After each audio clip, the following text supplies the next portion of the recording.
All right. Thank you all for staying with us. We expect a guest to join us. While we wait for them, let me just give you another quick gist. So you know that that mistake that Odigion Egu made as the chieftain of the ADC, former APC national chairman, former governor of Edo State, made at the ADC convention, where he said APC instead of ADC, and Gama said, "Oh, did I make the mistake?" and so on and so forth. Well, buyers seem to have all the time to be responding to all of them right now. It says, our elder John Onyegun is confused. He does not know where he belongs, as his heart is in the APC, not the rickety vehicle called ADC. So earlier I read the one of Dudino. Now this one is aimed at John Odigi Onyegun this morning. All right, so you listen to that. Guests able to make it to the studio. We'll take a moment, speak with them, return and continue. Please stay with us.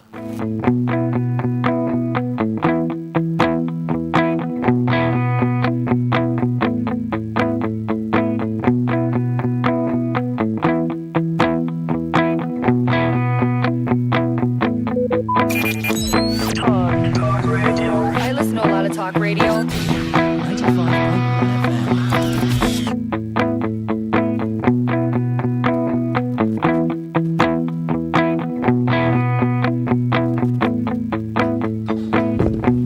All right, like I said, we expect a guest to join us. We have guests from Dr. Vigo Biotechnology joining us at this time. Good morning, sirs. Welcome. Yeah, good morning, my listeners. Good morning, Nigeria. All right. Tell us what you do at Dr. Vigo Biotechnology Limited. Okay, my people, once again, I greet you now. This is the voice of Apostle Dr. Clinton Wisdom, and I'm here in the studio with Ambassador Jasper Aborai. Of course, this is not the first time you are hearing this voice. We are here again to talk about your health and how to live a healthy lifestyle. When you talk about living a healthy lifestyle, there is need for us to eat healthy, and also there is need for us to go back to the organic lifestyle. You know, say our people, most persons now, what they call enjoyment, now in they kill also. When you talk about health, prioritizing your health, some people say now a waste of money. Some people say that they spend a lot of money. But then, your health, if you don't take care of them when you're young, during old age, that time where you know go get energy, you know get 100% strength, you go begin to fail you from sickness to sickness. Some people where they jump up and down today, will be young guys. They don't know say old age go come. Now preparation where you do when you young, now you go take enjoy when you old. During the time of our forefathers, most of them live up to 150 years. But today, people die anyhow. You hear case of cancerous growth, you hear case of kidney failure, and so many of them. It's because of our intake. So we need to be very, very careful what we eat as food and what we take as medicine. And NIMEC will bring this information to you. It's about Dr. Vigo. Dr. Vigo is a bioscience company from Asia, China precisely, producing organic health products. These products are produced from a deep research. And when we visited a factory in China where they call Shenzhen, one of the cities in China, that's where our production factory is. And we discovered that the products of Dr. Vigo are produced from plant and animal natural extract. There's no chemical. Most of us, in fact, what we are suffering today is as a result of what we take as medicine. I'm telling you.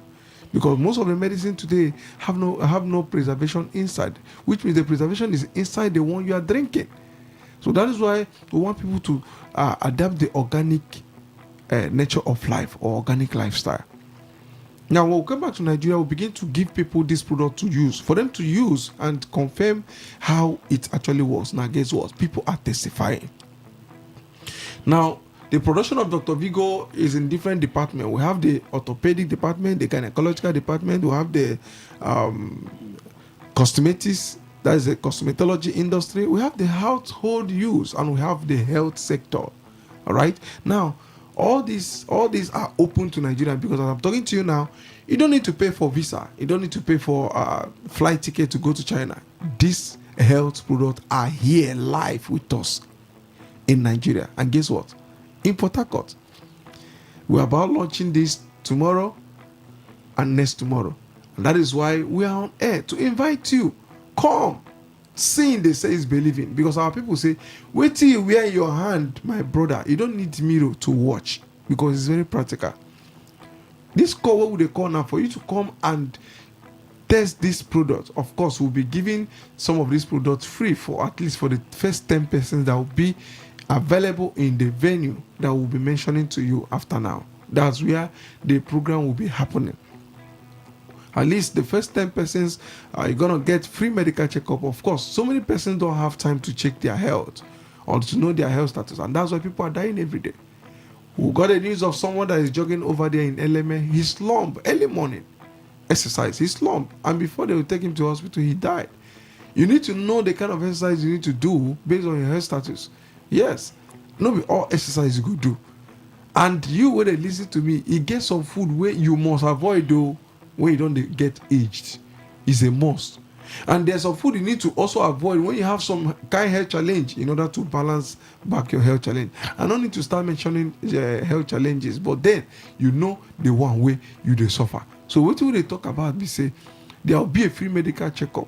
Or normally people pay for this test, but then on the cost of this health campaign is going to be free for at least the first 10 to 15 persons that will be at the hall. Now, this text we're talking about is going to check the major 5 main organ of the body system, that is the liver, the kidney, the spleen, the lungs, and the heart, even your brain and eye. So, one of the things you will benefit from this program is this free medical checkup. Also, free medical sensitization.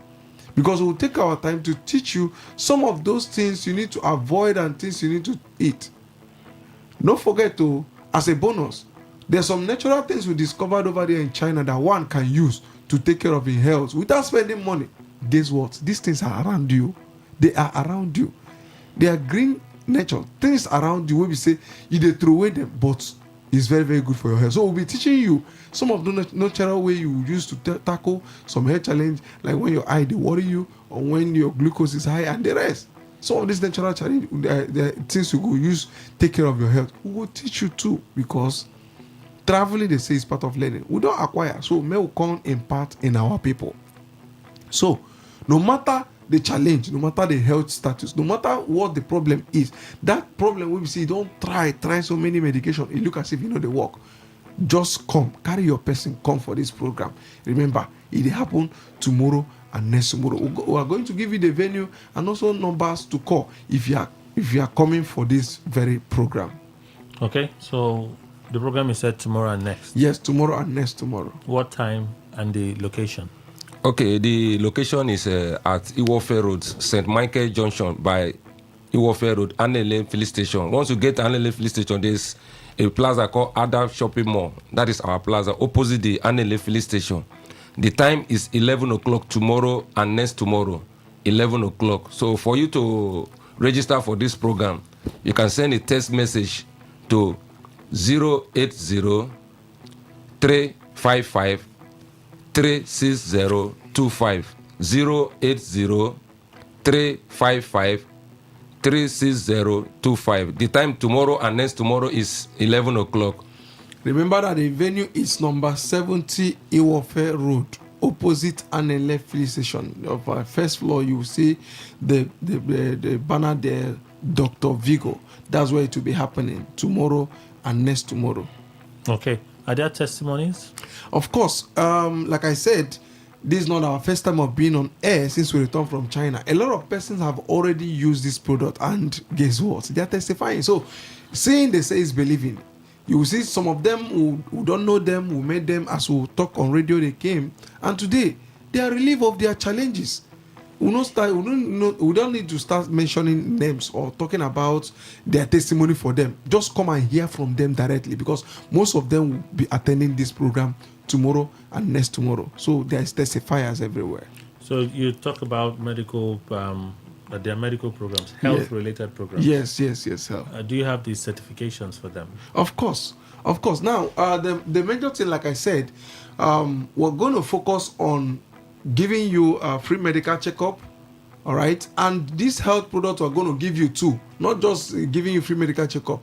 We're going to give you some of the products at least for you to use them and confirm for yourself, because seeing, they say, is believing. No matter what we say here, until you use the product and testify, you might not even agree on what we are talking about. And these products are certified, 100% certified. We're NAFDAC certified, FDA certified, halal certified. So in fact, we are balanced everywhere. So just come. Carry your persons, carry your people, invite your persons that have health challenge. Don't hide sickness. Sickness can take you out of the life. Let me tell you something. Nobody die and the world remains stagnant. No. As you die, the world will keep on moving. And that's why you have to take care of yourself so that you don't die untimely. So that is just it. Phone numbers, physical address before we go. Okay, the phone number is 080 355 36025. 080 355 36025. The time is 11 o'clock tomorrow and next tomorrow. And the address is number 70 Iwofe Road by St. Michael Junction, opposite Anele Filling Station. That is our address. All right. Thank you, sirs, for making the time to be here. Thank you. Thank you very much, sir. Return to our coverage on the newspaper review segment. Please stay with us.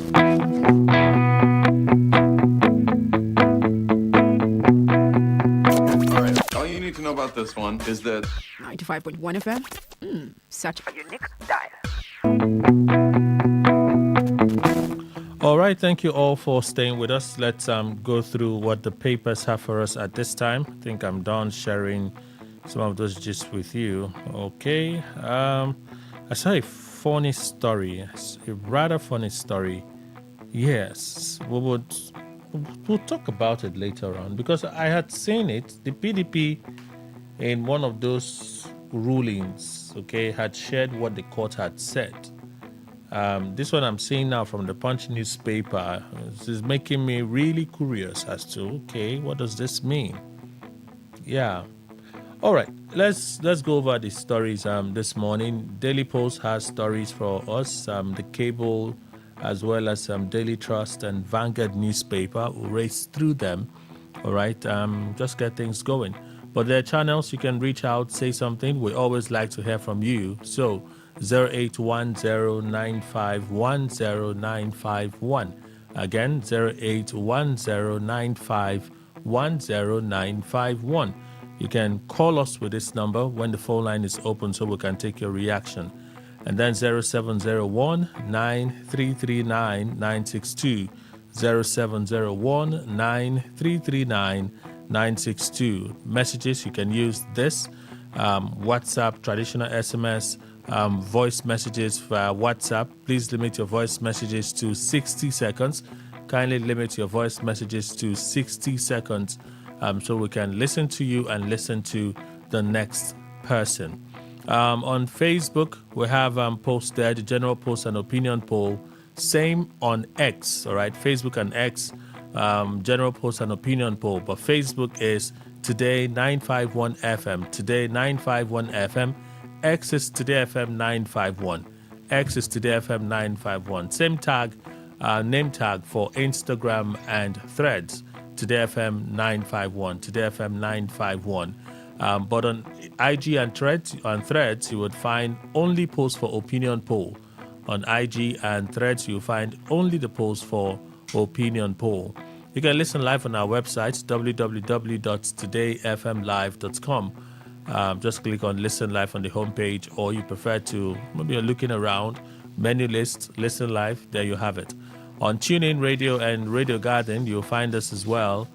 Today 95.1 FM. Today 95.1 FM. All right, so all of those out of the way, let me take you through the stories.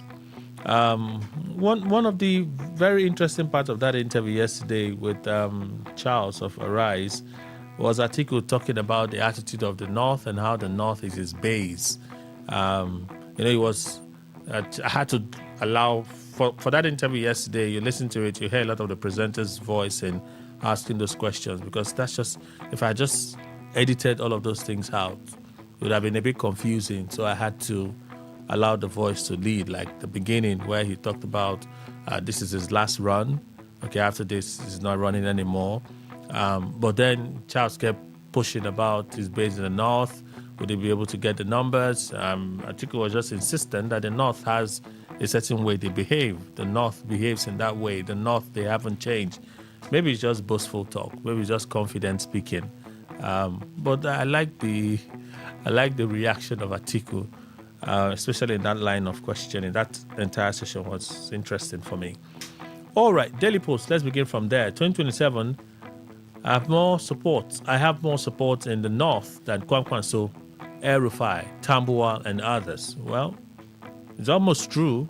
If you look at how he's performed over the years, although Tambuwal has not been in a presidential election, El-Rufai has not been in a presidential election. But I think in 2023, PDP won Kaduna State. PDP won Kaduna State for the presidential election in 2023. PDP equally won, what's the state again? There's another strong state that the PDP won, okay, for Atiku Abubakar and so on. But this is part of what Atiku said in that interview yesterday on Arise News, okay? So I'm going to roll it over. The next one is the same. 2027, I'll step aside for Peter Obi if he wins the ADC presidential ticket, because literally the interviewer was insistent on knowing. And I kept asking myself, why was it Peter Obi why weren't you particular about Amechi? Why weren't you particular about maybe Kwankwanso? Why just Peter Obi and stuff? Anyway, so you listen to that as well, okay? Atiku's position. Let's move on. Senate sets April 29 deadline for NNPCL to account for missing 210 trillion naira. The Senate, through its Committee on Public Accounts, has set April 29, 2026 as deadline for the Nigerian National Petroleum Company Limited, NNPCL, to account for the missing 210 trillion naira flagged in audit reports of 2017 to 2023. Chairman of the committee, Senator Aliyu Wadada, SDP Nasarawa West, issued the ultimatum on Wednesday after a meeting at the National Assembly. He directed NNPCL Group Chief Executive Officer, Engineer Abayo Ojulari, to appear before the committee on the said date, unfailingly with his predecessor Mele Kyari and the other key past officials like former Chief Financial Officer, CFO Umar Ajia, Managing Director of the Petroleum Products Marketing Company, PPMC, that will be the defunct PPMC, Dr. Balawunti, and external auditors of the National Oil Company. So they said a buyer should come with all discipline. The resolutions of the committee followed a motion moved to that effect by Senator Osita Izunasu, APC Imo West, and seconded by Senator Adam Toshomole, APC Edo North. Wadada said the committee was not satisfied with earlier responses from the oil firm on 19 audit queries, saying Nigerians deserve convincing, detailed explanations, not blanket statements. Nigeria's inflation climbs in March. Nigeria's headline inflation rate rose to 15.38% in March 2026, reflecting a slight increase from the 15.06% recorded in February. This is according to latest data from the National Bureau of Statistics, NBS. On a month-on-month basis, Nigeria's headline inflation stood at 4.18%. Similarly, the country's food inflation increased to 14.31% in March from 12.12% last month. In March of 2026, the headline inflation rate rose to 15.38%, up from 15.06% in February 2026. Month-on-month basis, which I've just read out. So let's move on. The cable newspaper, court restrains FCCPC from enforcing 2025 digital lending regulations.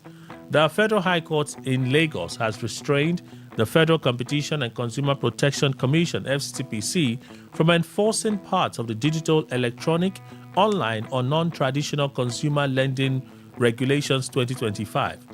Ambrose Louis Alagua, the presiding judge, granted the interim injunction following the an ex parte motion filed by the Wireless Application Service Providers Association of Nigeria, WASPA, Nigeria.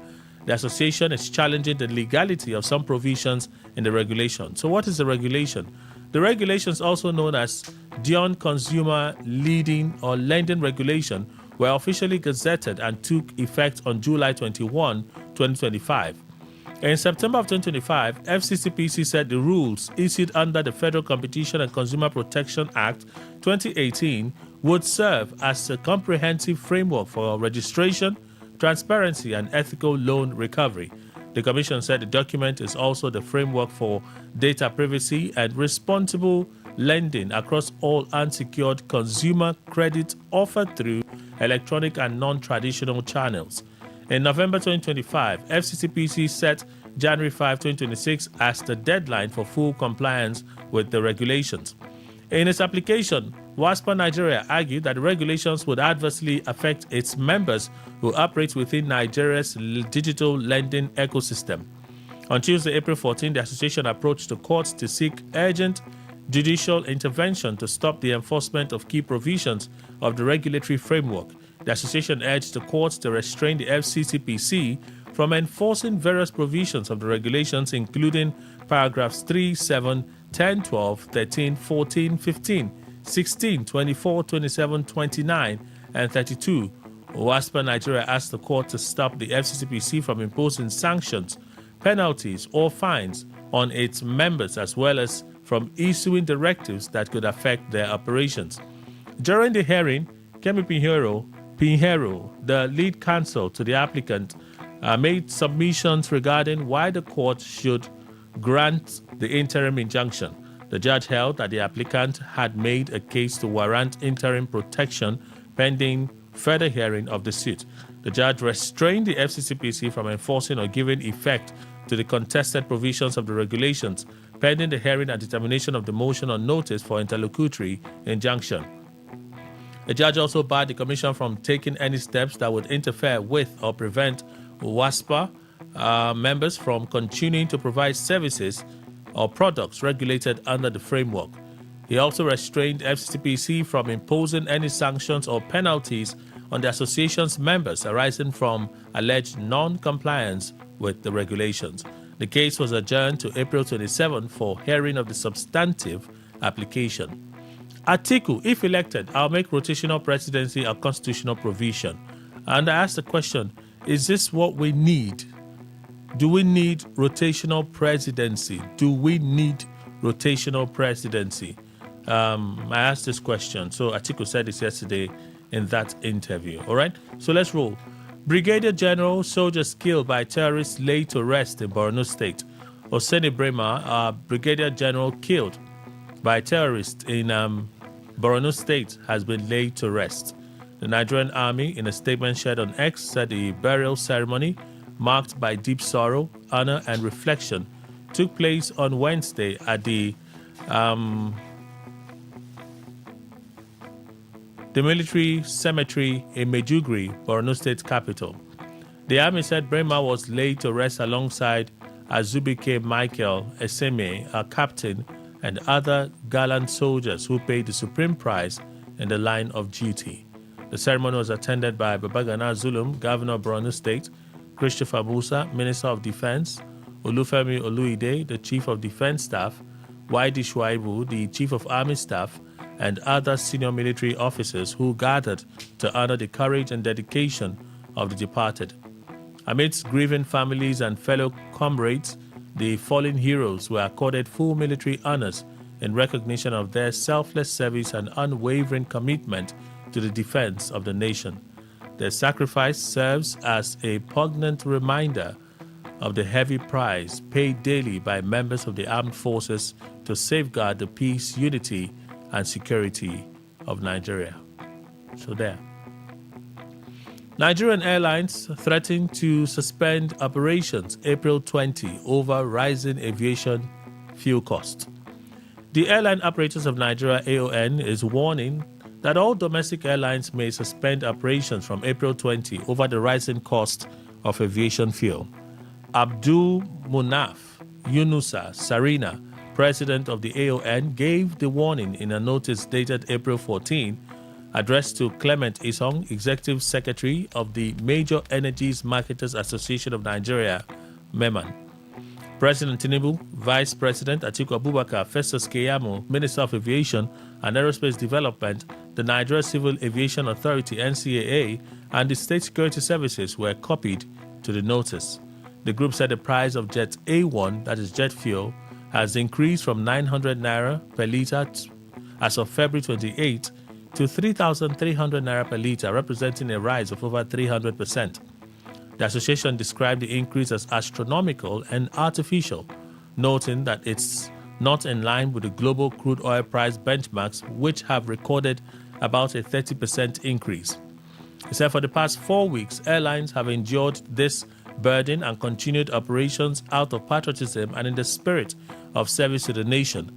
However, the situation has now become unbearable and clearly unsustainable.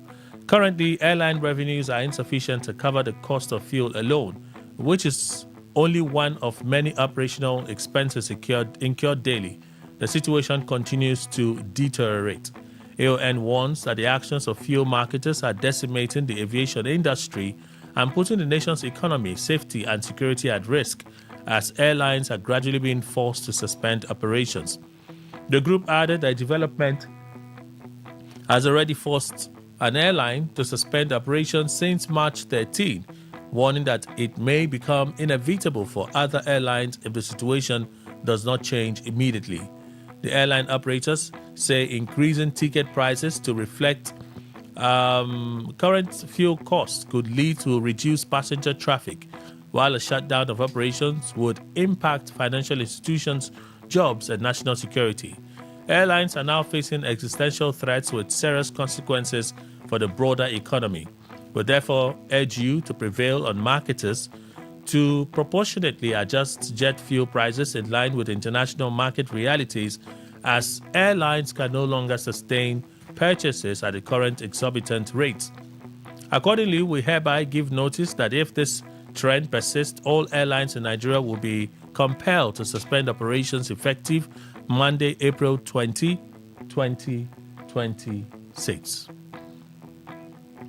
Dangote, only Nigerian on Time 100 most influential people list for 2026. If he's sitting down with the president of the World Bank, the other time Trump was in Qatar. I think Trump was in Qatar. He was amongst those that were standing to greet Trump at that dinner. I said, Dangote is a big boy. Maybe Joko, he big. Dangote, Aliko Dangote, chairman of Dangote Refinery, has been named among Time magazine's 100 most influential people in the world for 2026. It marks the second time the billionaire industrialist will feature on the list, after his first appearance in 2014, when Bill Gates, co-chair of the Gates Foundation, authored a short essay about him on the magazine website. Time published a list on Wednesday recognizing influential figures across multiple sectors of the global economy, including business, politics, culture, religion, and entertainment. Also on this year's list are U.S. President Donald Trump, the no put and problem will come out, Chinese President Xi Jinping, Benjamin Netanyahu, Israeli Prime Minister, and Mark Carney, Canadian Prime Minister. See the people they chose. Trump and Xi Jinping, economic war. Trump and Benjamin Netanyahu fighting, what's it called again? In Iran. Mark Carney, Canadian Prime Minister, that told Trump that Canada is not for sale. Others are Pope Leo the 14th, the Pope that just entered office. Of course, himself and Trump again. As well as business and technology leaders such as Sundar Pichai, who is the Chief Executive Officer of Google and Alphabet, and Neil Mohan, CEO of YouTube. Dangote, who is recognized for his African industrial drive, is the only Nigerian on the list and features in the Titans and Innovators category. Other honorees in the category include Reed Wiseman, commander of the Artemis 2 mission to the moon, and then the Google CEO as well as the CEO of YouTube. Obi meets envoys of UK, Germany, Canada, France, and Abuja. Peter Obi, the 2023 presidential candidate of the Labour Party, yesterday met with the envoys and representatives from several diplomatic missions in Abuja, the nation's capital. In a post shared on X, Esther Omo, Obi's campaign photographer during the 2023 election, said the former governor of Anambra State met with representatives from several diplomatic missions, including British High Commissioner and the embassies of Germany, Canada, and France. Omo did not state the focus of the meeting. Jandor, very interesting story. Intensifies talks with APC leaders ahead of 2027 Lagos governorship primaries. Those that listen on Sunday will know why this is interesting. Abdulaziz Adediran, popularly known as Jandor, has an aspirant for the governorship seat in Lagos State on the platform of the All Progressives Congress APC, says it's intensifying consultations with leaders of the party ahead of the forthcoming primaries. On Saturday, Jandor dismissed speculation suggesting that a preferred candidate within the party had been endorsed for the governorship race. Well, in a statement signed by his spokesperson, Gbenga Ogunleye, the 2023 PDP candidate said no such decision had been taken by Lagos State APC leadership.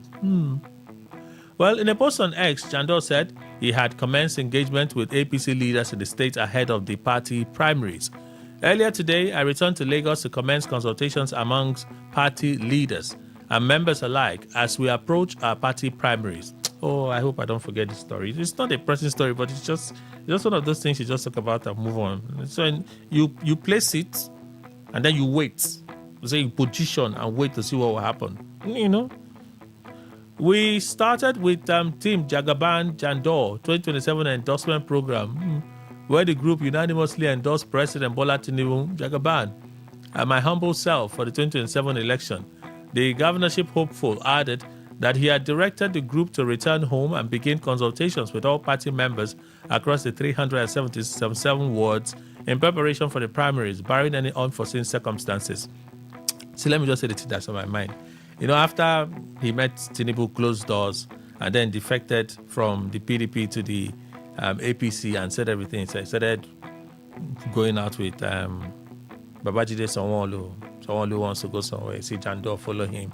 They'll send the clean Mercedes to go and pick him up, bring him. They'll enter jets together, they'll fly together.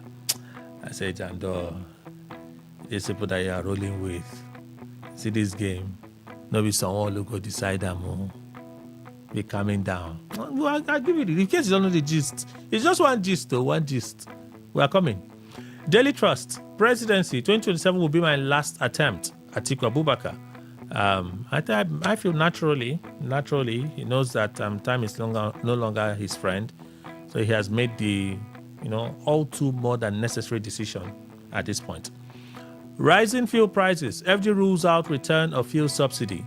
The federal government has ruled out any return of petrol subsidy in Nigeria, despite the recent surge in global oil prices driven by escalating tensions in the Middle East.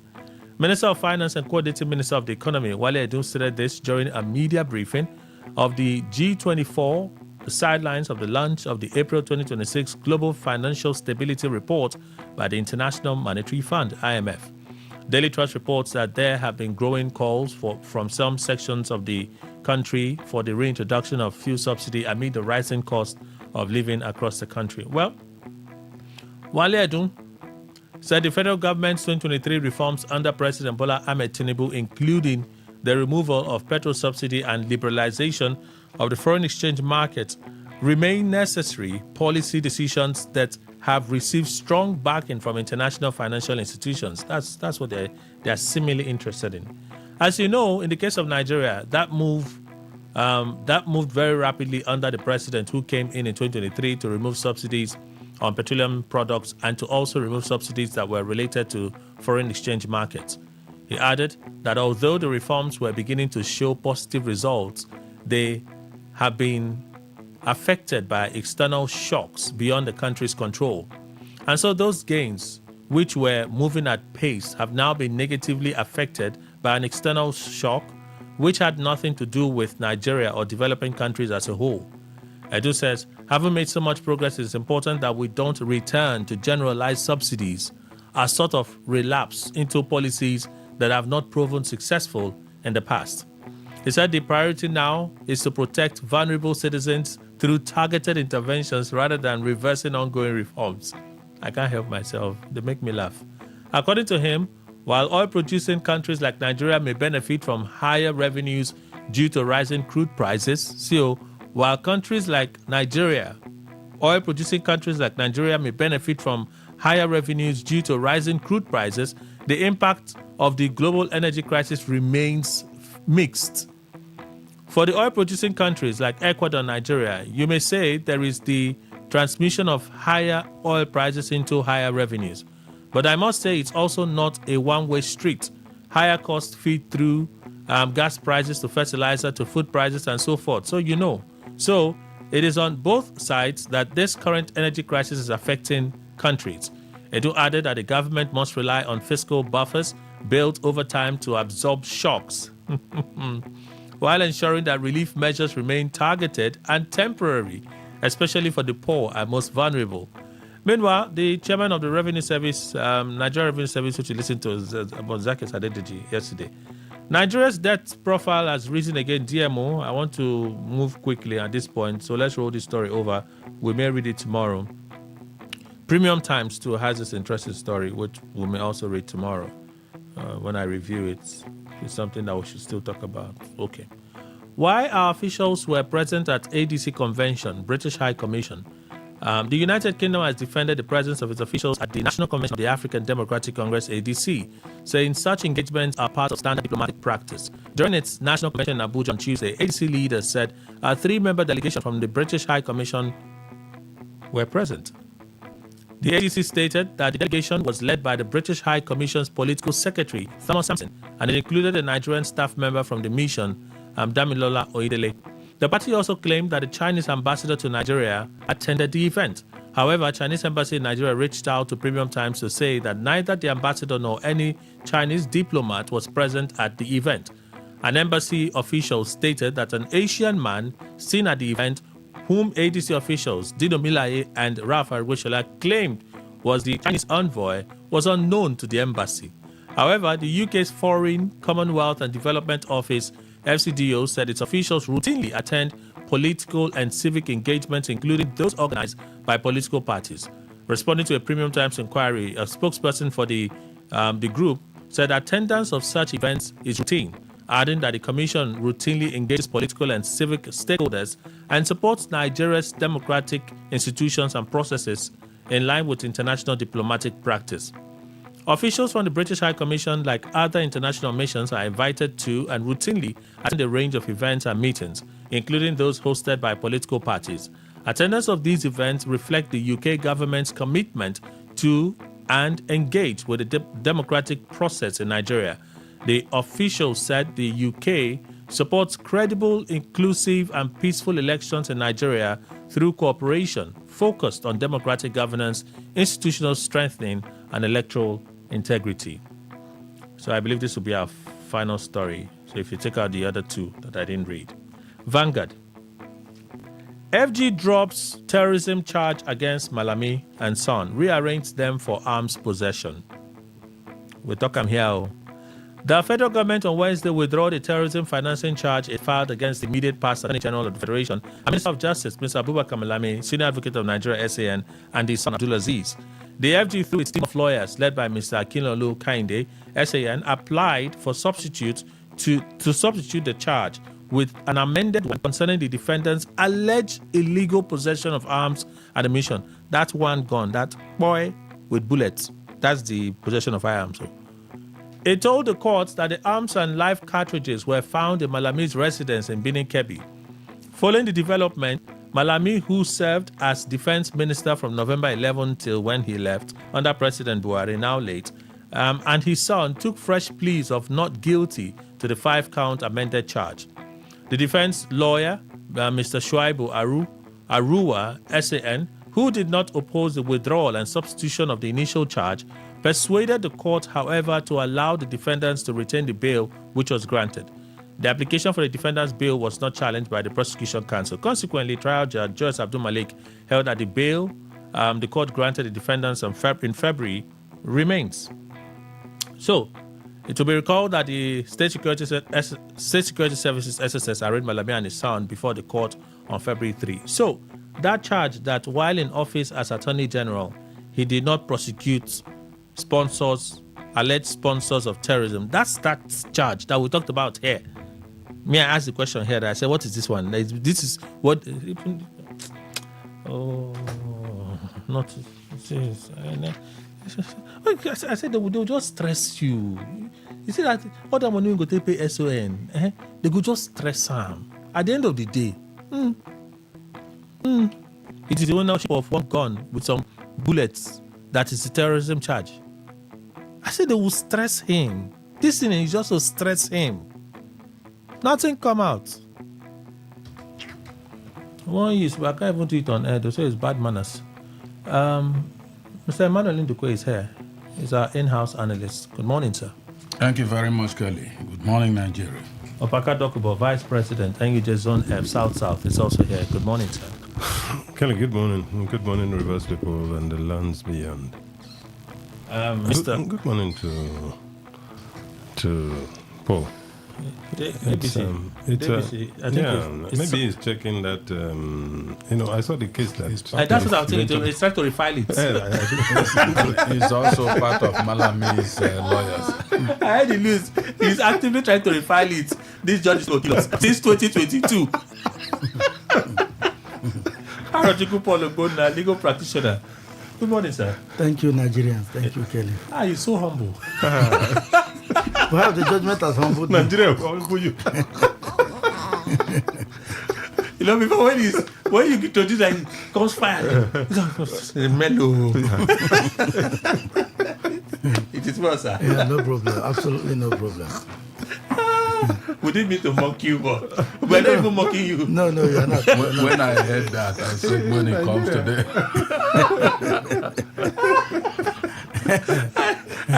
I was listening to the lawyer, so they saying, okay, we respect the court, but what is this? We appeal it.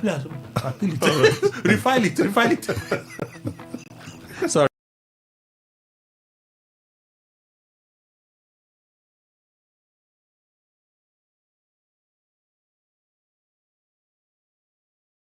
Sorry. Well, we'll do our best within the limit of the law. Okay. The law is the platform and instrument we have. Okay. We can't carry arms now. It's not possible. Okay. Yes. I'm friends with social action, so when I'm doing this, they'll be shaking their head. Okay. Before we talk about Malami, let's talk about Jandor. We know the story of Jandor, right? Jandor was PDP governorship candidate, right, who defected. Anyone saw the news of Hamzat being announced as the governorship candidate of the APC? Anybody see it? No. Announced? I just thought that he's interested in the race, but... No, I say announced. Really? Me, Kelly says announced. I'm not seeing the word announced. When the president's media aide puts his picture on display, what does it mean? He's portraying him. He might also be interested. That's just where I can say it ends. When the president's media aide, Olusegun Dada, Yes. puts a post out on X, and it is Hamzat, Lagos State Governor 2027. He has been announced. That much? No, if it's that way you say it now, Yeah. it's been announced. I said, I saw Have it. they held their primaries? They've not. It's the endorsement now. It is the endorsement. If The that consensus. person, if that they've not done it yet, So long as you belong, you can step Jandor is saying nothing like that has happened, right? But I'm only saying I saw it from another source. When I saw it from that source, I'm like, I don't endorse the deputy governor of Lagos State already. From that source, I waited, and next thing, Olusegun Dada had it on his X handle. Olusegun Dada's their handle is the special assistant to the president on whether it's social media or something. That's it. And there you have Hamzat for governor Lagos State 2027. There's no party, but governor Lagos State 2027 there. That's clearly an endorsement. Sure. Well, but it could also be that that wants to behave in a social Because media even- fashion. Yes, because I want to believe that APC, the apparatuses of APC Lagos State, will indeed come out and then make such announcement, and not Dada, but all the same. But Dada is giving some tilt of some form of officialdom, giving Giving the where position he's he working. occupies with the His- president. Relationship with the president. so He's working right in the office of the president. So possibly that there Okay. must have been discussions where conclusions were reached Ah. that informed he's trying to do it. But what Emmanuel is saying that the party hierarchy, the party structure in Lagos. But you know how it works. Who is the party structure? When they removed Obasa, when the GAC said Obasa should go, they should leave it. Tinubu said, you people should leave my Obasa, bring him back. That's true. But Did Obasa not come back? It doesn't remove the party structure in Lagos. The- It was it's the party an isolated case. Is the party structure not tell you. Tinubu? The party, already from our practical experience, let's not pretend. Structures Let's are not even talk Nigeria. Let's talk Lagos. Is a party structure not Tinubu? From our own experience, people even lay claim to their There's not structure. They Tinubu, say but it's he's my the own. supervisor. I must put it that way. No, I don't want to be. I don't want to be figurative. I want to be literal. Is the party structure in Lagos not Tinubu? Anything to the contrary. When you consider the way the other guy was removed and Ambode, you say it's Tinubu. But I'm saying that even if he is the supervisor, he allows the party structure to function. And then, like you were saying, call a spade. But if you were you the one that was saying call a spade? It was the guest that sat here. Yes. Okay, and so we are calling the party structure his name in Lagos, not Tinubu still. So why he has overriding power? Why Jandor says he has started consultations, right? Hamzat already had a meeting with one of the I think it's the GAC head. He shared it on social media. I had a meeting, very constructive meeting with the head of the GAC. I said the ceremony has just begun. The ceremony has just begun. GAC. I think it's GAC now. Yeah. The Lagos Advisory Council, something. Okay. In Lagos State. They say Look at that's that powerful organization. that's what they say. Are they powerful? Of men. How far did their power show in Abasa's case? Paka, you want to say something before we go on the break? We're not dwelling much on this story. It's simple. We have seen the mind of Tinubu, who says between now and then anything cannot happen to change his mind. But as we speak, I think we have the mind is already, or we can have a better eye view into his mind, and then just any other person can only hope that something drastic happens. But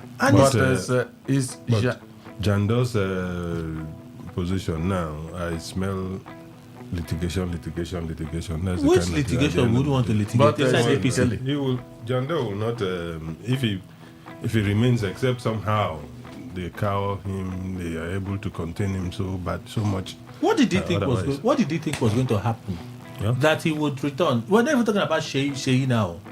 That he would just return to the APC and they'll give him the governorship ticket. You see, Kelly, I hope Jandor himself should also realize that it will be practically difficult for one to be walking faster than one shadow. How can you just come over from PDP? No, he was in APC. He left APC to PDP. It's true now. At the time, that's an interlude of saying that you are no longer with us. But he come back. As soon as he comes back, they are handed governorship ticket. I doubt that. But it depends on what was negotiated before you came back. That may inform. In that You are case, jumping around. When we come back. When we come back. Please stay with us. We're back in a moment.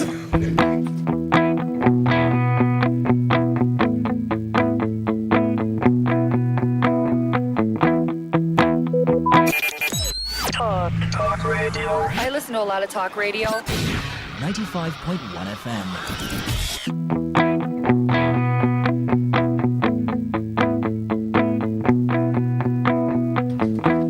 Thank you all for staying with us. We have Maureen from Non's Luxury Homes in the studio. Hi, Maureen. Good morning, Mr. Kelly. Welcome. Thank you. So tell us what you do at Non's and the offer you have for us today. Yes, so my country people, Non's Luxury Home Limited don't carry better thing come meet una this morning.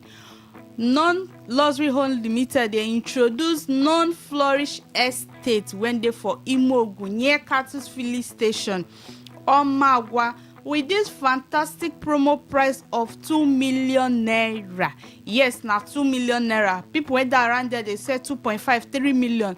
But we see make everybody be landlord and landlady for the area. Now it make us they sell this 2 million naira. And remember, say land na asset, why rent na money taker. The land when you buy today, you go start to the build immediately. You don't need to tell you say may you wait, and you no go see anything like harassment from the community or from any corner. You go just come buy the land, start to dey build immediately. So call us on this our number, may you come see where this land wey I dey talk about dey. Our phone number na 0808 414 6285. Again, 0808 414 6285. And in case if you call this one e no go, call our second number when be 0913 238 2724. 0913 238 2724. Non-flourish estate when they for Imogo or Magwa, they available outright payment of 2 million naira.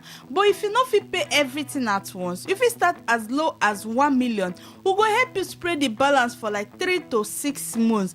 That one now wetin you go pay na 2.2 million because na instrumental payments now you do. And the best part be say we go allocate you immediately. We go give you 50 block, give you your fit deed of convenience. That one na document wey show say yes, you get land, you don buy land for our hand. Na the agreement between you and I be that say you don get land for our hand. So hurry, call us, may you come see where this fantastic land dey, because the more you dey waste time, the more you dey lose this precious land. And remember say quality dey show itself. So sharply call us, come and see this land for yourself. Our phone number na 0808 414 6285. 0808 414 6285. And our second number na 0913 238 2724. 0913 238 2724. And also we still get another land again when they for Non's Garden Estate on Magwa. That one there for AP Junction, opposite AP Junction, Agwawure community. Now in this land day, and the land na better land when be say na good road network. You get better good road network. You no need to say you wan carry cutlass or you wan dey find where you go buy land. Na so they come, you dey drive, they enter, see your land, you pay, you begin to do wetin you wan do for the land immediately. So sharply call our number. The land now when be there for Non's Garden Estate now 2 million naira for outright payment. But if you not fit pay everything at once, if you start as low as 1 million, we go help you spread them for like 3 to 6 months. That one too, wait till you go still pay now 2.2 million because now instrumental payments now you do. So call us on our number. Come our office, we will carry you, go show you where this land dey. And we know they tell you may you use your transport, they go there, or your vehicle, they go there. Now we they use our vehicle, carry you, go show you where this land dey, bring you back, you pay, we give you the land immediately. Our phone number na 0808 414 6285. 0808 414 6285. And our second number na 0913 238 2724. 0913 238 2724. Our office there for number 120 Airport Road, Igritali. Non-flourish estate. Our inspection days na every day from Monday to Saturday from 10 a.m. to 4 p.m.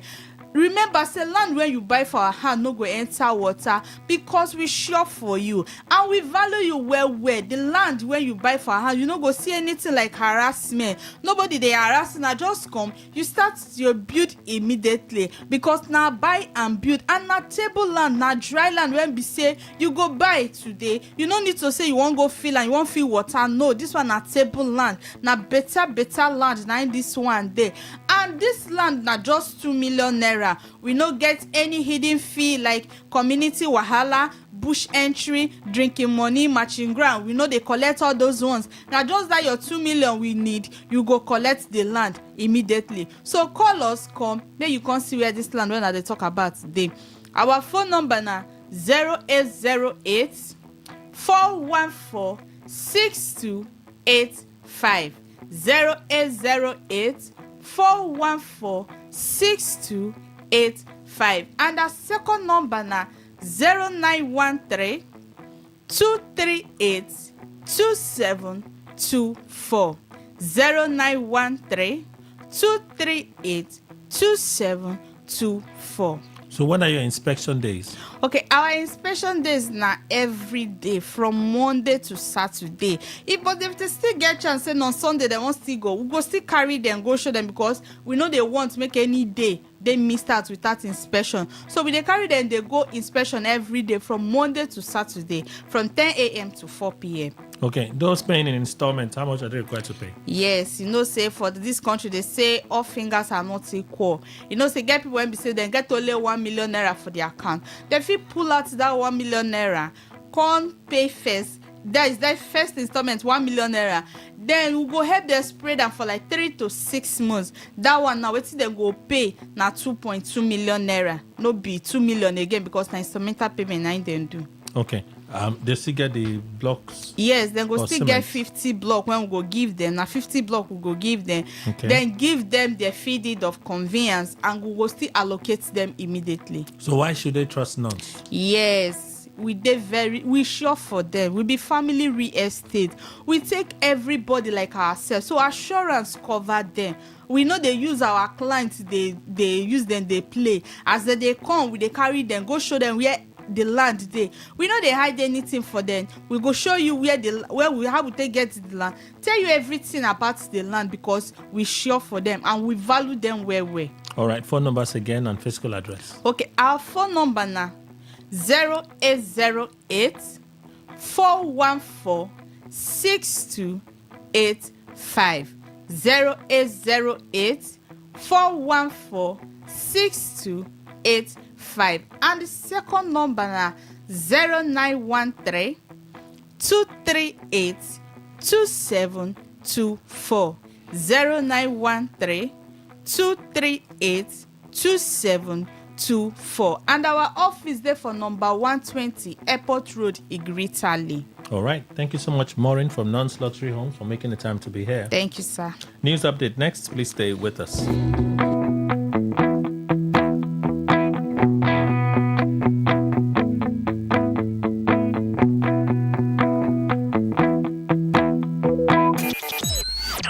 Talk radio. I listen to a lot of talk radio. 95.1 FM. Today, 95.1 FM. Port Harcourt. News update. Good morning. Here is the news update on Today 95.1 FM. I am Kelly Ikemenjima. The Arewa Consultative Forum ACF has warned that Nigeria's worsening insecurity has reached what it described as a state of war, calling on the federal government to adopt urgent and extraordinary measures to address the crisis. The position was contained in a communique issued after the ACF's 38th Board of Trustees meeting held in Abuja. The meeting was chaired by Bashir Dalhatu and attended by prominent northern figures, including former Inspector General of Police Mohammed Abubakar, former Chief of Army Staff Tukur Buratai, former President of the United Nations General Assembly Tijani Mohammed Bande, and Mahmoud Ahmed. In its communique, the forum said Nigeria's security challenges, ranging from insurgency in the northeast, banditry and mass kidnappings in the northwest and north central, and persistent communal clashes, have escalated into a broader crisis threatening national stability. It warns that the scale, persistence, and human cost of the violence require a fundamental shift in national priorities, stressing that the situation must be treated as a national emergency. The forum warned that insecurity is now severely undermining Nigeria's economy, particularly agriculture in northern regions, with disruptions to farming and supply chains worsening inflation and rural economic collapse. The Nigerian Army has buried Brigadier General Oseni Brema, Captain Ismail, and other soldiers killed in a recent attack by insurgents in Borno State. The officers and men were laid to rest at the May Malari Cantonment Cemetery in Medjugorje with full military honors. The fallen soldiers were killed on April 9 when suspected Boko Haram and Islamic State West Africa province fighters launched coordinated attacks on military positions in Benishek, a strategic town in Kaja local government area along the Medjugorje-Damaturu highway. In a statement posted on its official Facebook handle, the army described the burial ceremony as solemn and emotionally charged. It added that the fallen soldiers were accorded full military honors in recognition of their service and sacrifice. Oyo State government has confirmed a case of Lassa fever at the University College Hospital, UCH Ibadan. The government revealed that it has activated emergency response measures to contain the situation. The case involved a 44-year-old woman who was managed at the UCH and died on April 11, 2026. In a statement, Commissioner for Health Oluwaserimi Adetumobi said the state government, through the Ministry of Health, immediately activated its emergency response mechanisms following confirmation of the case. She said an incident management system, IMS, for Lassa fever has been set up to coordinate response activities across the state. According to her, key interventions already have been taken, including identifying and monitoring all contacts of the deceased, as well as ensuring a safe and dignified burial process.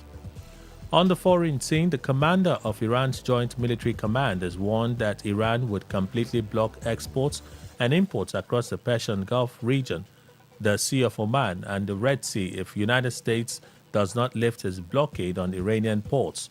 Iranian state media reported on Wednesday that Iran will act with strength to defend its national sovereignty and its interests.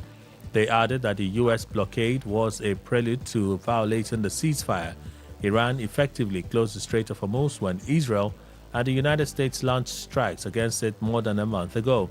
The United States on Monday began blocking ships trying to enter or leave Iranian ports and said it would not impede the freedom of navigation of other vessels in the Persian Gulf. U.S. President Trump says he thinks the war in Iran is very close to over. That is the news update on Today 95.1 FM. Good morning. Thank you for your time.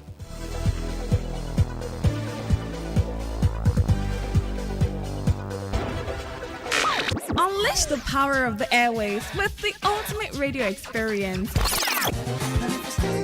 Tune in to Today 95.1 FM, the voice of the people. Don't just listen, immerse yourself. That is 100% true. Just imagine a breakfast meeting, breakfast morning show for Forex traders in Port Harcourt, combined together with an AI masterclass featuring building trading robots with AI, automating your trading system, connecting to a profitable AI system. I'm telling you something, the business of making money in the Forex industry has become easier and clearer. And this particular program is going to be there for you to also connect with other successful top traders in Port Harcourt. Happening this Saturday, 9 a.m. at number 12, Rumola Link Road, King David Plaza, last floor, at the Office Trade to Retire Academy. This Saturday at 9 a.m. Now, this is what you're going to do. Type the word yes to this number, 0916 141 9928. 0916 141 9928. 0916 141 9928. This Saturday, Forex Breakfast. Thank you. Live from the Garden City of Port Harcourt, Nigeria. This is Today 95.1 FM.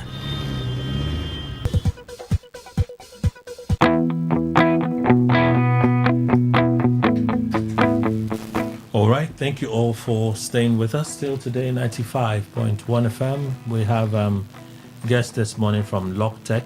Let me have you introduce yourselves. Good morning. Good morning, and thank you for having me. Please tell us the name.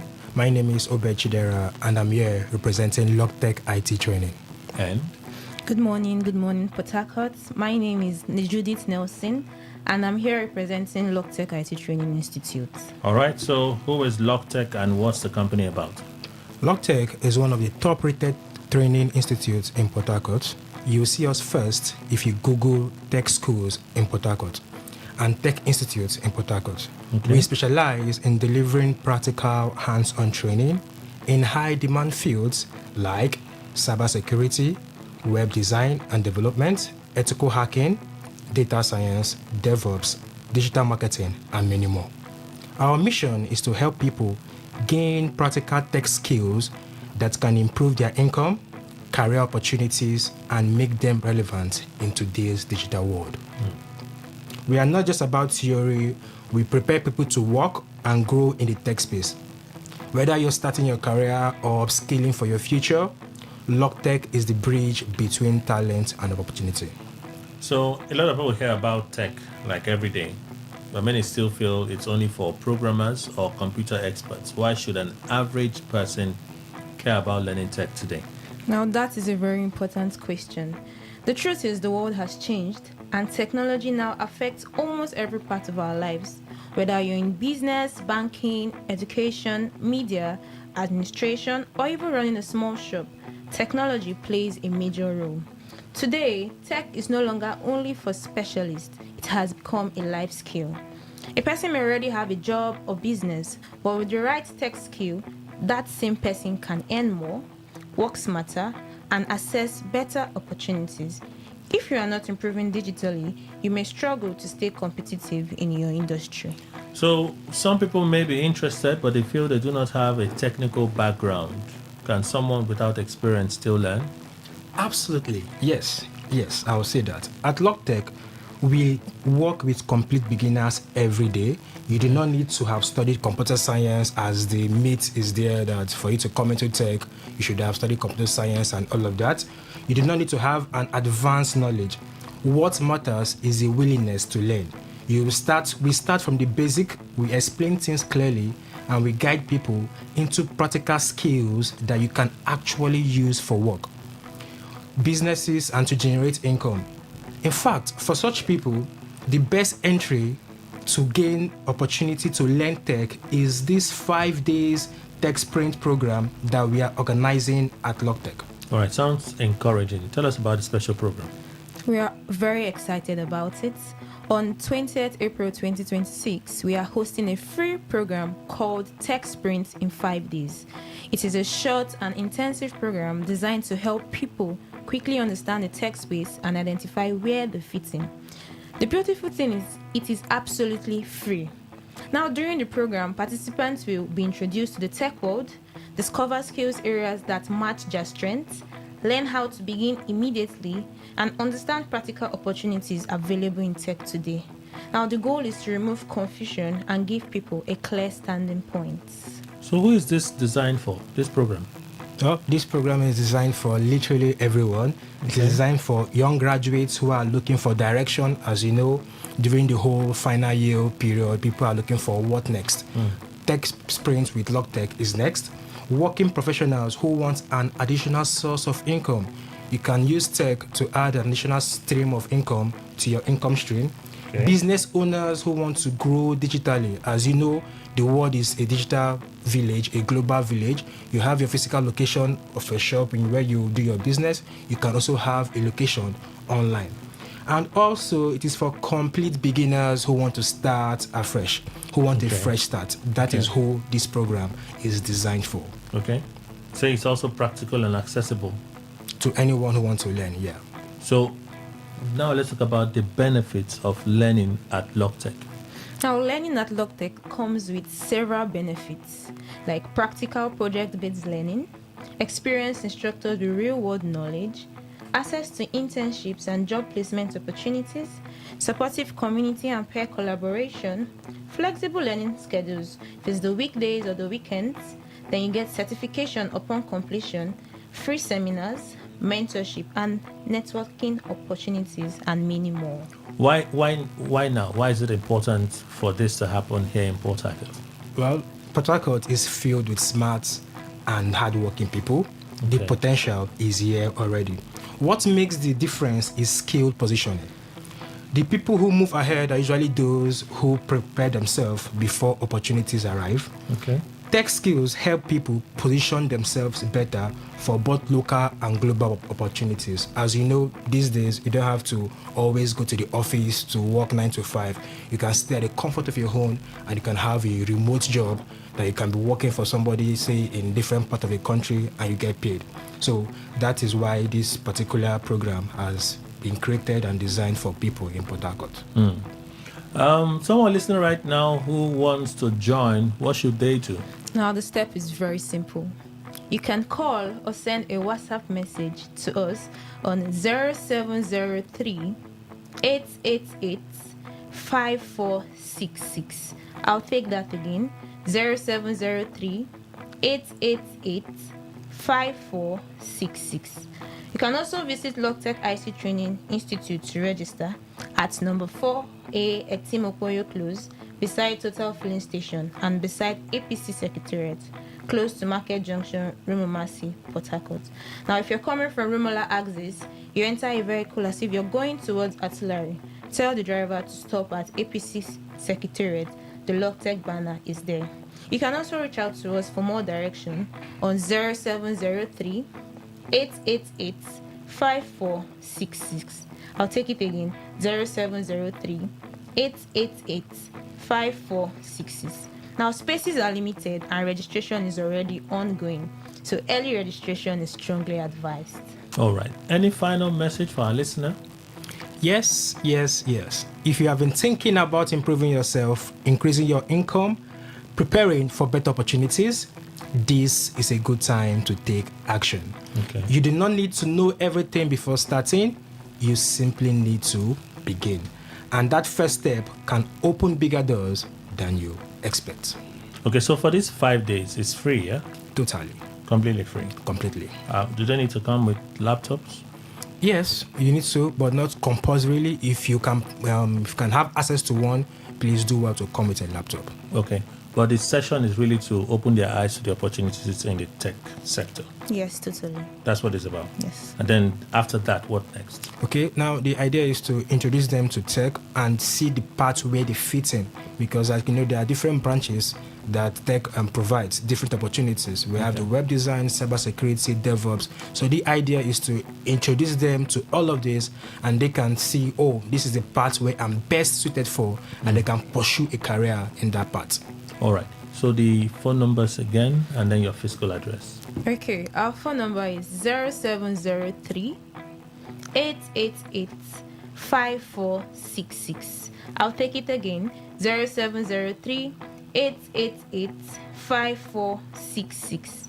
Our physical address, number 4A Etim Opoyo Close, beside Total Filling Station and beside APC Secretariat, close to Market Junction, Rumomasi, Port Harcourt.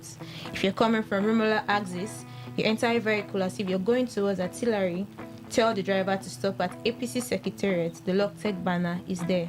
Or you can check us out on our website at www.logtechng.com. All right.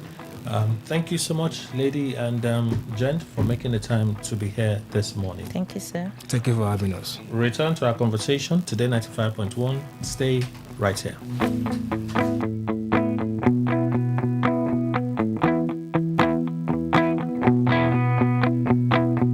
Okay, all right. All you need to know about this one is that 95.1 FM. Such a unique dial. Live your truth. Express your love. Share your enthusiasm. Take actions towards your dreams. Talk your talk. And walk your walk. It was years ago. There's a statute of limitation on this stuff. Make today worth remembering as we discuss issues as it affects Nigeria moving forward.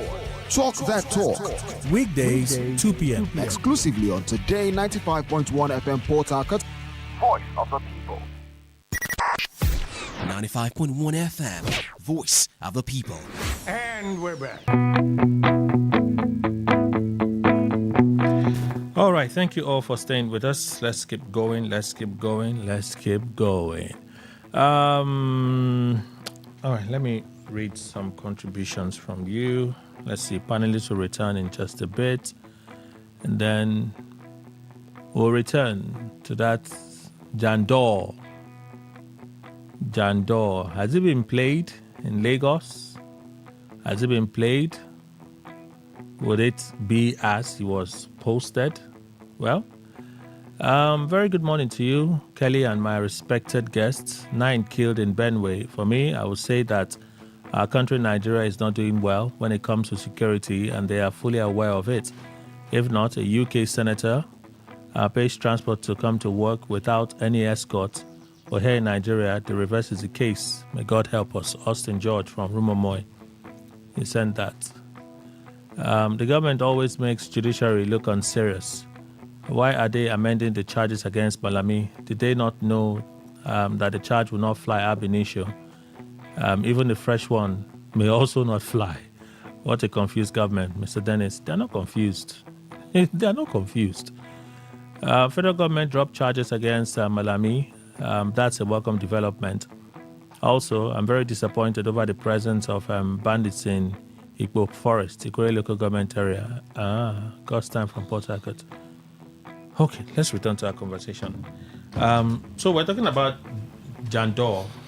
He's hoping that post is of no significance, really. That's really what he's hoping. Because after that post went out, it was on Saturday, late on Saturday, that post got out.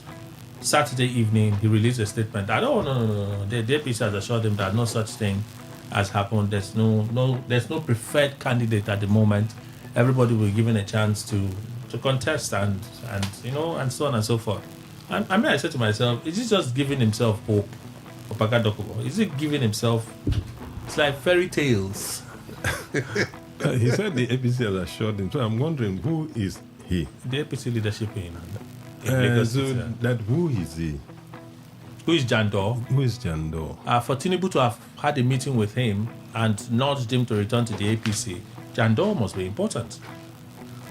And Jandor thought that bringing him to APC actually is to make him anything. Anything is possible.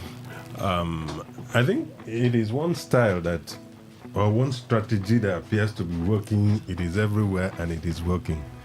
This Jagaban style. He looks at you. This person could be, okay, why not just bring him close so that you completely neutralize him or whatever. Make you know the warriors. No, make you know the warriors. Just contain your nuisance value. I mean, contain you in a manner that, because it is easier to deal with somebody from within than probably from without. So if you appear to be somebody who would give, just if not for anything, at least even to shake the waters, it's okay. Bring him close. After all, people who they say so that there are table manners to be observed. Greater Lagos. That's a picture right there. That's it on Olusegun Dada's X handle. That's the picture. I'm putting it out for everybody to see. It's still there. The post was made on Sunday. It was on Sunday that the post was 5 days ago. That's when the post was made. Greater Lagos, Lagos State Government, APC. Greater Lagos, support Dr. Kadri Obafemi Hamzat for Governor, Lagos State 2027. That's it. He's practically campaigning. That's on the handle. That's the handle. So, he's practically campaigning for him. For me, Jandor, well, I think he has just been neutralized and then fully taken in his things, whatever, everything contained. So he has let him. For me, what he's doing is actually to give a semblance of, let us just. I do not believe that Jandor in his heart of hearts now would believe that he would have a chance, a fighting chance actually, and a fair one at that. So let him just give maybe Lagosians or Nigerians a feeling that it is not all settled after all, and that there is something, still something to be done before eventually resolution is taken or is made. Okay. Any more? We can move on, yeah? Yes, well, what is to be added is that for Jando, all hope is not lost. Who knows from the point of view that the man is presenting him that, after all, political parties always have power centers. Structures always have power centers. And when the power centers resolve, within themselves, they will contest inside them before they come outside to engage. So two of them may belong to different power blocks within the same structure, all canvassing for the attention of the master. So who knows where the thing will end up. Okay, so maybe this is just algorithm. Maybe this is just algorithm, right? On my feed, Laulu Akonde. If you are wondering why President Tinubu refused to grace the Lagos State project inauguration events last week, or the plan for the emergence of Dr. Kadri Obafemi Hamzat as APC consensus candidate in next year's governorship election, he wrote a piece attached to it. Tinubu, Lagos APC to propose Hamzat as consensus candidate. The same way Dakwa Abiodun announced Senator Adiola just a few days ago as the consensus candidate for the APC in Ogun State.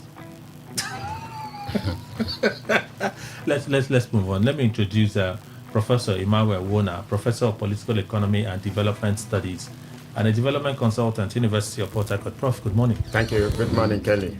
Nice to meet you. I see this story just this morning, and I'm asking myself all sorts of questions because I don't understand it. Let me read it. Maybe someone else understands it. Ayamu heads to appeal court to challenge PDP expulsion. Punch newspaper. This morning, 16th, 12 a.m. Ayamu heads to appeal court to challenge PDP expulsion. The National Secretary of the People's Democratic Party, Samuel Ayamu, has filed a notice of appeal before the Court of Appeal, challenging the judgment of the High Court of the Federal Capital Territory, which dismissed his suit and affirmed his recommended expulsion from the party. The appeal, dated April 10, 2026, was filed at the Abuja Judicial Division of the Appellant Court against the January 12, 2026 judgment delivered by Justice Yusuf Alilu in a suit FCT High Court -- In the notice of appeal, Ayamu, listed as appellant, is contesting the decision against 9 respondents, including the PDP, its immediate past acting national chairman, Ambassador Umar Damagum, and members of the party's National Executive Committee. The appellant is urging the appeal court to set aside the entire decision of the lower court, which declined jurisdiction on the basis that the matter constituted an internal party dispute. Court documents show that Ayamu, in his 9 grounds of appeal, is challenging the whole decision of the trial court. Under the grounds of appeal, he faulted the trial judge's findings that his failure to exhaust internal remedies rendered the suit premature and incompetent. Quoting the lower court, the appeal stated the plaintiff's failure to exhaust the internal remedies provided by the second defendant's constitution renders this suit premature and incompetent, and the jurisdiction of this court is thereby ousted, arguing that the conclusion occasioned a miscarriage of justice, maintaining that his suit sought declaratory and injunctive relief on the competence of the PDP's National Disciplinary Committee to entertain allegations against him. According to him, the issues raised bordered on his constitutional right to fair hearing and the legality of the disciplinary process. Himself and Nyesom Wike and others were announced as expelled by the party. Which of the party? Which of them now? No, at the time when they announced the expulsion, it was one PDP. Okay. One. Yes, at that time it was one PDP. Okay, they went to the convention. Okay. They went to the convention. So before the convention, Wike had broken into his own group, right? Wike have always had his own group. No, even with Wike's group now, there was one PDP when Damagum was there now. Okay. Right? When Damagum, there was one PDP. Okay. It was the convention that now brought the leadership of Turaki. The Ibadan Convention. The Ibadan Convention that brought the leadership of Turaki. It was on that convention ground that they announced the expulsion of Wike and the others. And issued the certificate of expulsion. Including Ayamu. Okay. Now, my confusion is, I know that the PDP had released a statement like this, that the court upheld the party's right to discipline internally. Yes. So they had the powers to expel, but did not uphold the outcome of the convention. I know the PDP released a statement like that. I read that statement. But the corresponding reports did not point me in that direction. So it just left me confused. Now, my question is, if he's appealing now, it would simply mean that a court actually gave a valid decision that these men are expelled. Yes. Right? And that is why you are contesting the judgment of the court. That's what it means. It means that expulsion was legal. That's what it means. It means that the expulsion was legal. And because the expulsion was legal and portends danger to you, first of all, it means that the expulsion took place and it portends danger to you. And then you have approached the court to challenge that expulsion. And the court has given a judgment you are not comfortable with. Then you want to contest the judgment of the court. On the basis of what then are they recognized by INEC as the legit leadership of But does that PDP? also not validate the Ibadan Convention? No, but exactly, technically. Technically, it validates the Ibadan Convention. I always tell you that these people are Fuji House of Promotion. I tell you, because see, Jesus. By implication, they are coming there that they have the right to discipline themselves internally. Validates that particular action taken by Makinde and all the rest of that Toraki. And again, the convention itself is intact, even though the pronouncement is made. Now, how can there be contrariety in one single comment? Now, if you are saying the convention is not accepted, now you are saying, but they have a right, and then they issue the expulsion, which you are now going to court now to contend. So I don't understand this kind of confusion. Kelly, another dimension to the argument could be that that I wants to do what my father used to tell me, making assurance double sure.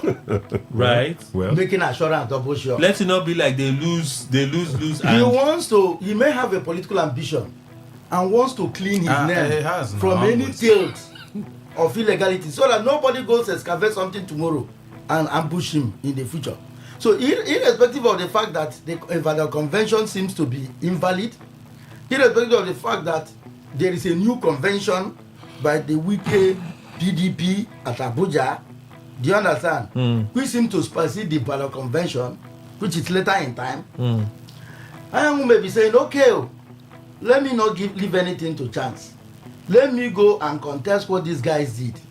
So that nobody will, because the water is not stable, nobody can know the wave at any point in time.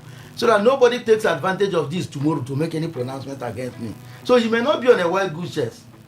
He may actually be wanting to do something to consolidate his position in future. So wanting court to say something that will directly remove him from the category of Ibadan.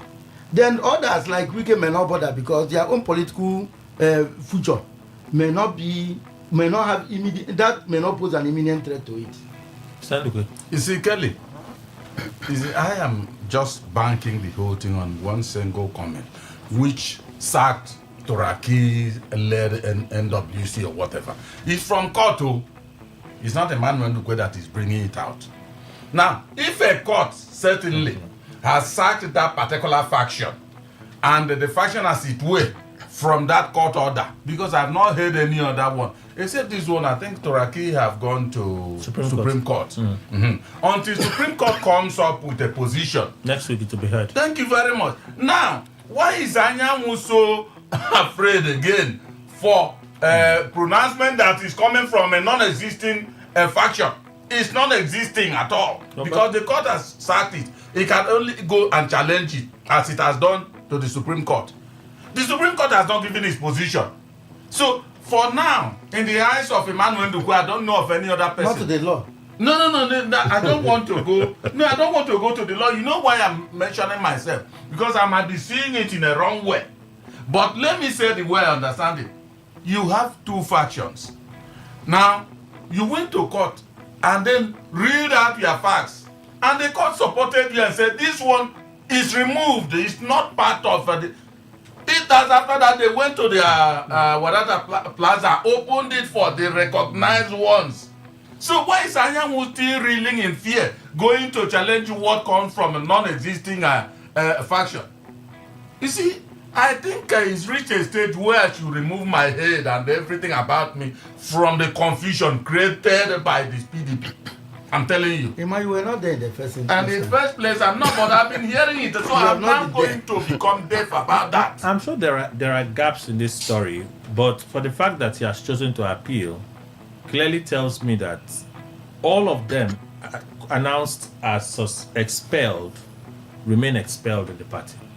How can they remain expelled when they now went dancing at Abuja? No, the new convention. If one of them that was expelled is now telling us that indeed there was a court judgment declaring and affirming the powers of the PDP to discipline, right? Mm-hmm. And they are not exhausted all the internal remedies, right, before coming to the court. The action of the leadership stands. That's what he's telling us. Kelly, what it simply means is that Turaki and his NWC and everything about them is still validated. No, but it's also possible that this decision may be hinged on the NEC and not the NWC. Everything is about the PDP. Because the contention here is the NEC of the party, the NWC of the party is what is being contended.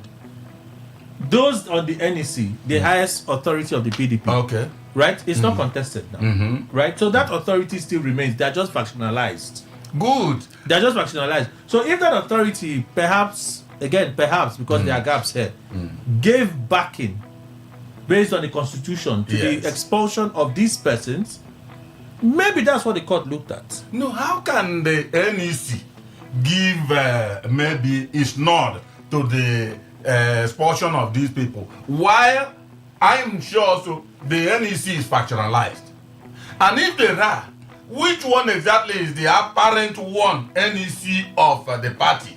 That is the confusion for me. Professor Wone. Yes, Kelly. In fact, I am tempted to doubt the veracity of that information you just read.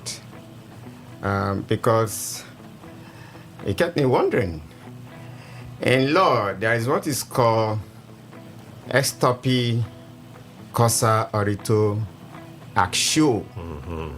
What that means is that what that means is that the court cannot reward illegality. And so we are aware of the fact that we have cases, concerning PDP in court, litany of cases. And for now, all of them have been channeled to the one pending in the Supreme Court now. And I don't think that, there is an exception to the cases which are now pending in the Supreme Court.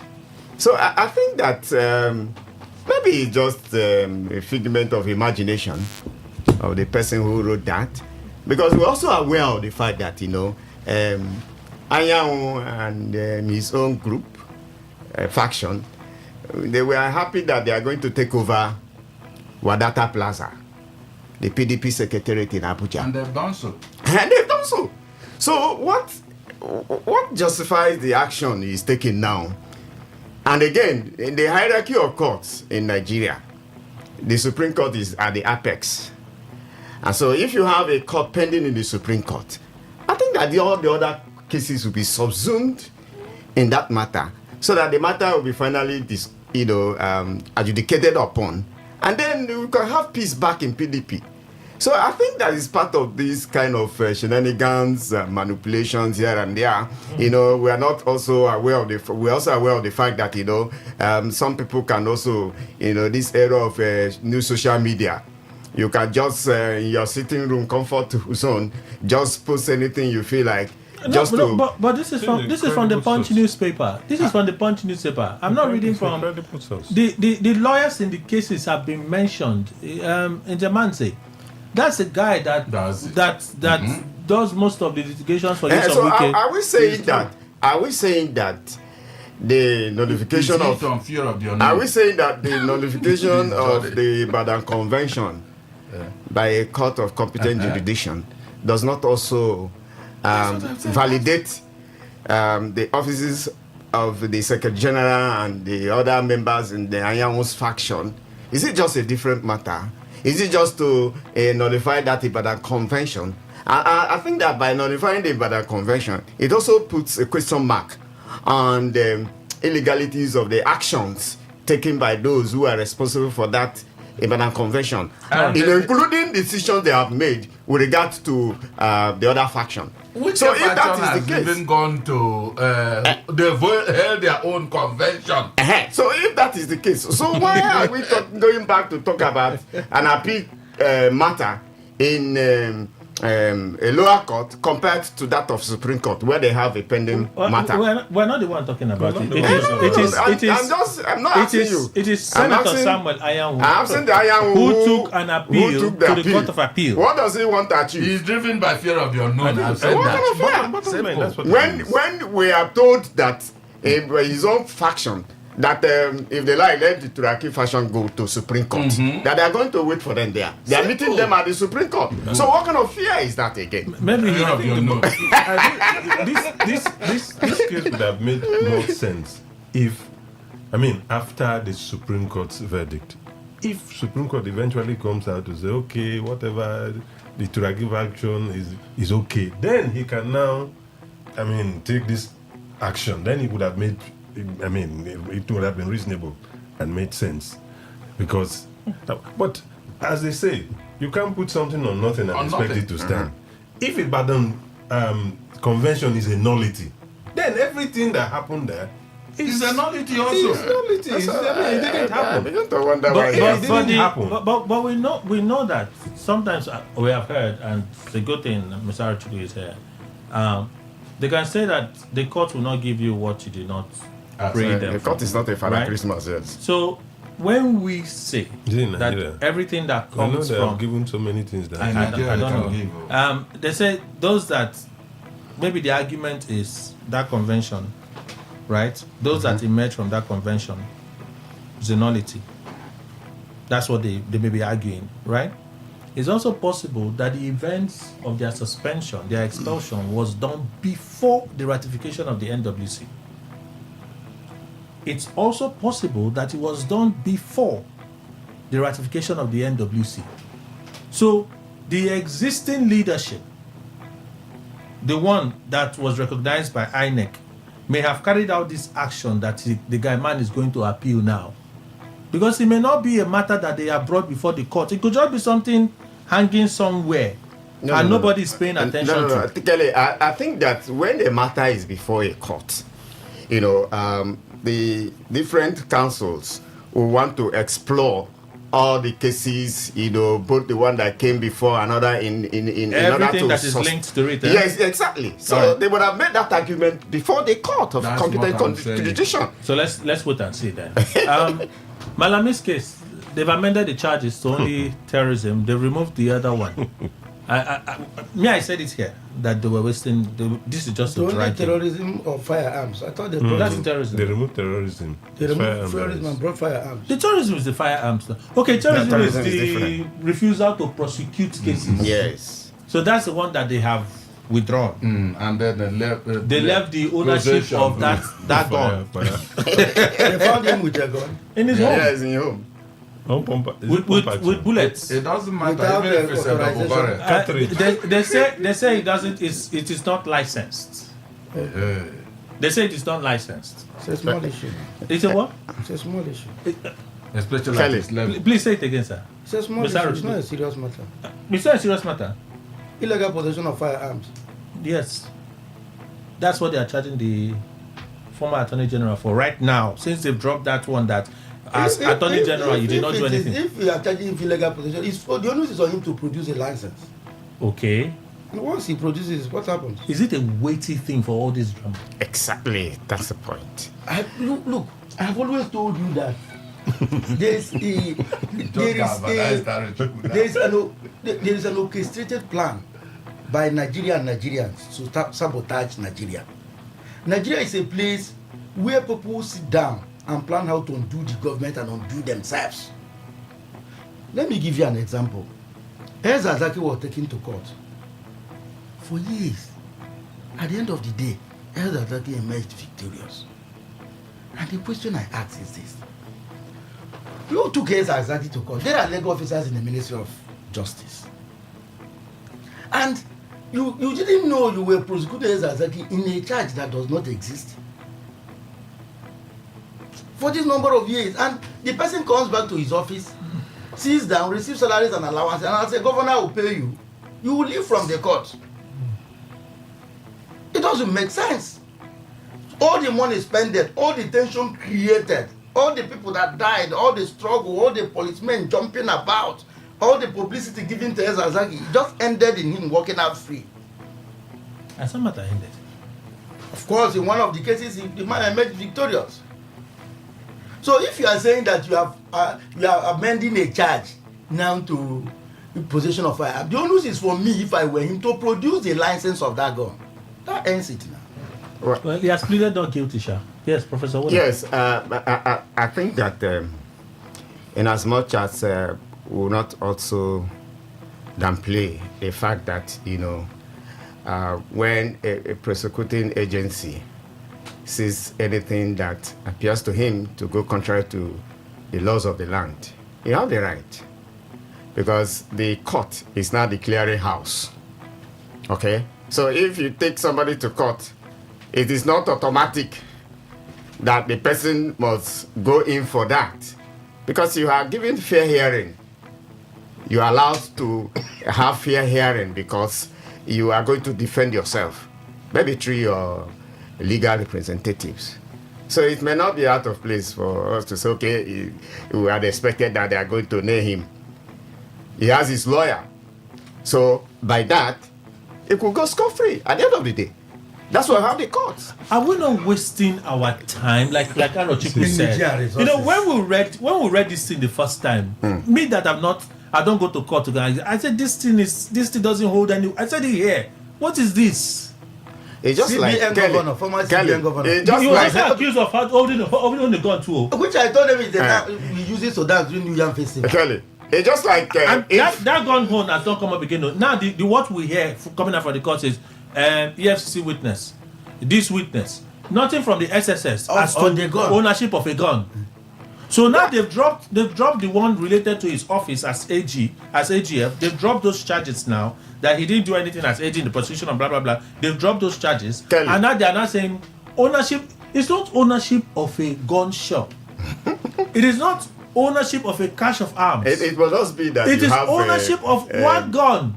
No. The law says it does not mean that you must have a factory of guns. Okay, so is that one gun that you use to kill everybody in Kebbi State? No. But if you kill one soul, the one soul is also tantamount to killing everybody.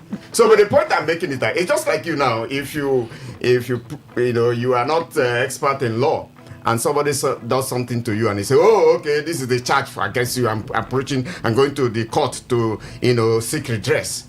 And probably what you had in mind is not exactly what the court, going by the interpretation of the law. So at the end of the day, the man goes scot-free. You don't say you've wasted their time and resources. Because they are seeking for justice is not free. Justice is not free. They broke into the roof of Okorocha's home. Yes. Today, Okorocha is a free man. After all the drama. Well, I think that what the legal counsel for Okorocha would have done is to sue for invoke his fundamental rights.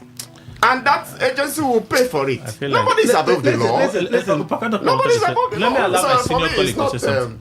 I think it's a judicial process. This whole idea of taking somebody to court to go and prove what is and what is not, I think it is now clear that actually Malami was just being persecuted. There is something you just want to teach him a lesson.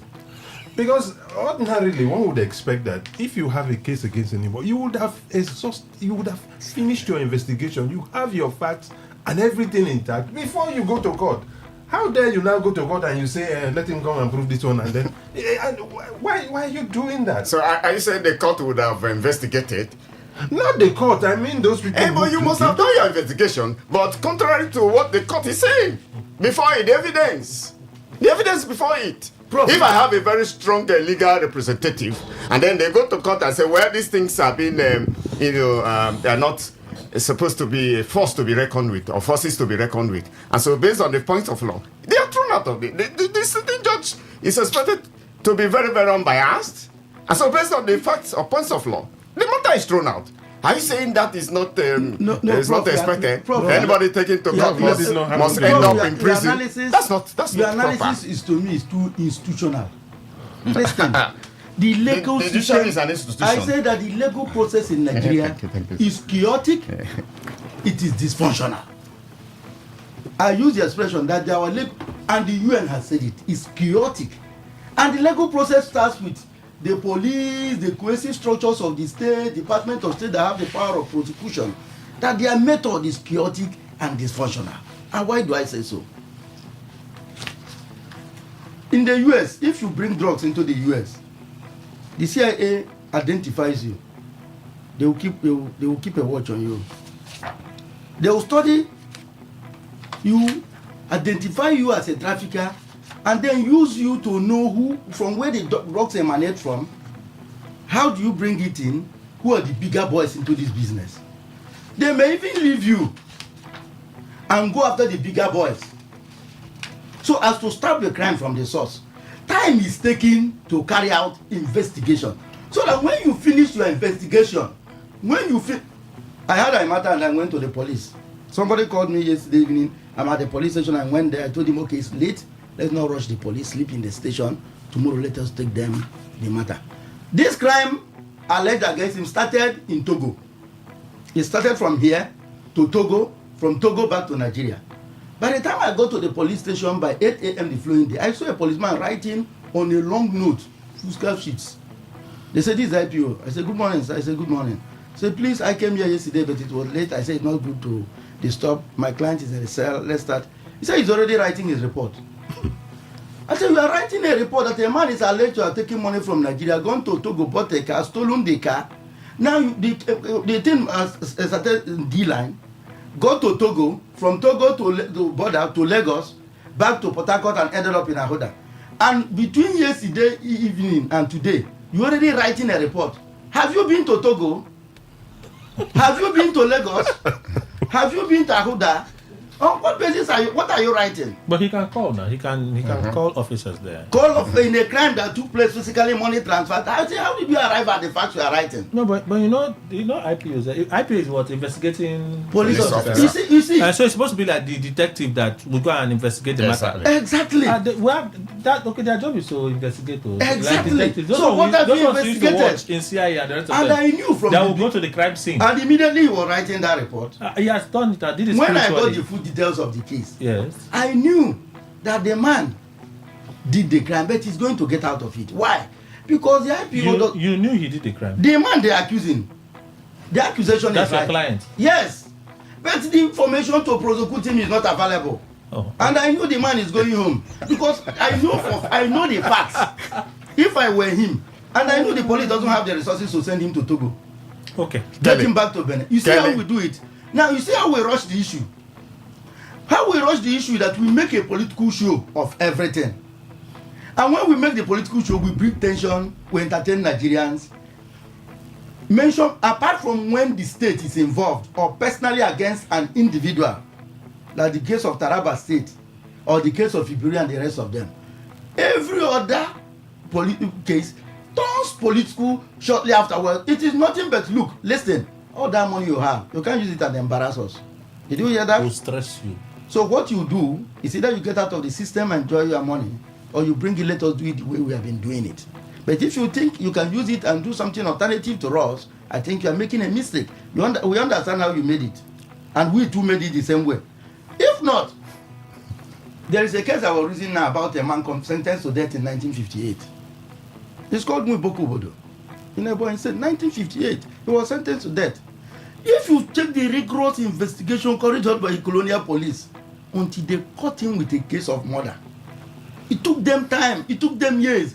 And the trial of that man lasted for just 3 days.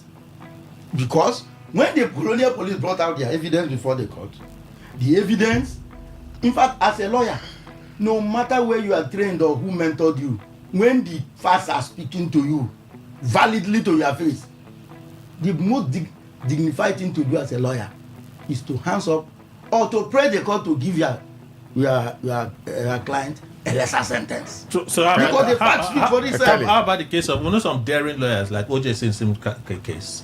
That was a big case. The evidence were clear. But OJ walked away. Good. Do you know why? Because at the height of criminal prosecutions too, and that is another aspect of it, they could as well be interchange, exchange, and negotiation. What do you think can happen? Let me introduce Amor Bob, the boss of Ray Brown. He's the managing consultant, CEO of Grain Consulting. Good morning, sir. Welcome. Thank you, Kelly. Thank you, my fellow panelists. Okay, there is Mr. Ndiko, you've not said anything on this matter, right? Everybody is struggling at the same time, and I don't always struggle like that.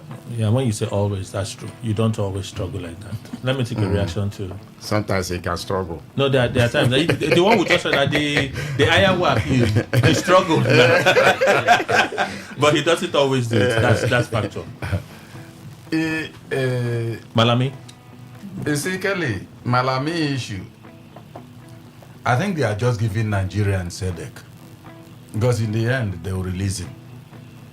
See, I have always said, even this one we are saying these are procedures. They are good for those who have gone to school to read law, to know the law of Nigeria and understand it well.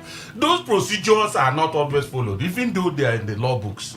They are not followed in practical terms. So, Malami issue. You know, when, for instance, they leveled all those things, we were talking about coming and said even the terrorism and all that, which they have removed that one now.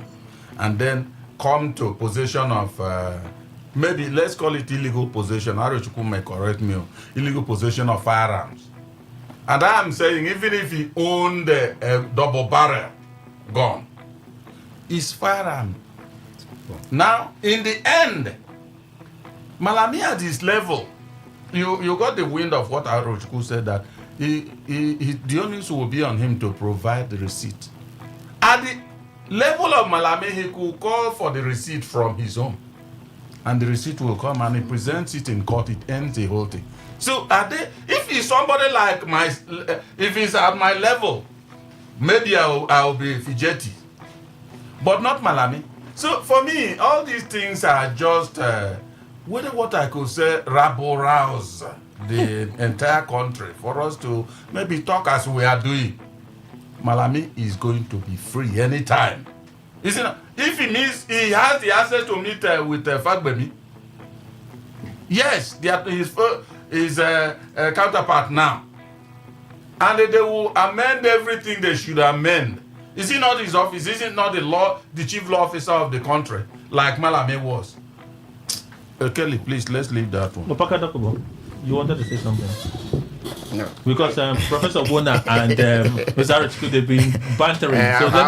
So let me pause it and allow others to contribute. Honestly, for me, I think whatever they wanted to teach, the lesson they wanted to teach Malami, and they have taught him, all that he has suffered, well, they showed him that they're bigger than him now.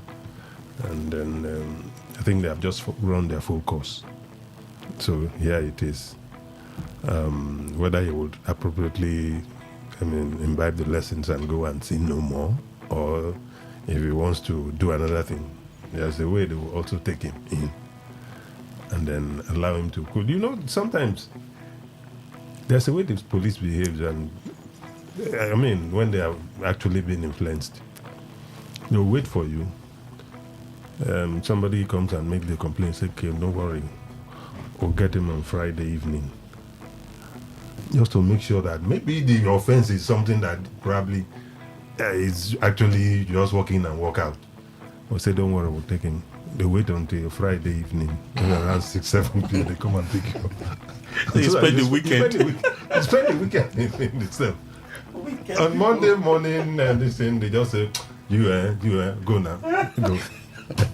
They polished you. That's like if you polished. I think that's just what is happening. 3 days away from your home. Inside a dirty unkept cell. Kelly, have you noticed in Gigi recently? Do you know the latest development? He's in the forum of ex-governors of... Did you see him with his red cap posing for the picture? At Enugu now, after they finished the meeting, Southeast ex-governor. I can't remember. No, yes, I can't remember what he was wearing. Did you know the position it was against Tinubu now. So that position he took afterwards, what happened? What do you make of it? I don't know. Then what happened forward at the Southeast Governors Forum going forward with the commitment they have made? We think you go buy into that commitment. When is he supposed to be his return date in court? I know. I think I should come and take your position now.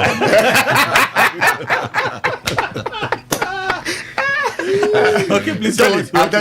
You see, I'm also aware that when when a matter is before a court, councils are given opportunity to do what they call further and better affidavit. Considering emerging realities in the matter is allowed in the judicial process. And again, it's also the fact that if you know all this, after up and down, denying, allowing Malami to sleep in dirty cells and all that, the man has to apply for, assuming he is vindicated, the man is allowed to apply for either fundamental right. Exactly. And sometimes the court award costs. Yeah, who pays? I don't know. That's a different matter altogether. Okay, so that's the agenda. Okay. We have a few minutes. Let me hear about Pusanibo's views on this. On Malami? Yes. They've amended the charge now. Dropped one. It was 2. They've dropped 1. The one that he aided terrorism by not prosecuting the said sponsors as Attorney General at the time. They've dropped that. It's now the possession of one gun. I saw one in your house the other day. It's not in my one gun. It's not in my house. You went to the wrong house. I think we just need to understand that what is going on is what you will call defensive radicalism by a decaying Nigerian state. The feudal system that is running Nigeria occasionally has to keep tension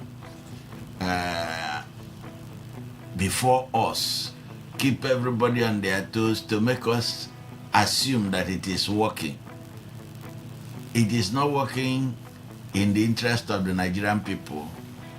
It is not working to effect justice when you look at the judicial arm of the state. It is not working to provide security when you look at the executive arm of the state. It's not working to provide comfort and economic salvation when you look at how the economy is running. What is it doing?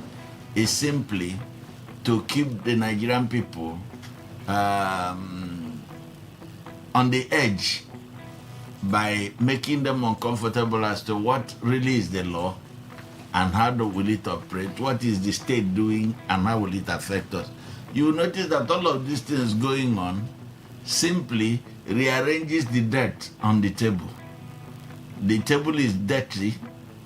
They are not cleaning it. All they are doing is rearranging the dirt. So if the dirt was on the left-hand side, they move a bit of it to the right and tell you this is progress. Malami is one with them. It's just that he has been suspected of having anti-ruling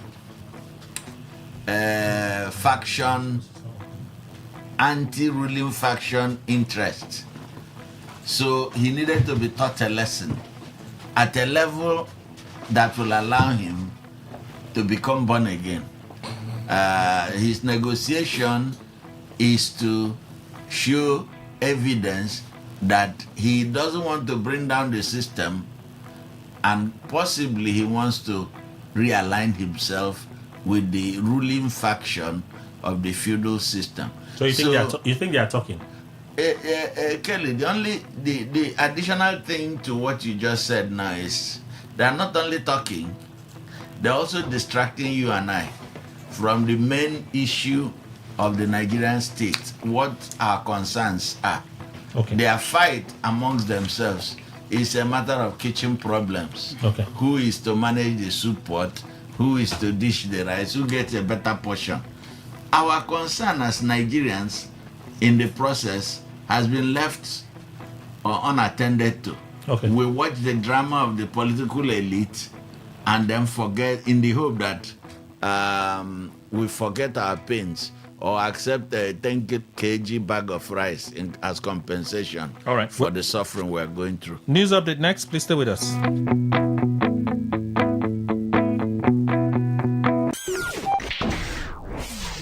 Today, 95.1 FM, Port Harcourt. News update.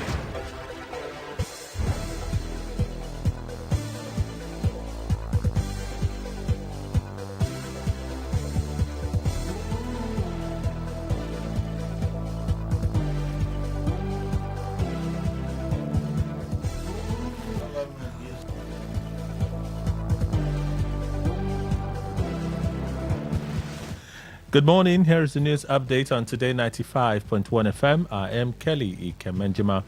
Our former secretary to the government of the Federation and the chieftain of the African Democratic Congress ADC, Babachi Lawal, has alleged that the All Progressives Congress APC-led federal government was working toward establishing a one-party system in Nigeria. Speaking during a television program, Lawal, who claimed the ruling party fears losing a credible election and is therefore seeking to remain in power without viable opposition, also said the APC would struggle to win a free and fair contest. While he said the ADC has conducted internal opinion polls to support this position, he declined to make the findings public, describing them as confidential party data. Lawal's remarks come amid growing political tension and increased scrutiny of the country's democratic processes ahead of the 2027 general election. The ADC has also been at odds with the Independent National Electoral Commission, INEC, accusing its leadership of bias. The dispute follows INEC's decision to suspend recognition of the David Mark-led National Working Committee and other factions within the party pending the outcome of ongoing court proceedings. Despite INEC's stance, the ADC went ahead with its congresses and held its national convention, which Lawal described as successful. The national chairman of the All Progressives Congress APC, Netanyahu Yewada, has downplayed concerns that the influx of politicians from opposition parties could trigger internal crisis within the ruling party. Speaking during a media chat in Abuja, Yewada expressed confidence in the APC's internal structures, saying the party has developed strong mechanisms to manage competing interests as its membership continues to grow. Responding to questions about the risk of internal implosion, he noted that similar fears were raised during the party's congresses and did not materialize. According to him, the APC successfully balanced the interests of governors, National Assembly members, and other stakeholders in an equitable manner. The APC has recently witnessed a wave of defections from opposition parties, reshaping Nigeria's political landscape and fueling debates about its long-term cohesion and democratic balance.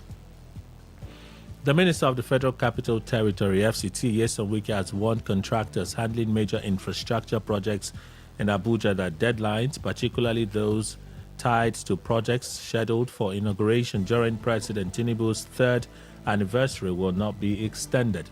Speaking during an inspection tour of ongoing works across the capital, Wike expressed displeasure over delays on some projects, especially a road construction site in Wuse, while acknowledging the quality of the work delivered so far. On the foreign scene, South African President Cyril Ramaphosa has appointed veteran politician Rolf Meyer as the country's new ambassador to the United States, a move widely viewed as a strategic effort to recalibrate diplomatic ties. The presidency confirmed that Meyer will assume the post once formal accreditation processes in Washington are complete. The 78-year-old is regarded as a pivotal figure in South Africa's transition from apartheid to democracy.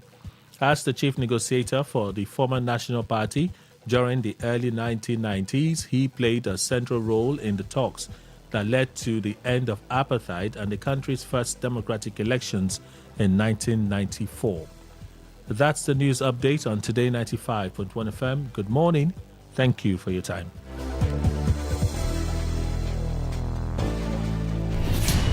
Stay informed, stay ahead.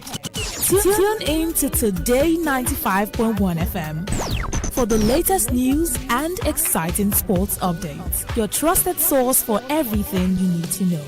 Today 95.1 FM, the voice of the people. Don't let anything stop you from being active.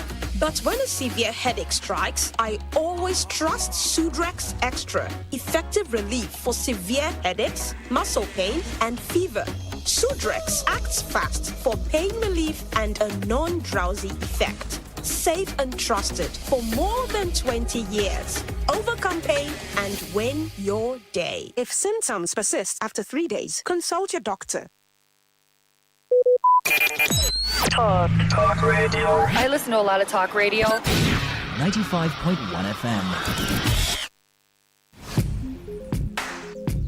Looking to grow your business? Ready to elevate your brand and reach the right audience? This is your moment to take your brand to the next level with Today 95.1 FM. Your trusted voice, reaching thousands of listeners every single day. From startups to established brands, we create powerful advertising solutions that boost your visibility and drive real growth. Our affordable advertising packages are designed to give your business maximum visibility and real results. Don't just advertise where people are listening. Call us today on 0818-389-2850 or visit our station to book your slot now at Today FM Drive off East West Road, Obiapo. Today FM 95.1. Your voice, your market, your success. Radio has never been this good. Today, 95.1 FM, Port Harcourt.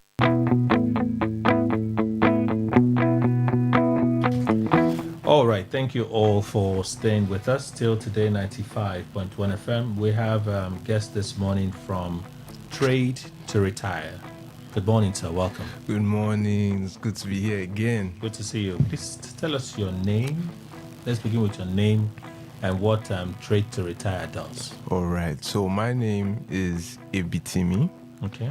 And I represent Trade to Retire. Now, what does Trade to Retire do? Are you the owner? I'm not the owner. I'm actually the Chief Technical Officer. Okay. Yes. So is the owner coming? When we get to that, Please go on, don't mind me. All right. So Trade to Retire is a purely educational firm that deals with edifying people on their way around financial trading. I'll take that again. Okay. So Trade to Retire is a firm purely academic that focuses on teaching and giving back to the community on their ways around foreign exchange trading, around that. Okay, so let me see if I get it right now. Okay. So you don't confuse people like me. All right. Yeah. So Trade to Retire only teaches people how to trade foreign exchange. Yes. In the trading platform. Yes. All you do is teach. All we do is teach. We're not an investment, firm. We're just purely academic. So you don't do things like copy trading? We don't do things like copy trading as of right now. So right now we're just purely focusing on education. You don't also share signals with your students? That's another package. But right now, it's just purely education as of right now. When you say another package? Yes. Well, we will first of all want you to go through the series of training before, you come for, the signal packages. But we really just want to give back in terms of education. So you see that for the purpose of this interview, yeah, what you want to talk about is the education. That's it, my brother. That's what you focus on. Yes, just education. But at Trade to Retire, there may be other branches. Yes, of course. There are other things that involve trading too, but we are mainly on the training. Why are you focused on trading? Well, because over there at Trade to Retire, we're very, very big on giving back, right? Okay. We've seen the PR on trading. Oh, the CEO is here. Yes, this is the CEO. He just walked in. So we're big on giving back to the community and everything. So while we're big on trading, as opposed to, signals and all that, is when we give back to the community, we help build it in different ways. We help you from investing badly, for example. We just give you a general education on your way around trading. All right. Let's introduce the CEO. We've been expecting you, sir. Good morning. Thank you. Good morning. Please tell us your name. I'm Mr. Prince Ochidi, co-owner of Trade to Retire Academy. Okay, so you do affirm that the information shared by your senior marketing officer they're all correct. That's the CTO actually. Not this much. The what? CTO, Chief Technical. Oh, Chief Technical. Yeah. Oh, so he's in charge of all the connections. Exactly. Oh, wow. That's a very important person. Yes. But you do agree that everything he said is correct? Yes, I agree with you. People don't do copy trading, you don't do signals, you don't do set up accounts. No, that's actually a whole different package, but we don't put it as the forefront presentation. As per, we are an academy. We want you to not depend on those things. You see, but where it comes in is while you learn, you can earn. We don't want a situation whereby, because you cannot compare the learning process of someone who is a total beginner to someone who can grasp quickly. Everybody has a pace at which they learn. So we try to keep you at that position where take away Trade to Retire. You can always succeed on your own. So that is our focus, because the challenging part of this kind of business is let me just tell you the dark side of it. We want is just like when a mechanic repairs a car, he would deliberately spoil something. It depends on the mechanic. Yeah, it depends on because my mechanic doesn't do that. Okay, yes, but most times, people want you to return back. But for us, we are bent on leaving a legacy. For us to even be coming back to radio stations over time is because of the success we are having. Like, it's worthy to note that as we speak, we have over 257 profitable students over 9 months. Wow. Now, that is consistency. You see, if they have to depend on those extra services like he mentioned, then it's still a problem, because it means they cannot stand on their own. So you train for free? Currently, we have events that are totally free.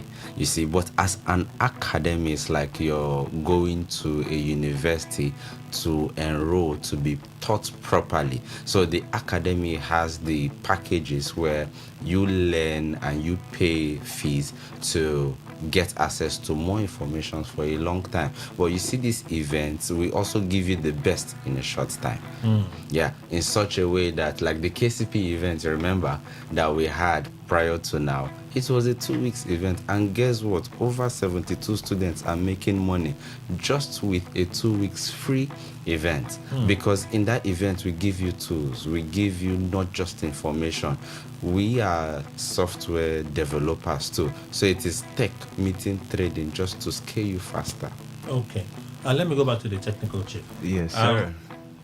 Forex is not easy, I've heard. True. It's difficult, I've heard. I've also heard that too. But it's not difficult for you because you have experience? Yes. Okay. What kind of people are you expecting to join? If you're teaching someone that is a newbie, it will be quite difficult compared to someone that has some level of knowledge, isn't it? So are you expecting everybody to come for this event, or a select few with at least a basic knowledge? That's a very good question. I was asked this question yesterday, in fact, and I would give the same response. We're expecting from 0 to 10. I don't mean age, I mean in the scale of experience. By 0, I mean 0 experience, 0 knowledge. From 5, I mean medium level of knowledge. That's, you know about trading. Maybe your hands have been burnt at some point, but you're aware of what trading is. And then the level 10, which is you have an immense amount of experience. We're expecting everybody.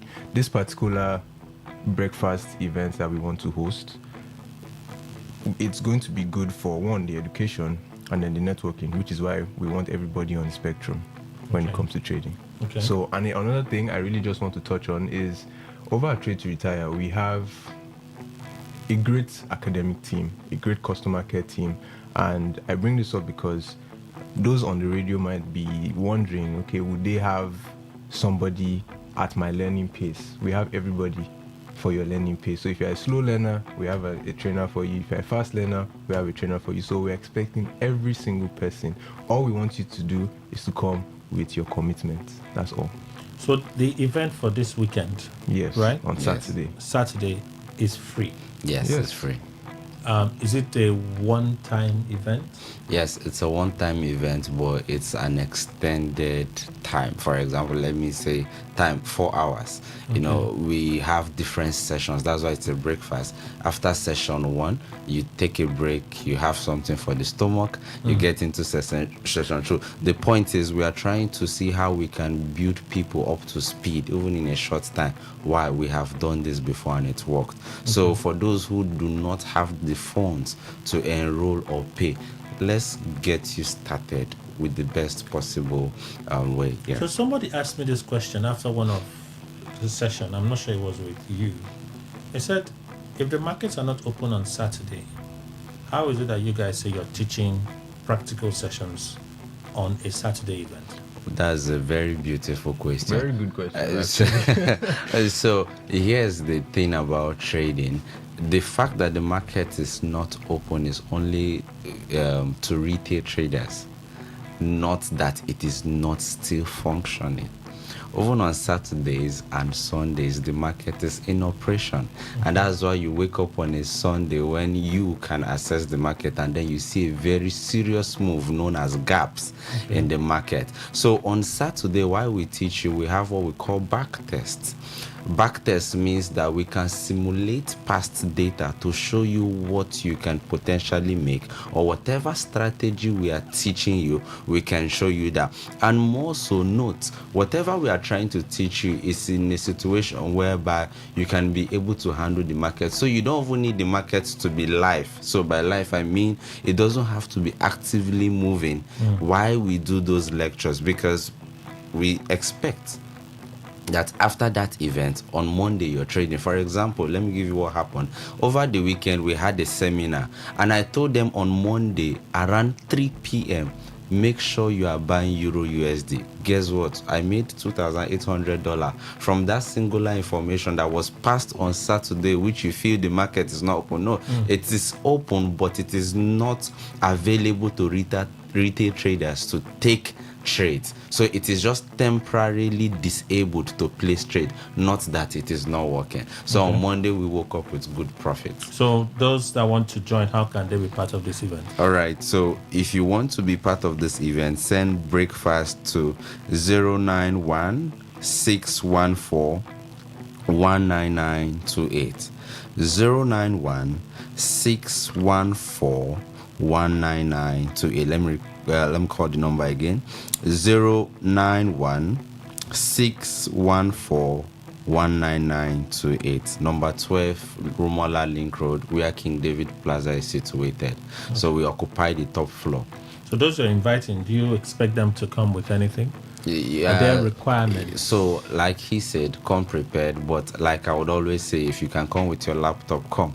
Okay. There is a Wi-Fi available for those who don't have internet access. Would plug you on because it's a practical class. And also come with an empty stomach because we are going to eat.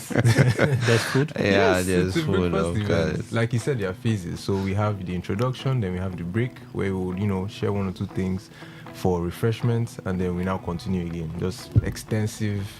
How long is the entire session? You intend coming? You see, we have a question for you now. I'm asking the question for who is listening. Yeah, 2 to 4 hours because we want to baptize them with knowledge. So in 2 to 4 hours, you intend to give them breakfast? Yes, that different items available. We got them sorted. So we don't want a situation whereby they are learning and their faces are. So we just want a situation where they can grasp effectively. Okay. Yeah. So let's go over it again.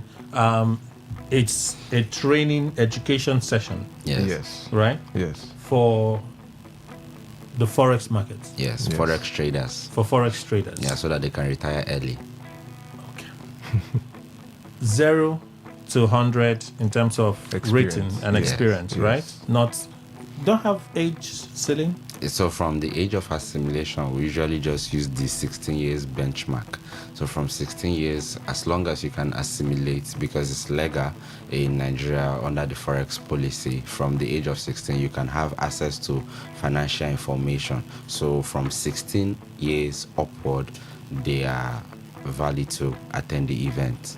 Okay, and since it's just for education, you don't worry about the trading part of it. No, the for trading those that are 16. Yes. I think they have to be 18 to start. Yes, for those that are 16, that's why I said assimilation. You Just can, grasping the knowledge but itself. from 18, you can't even create an account if you're not 18 years. The broker won't allow you. Okay. So that is already fixed as a standard under the Nigerian policy. So you have to be above 18 if you want to attend and then train. Yes. You want to learn and trade. Trade practically. Yes. But from 16, you can attend to learn. Yes. Okay. You're talking about the requirement. Yeah, so he said, come empty with your stomach. And then I said, come with your laptop. There will be Wi-Fi available. And then come with your mobile phones, whatever you can come with, because it's a practical session. We don't want to pass on information and give you tools and you have nothing to take those tools with. So for you to be part of the seminar, send breakfast to 0916 141 9928. 0916 141 9928. Let me call it again. 091 614 19928. Number 12 Rumola Link Road, King David Plaza. So we occupy the top floor. Yes. Final words before we go from the Chief Technical Director. Yes, I forgot to mention, I want you to also come with an open mind. Be prepared to learn and unlearn, because I know I'm in this city with you guys. There have been a lot of burnt hands and burnt fingers. Come with an open mind to learn and unlearn what you knew in the past that led to your fingers getting burnt, and come to learn something new so that you can retire early. And the truth is, you wouldn't know the result of something you don't partake in. And so this is me saying, give this a shot. Hold us by the hand, because just Google our antecedents, you will see we have been doing so well in raising people in less than 1 year. And so we want you to be part of Trade to Retire story. All right. Thank you, sirs, from Trade to Retire, for making the time to be here. Let's return to our conversation in just a moment. Today 95.1. Stay with us.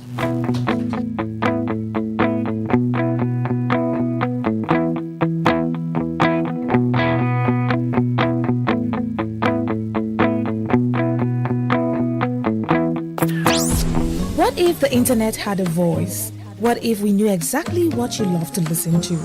What if we understood your vibe, your voice, your opinion? Today 95.1 FM. Today 95.1 FM. We are the voice of the people. Thank you for staying with us. Okay, information about applying for the loan for students. Oh, I wish I did. Ezekiel, I wish I did. But I'm sure if you went on their website, NEL Fund, just go on Google, enter NEL Fund. Just do NEL Fund. You should see a number of links. Look out for the one that looks like a full website for NEL Fund. Should be NEL Funds. I can just do it and show you now. So let me do it. So this is not me advertising them. It's a public service. So NEL Fund. That's yep. So it's even the first thing opening here. NEL Fund. So NEL Fund is NELFUND. NELFUND. It's the first thing that comes up on Google, right? There are steps there. I'm reading from direct now. From the site. Let me see. I can put it up on YouTube. People are looking at me. See, I'm reading direct from my phone. Simple steps to secure your student loan. Step 1. Register on the student loan application platform by clicking the Apply Now button to get started. Step 2. Click on the Request for Student Loan button and complete the loan application steps and submit. Step 3. Your application will be reviewed. After successful verification, payment will be made to your institution for institutional charge, while the upkeep loan will be paid to the bank account you have provided in your profile. Ezekiel, if you're still listening, I hope it helps you. Okay? There's even Apply Now on the home page. I'm looking at it now. There's Apply Now on the home page. So check it out. Let's see. let's just confirm that how simple they say it is truly what it is. All right? So, Ezekiel, it's over to you. Good morning, Kelly and the guests. I'm quite optimistic that what's happening in Malami it's a tales by moonlight. If someone like former CBN governor, despite huge corruption cases against him in court, at the end, where is Emefiele now? Emefiele is still in court. Where is El-Rufai now? El-Rufai is in court. Where is former EFCC boss? Who is former EFCC boss? Who's that? Bawa is free now. They didn't take Bawa to court. They just removed him, held him somewhere. And I heard that the late former president had to directly intervene by calling Tinubu to release him. I heard that from good authority, and we let him go. Till today, nobody said a word. God. It's just deceiving Nigerians that the government has taken drastic action in prosecuting corrupt persons. This present government has failed Nigerians, and there is no clear evidence of fighting corruption. Pastor Sunday from Rumigbo, you sent that one. Okay? Let's move on from there and read one or two more. The rotational presidency is the only way out now to reduce tension. Zone it to that zone and let Nigerians choose from the candidate from that zone. This bill was rejected by APC majority lawmakers and a particular Southern Zone senator last year. Obialo promised. You sent that one. Thank you. Atiku could be the best president Nigeria can ever have. He could be the stone which the builders rejected. Rotational presidency may now be bad. That is, north, south, east, and west, because no part of the country has monopoly of the know-how to lead. But will the people through the National Assembly be willing to ratify? Jay Ajib, you sent this contribution. Thank you. I've always maintained that Atiku's overambitiousness to be president may collapse ADC. Atiku always believes that party ticket is his entitlement and he will surely contest again despite his promise. Christian Williams from HA, you sent that contribution. Good morning, Mr. Kelly. How are you doing? I'm doing very well. Let me thank you for that message. You seem to just want to know how I am doing. Your voice messages we would read as well. Ezekiel, I see your response. Awesome. I wish you all the best. Okay, that's Atiku. Atiku is perhaps the biggest gist right now. First, he has confirmed this is going to be my last run. Let's start. I want to take it gradually. Opaka, do you believe him? Last run. I believe him. I'm not sure age is on his side. And if he says last run, I don't know whether that's last primary run or last presidential run. So he's confident that he will get the ticket to run. No, but he also said that if he doesn't get the ticket, he will support whoever emerges. They have agreed. And that will be the end. That's what he said. For me, I don't have a reason to doubt him on this. I don't have a reason to doubt him, given his age. Because if he doesn't get the ticket for 2027, I'm sure by 2031, he would be above 80. So it would have been okay. What is this thing about it? If it is not meant for you, probably it's not meant for you. For me, straight jacket, I think I believe I have a reason to doubt him. I'm obstinate, but do you take him serious? No. Why? Because you will be taking Nigerian politicians serious at your own peril. No, but I look at his age and be like, who cares about age? He will make a declaration. After all, we are still trying to work out the mathematics about President Tinubu's age. Okay. How many years ago he was older. And as he approached the presidency, he became younger. So those kinds of... That's like physical appearance, right? Not physical appearance. He's walking like he has springs now. Declaration, age declaration that is before us. You looked at it? Yes. You have it on authority? What authority? It was published that's in the newspapers that at a certain time ago he was in his 50s. Okay. Exactly. And suddenly, many years after, when he should be in the later stages of his 80s, he suddenly becomes 74. So what has happened is that he has been applying lunar calendar to his age. And there has been no refuter by the government or by his press team to say, no, you people calculated wrongly. Okay. This is the arithmetic. So if the sitting president can do that, the next one who comes, if he does, can also do the same. More so, we remember that we've had that story before. I won't run again. Ooh. If I fail. Late General Buhari told us how he wasn't going to run again. Okay, so your reason for doubting Atiku at this point is because of the history of politicians? Yes. Not necessarily him? No, not him as a person. I don't know him as a person. No, I know him as a politician. So that's why you refuse to give him the benefit of the doubt? I've given him the benefit of the doubt that has been manifested by people in his category. Mr. Atiku. I adopt the opinion of Mr. Brown as mine, and I just wish to add as follows. You believe them at your own peril.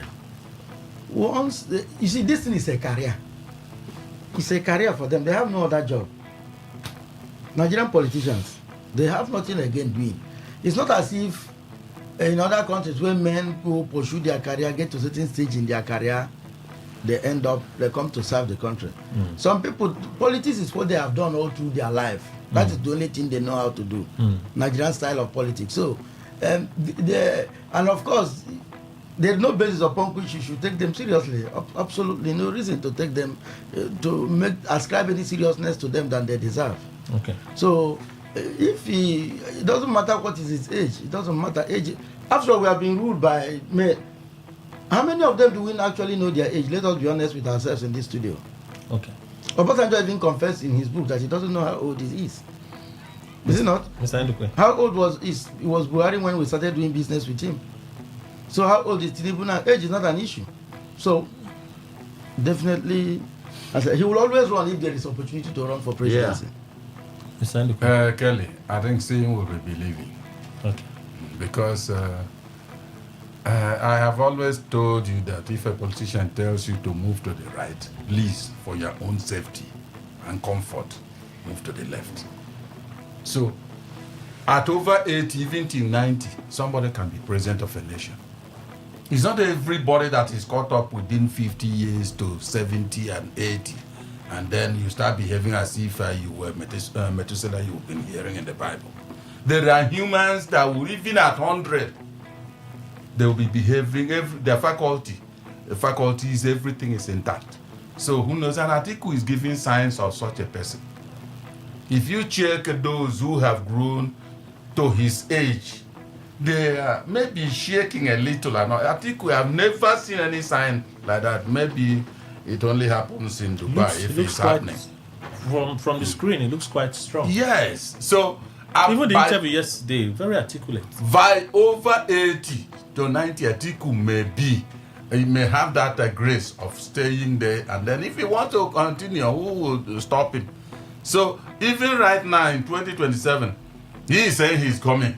He will contend, maybe he's last. That's what he said. And that's what it means. That's the problem I have been telling Nigerians that this year, this is when we are going to see. We'll get there. Yes. Even though he said if he becomes president, one of the things that he will push for is rotational presidency. So that if you just put to rest all of these things. He said, yes, he did not support it at some point, but eventually he thought it was necessary.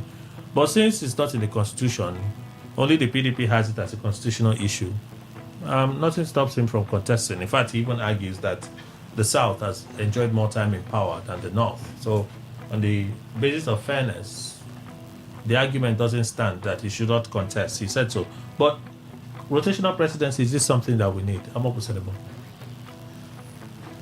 What we need is what will lift Nigeria from the doldrums, from the grip of poverty, mass poverty, and irrelevance, international irrelevance. It is not geographically located. The solution is not geographically located. I mean, the problem with Nigeria is that we are leaving the main issue and addressing the concern of politicians. Politicians want political power, and they're looking for a formula that will guarantee some safe way of their emergence on the seat. And rotational presidency becomes one of the options they want to look at. But we know that the problem of this country is poverty, mass poverty, growing mass poverty, mass illiteracy, unproductivity of an economy that is being milked daily by a few entrenched elite, political elite. Unless we remove those things, Nigeria cannot breathe well. And that is why we are struggling, going backwards instead of going forward. The politicians don't want us to address those things because it's not their priority. We, the people, should ensure that we put that as a priority of the nation. So, rotational presidency isn't? Rotational presidency, to my mind, isn't the priority of the Nigerian people. All right. It is the concern of the politicians. Really, honestly, I also believe at this point in time, Nigerians won't really bother if they have somebody in the mold of Gaddafi. If anybody from any part of the country arises and then takes Nigerians and then makes life quite easier. Is it the whole picture of Gaddafi you want, or part of the good side of Gaddafi? The good side of Gaddafi. I mean, every aspect anyway, of him is good. Whatever it is. But one person, even if it is just one person, sitting and then taking care of Nigeria in such a manner that people's lives become a little bit easier to get by. I mean, for me, where we are now, and nobody will bother. It will come to a point when everybody has gotten something and then we're all relaxed. That is when all of this one will people should begin to think of, okay, where does this one come from? And this one. At this point where we are now, I'm not sure the average Nigerian really worries about where the savior, in quote, now. You're sure? Well, You strongly feel that Nigerians care less about where the president is from? I don't know what you mean. Like, Nigerians care less about where the president At is this from. particular point in time, Nigerians, for me, That's what I think Nigerians are looking for one person. That's where it comes from. A savior, in quote, that can make life quite bearable for them. Other things and let the country work. And then, when everything is settled, we can begin to think of how do we sustain this. But for now, let's assume we're in a plane 50,000 feet above sea level and the plane develops a fault. And of course, it's bringing us down to dry ground. Do you think it's wise that we take turns, rotationally to know who will fix the engine when we have a competent engineer? For instance, that competent engineer, very qualified, and who have shown capacities in Fulani man. At that point of crisis, do you think we should try an Igbo engineer first? Then try a Yoruba, try a man from Ogoni, and that man from Opobo. And possibly we say, look, we must take turns to stabilize this train. Or do we, where the man who fixed the plane, the enable us land safely at Port Harcourt Airport, comes from? Is it of any importance to any one of us? Or to walk out of that plane at Port Harcourt Airport? Or any one of us needs a heart surgery, and we say we must bring people, different people, and we must take time to test their capacity with your heart. Then whenever we take time and test it out, everybody must take his time, so that we don't say Igbo people did it or Yoruba people did it or Hausa people did it. So if we cannot, who among us would like a son who came out of aviation school today to fly him in a turbulence than a pilot who has been flying for the past 30 years with the requisite experience? So if we cannot do that, why then do we feel that our brother or sister who doesn't have the requirement should man a state institution that is involved in the administration of that plane or the management of human health? You see, we are not being honest. Just as Mr. Brown said, it is the concern of politicians how to assess power. It's like what we said, federal character principle. Where has it led us to? We abuse it to the extent that you can have a Rivers man who is very competent and qualified, is sent. You have a Yoruba man who is very competent and qualified, is sent. You can now go and greet a DAP from Ogoni or from Opobo or from my village and surround them with it. You say everybody must be represented. And those those individuals who are just there by mere representation, by virtue of where they came from, becomes a disaster in the entire arrangement. So what we need is somebody who is competent. And that is why some of us have questioned neoliberal democracy and even what we call the rule of law. How is it working in Africa? We are still interrogating it. The postulations of IMF and World Bank, Europe and North America, elections, if we have a Gaddafi type as Dr. Wose, who can give us water, give us electricity, I mean, is Saudi Arabia run by a democracy? It's not now. Is the Vatican run by a democracy? A kind of theocratic democracy. So why are we having these administrations functional and you are telling me that one way to solve Nigeria's lingering problem is where the president... Okay, we had a president from the South. That was what the people prayed for over the years. Please tell me the difference it made in the South. No. I don't see what it made in the South. So if we get Igbo presidency as it's being canvassed, it is still people like Kelly here that will be the contractors with the government. The fact that the president comes from my village doesn't even give me access. The poor still remains the poor. The rich will always amalgamate at the top and do their business. Okay. So what is the problem of where the man comes from or the services we want to get? If the water is running, light is coming on, you go to hospital, they give you services, you walk out. So where the leader comes from, is it actually an issue to you?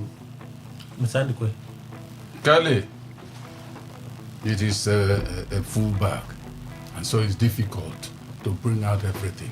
I tell you that philosophy of rotational presidency will never see daylight in this country.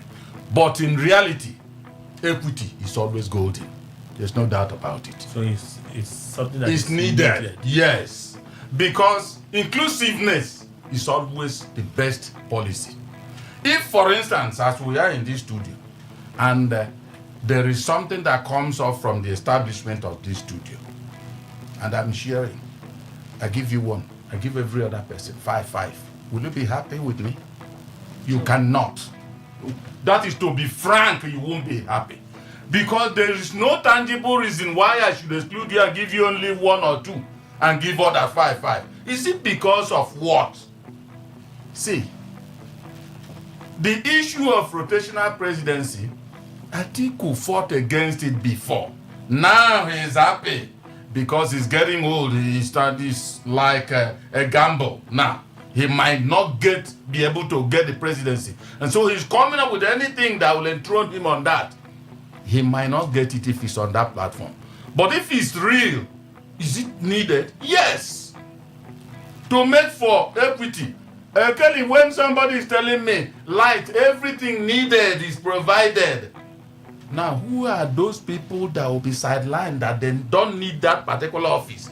If you don't try, you don't make a search, will you get somebody that is competent? Is it only one person that will be competent? So who is actually, since 1960, Nigeria started its self-governance, who has been competent to that level?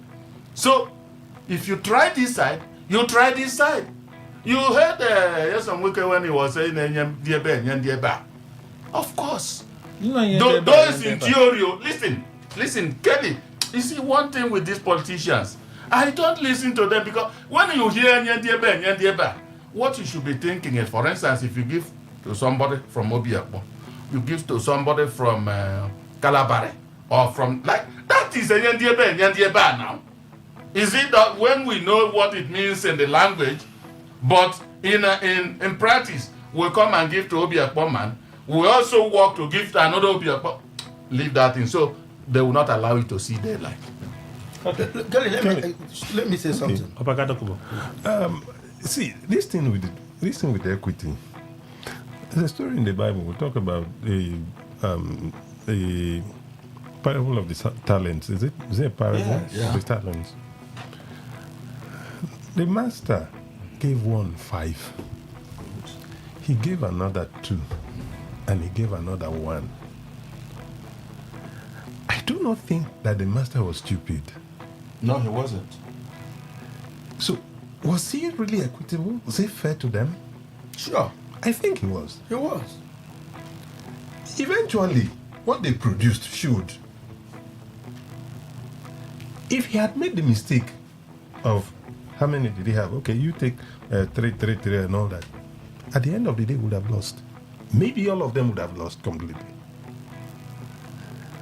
So for me, if for us to get to that point, where we'll now be satisfied to say, okay, where we are now, I think it's a desperate situation. So I'd like to ask you. I feel like this is an elitist conversation. Because I know how many times I've walked into people and they're talking about this thing. And then you tell them, they're talking about this kind of say, I don't understand. Igbo no get rights to the presidency. We don't deserve to be president. What's the article they find when you won't go contest for president? No being brother just come up for Asoro. Why you not go wait, make it in come back to their turn? I've walked into occasions where people are saying these things. Yeah.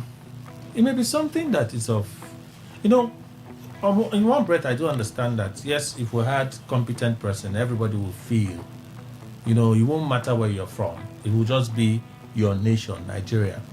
But majority of Nigerians are not that intellectual in wanting to appreciate that, okay, somebody can spread the dividends, it doesn't matter where the person is from, because they can see from those that are in office. For instance, it's been alleged that Tinubu is adequately making the West better, in particular Lagos. It's been alleged that most of his contracts are in Lagos. When Buhari came, they said literally Aso Rock Abuja was overtaken by Northerners. So when you look at all of these discrepancies, they now say, well, if North don't get, West don't get, why South don't get, why East no go get?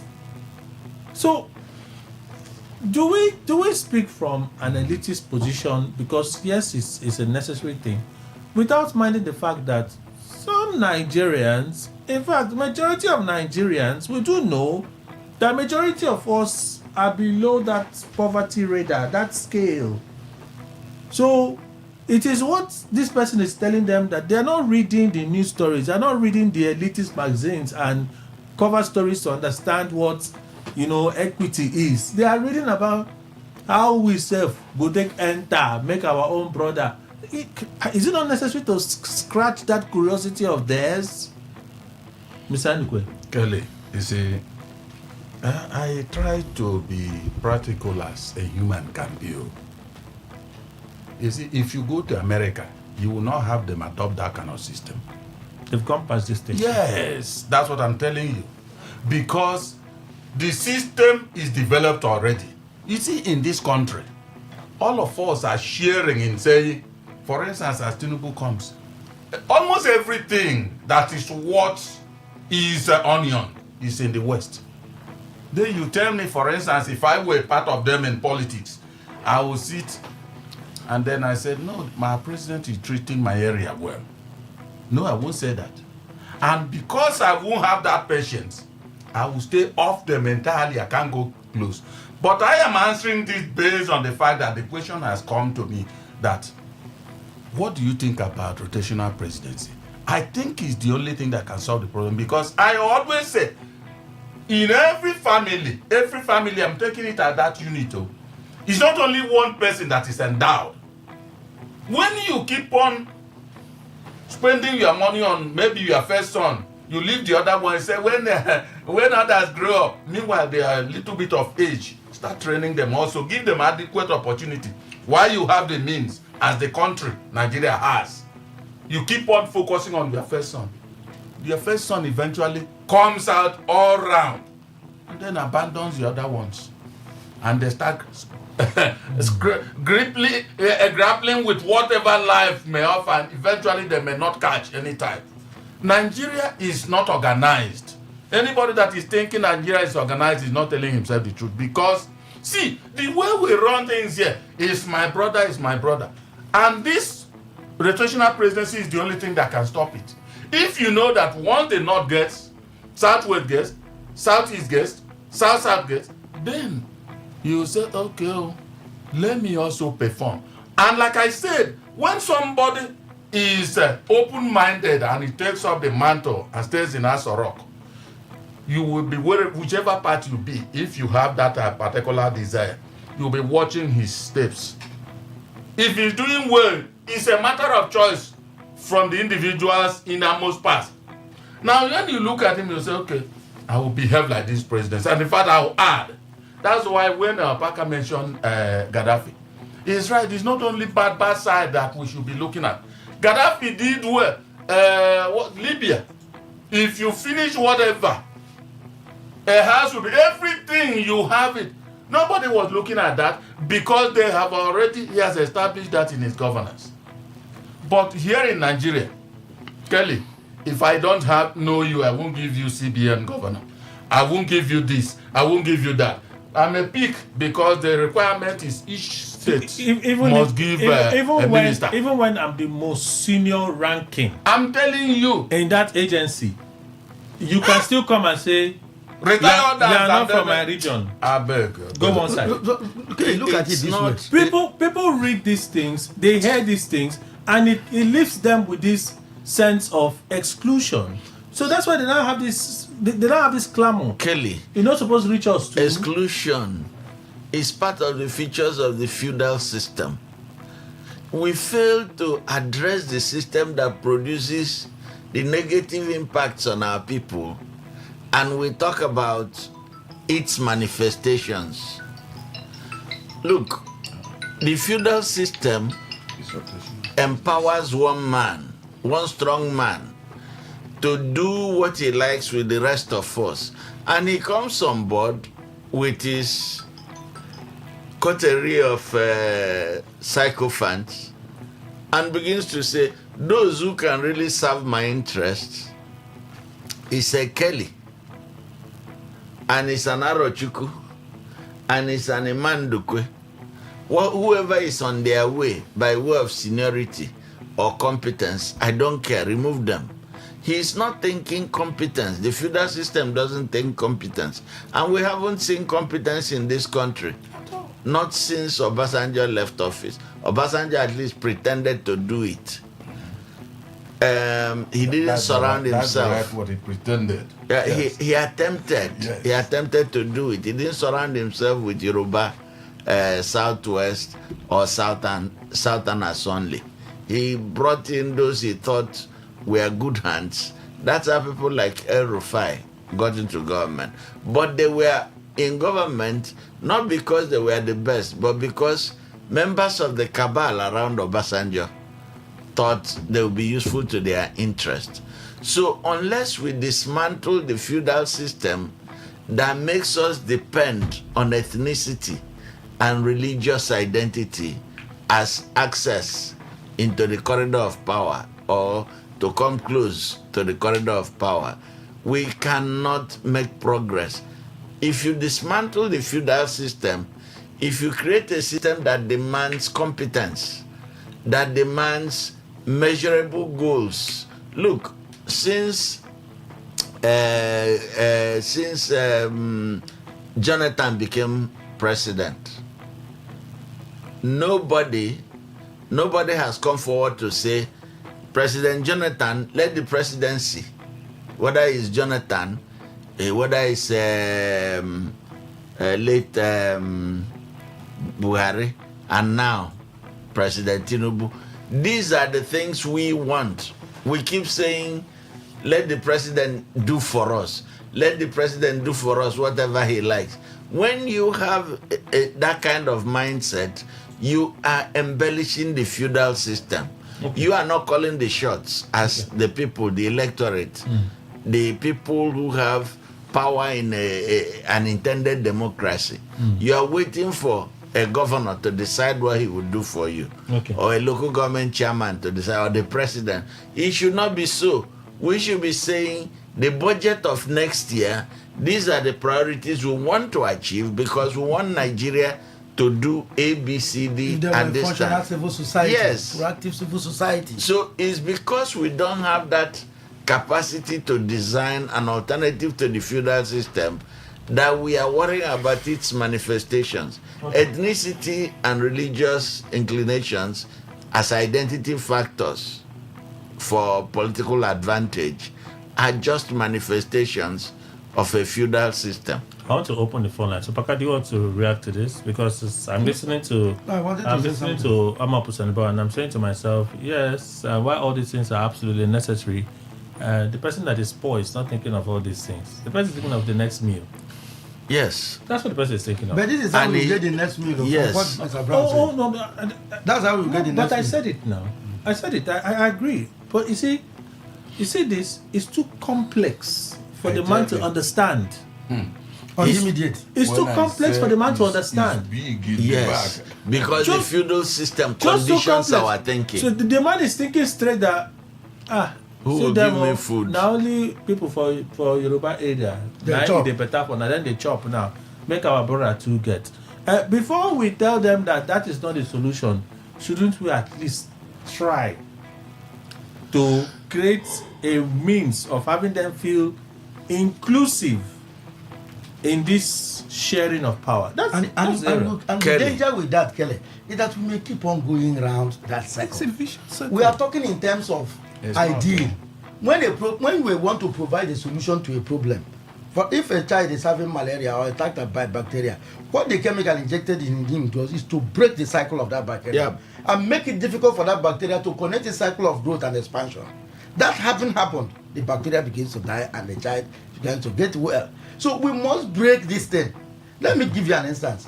If you go to Uganda, Yoweri has stayed too long in power, isn't it? But if you know this history of Ugandan politics from the time they got independence to the time Amin took over to the time Yoweri came on board, it was only that kind of thing that Museveni is doing that would have at least safeguard the political stability of that country. Why? Because if after 4 years he left, they would have not only coups would have continued, soldiers and militants would have been experimenting their hands. So a man needed to stay long to stabilize the polity. How long he's staying becomes a question for another discourse. Like Rwanda. Like Rwanda. Like the man in Rwanda. Imagine if he did 3 years or 5 years and left. So these things. So how about Mandela?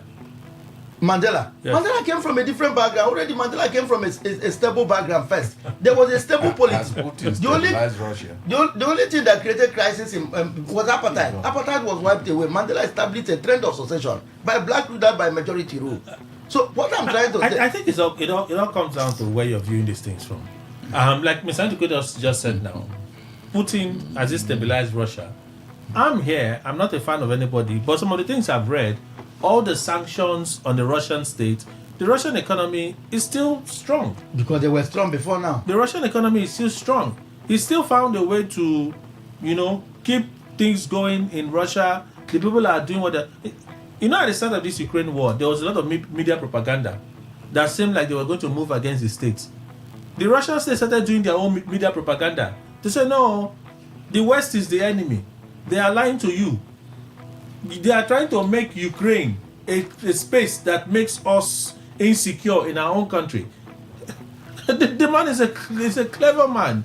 He's in position and he knows how to use power. That's one view of it.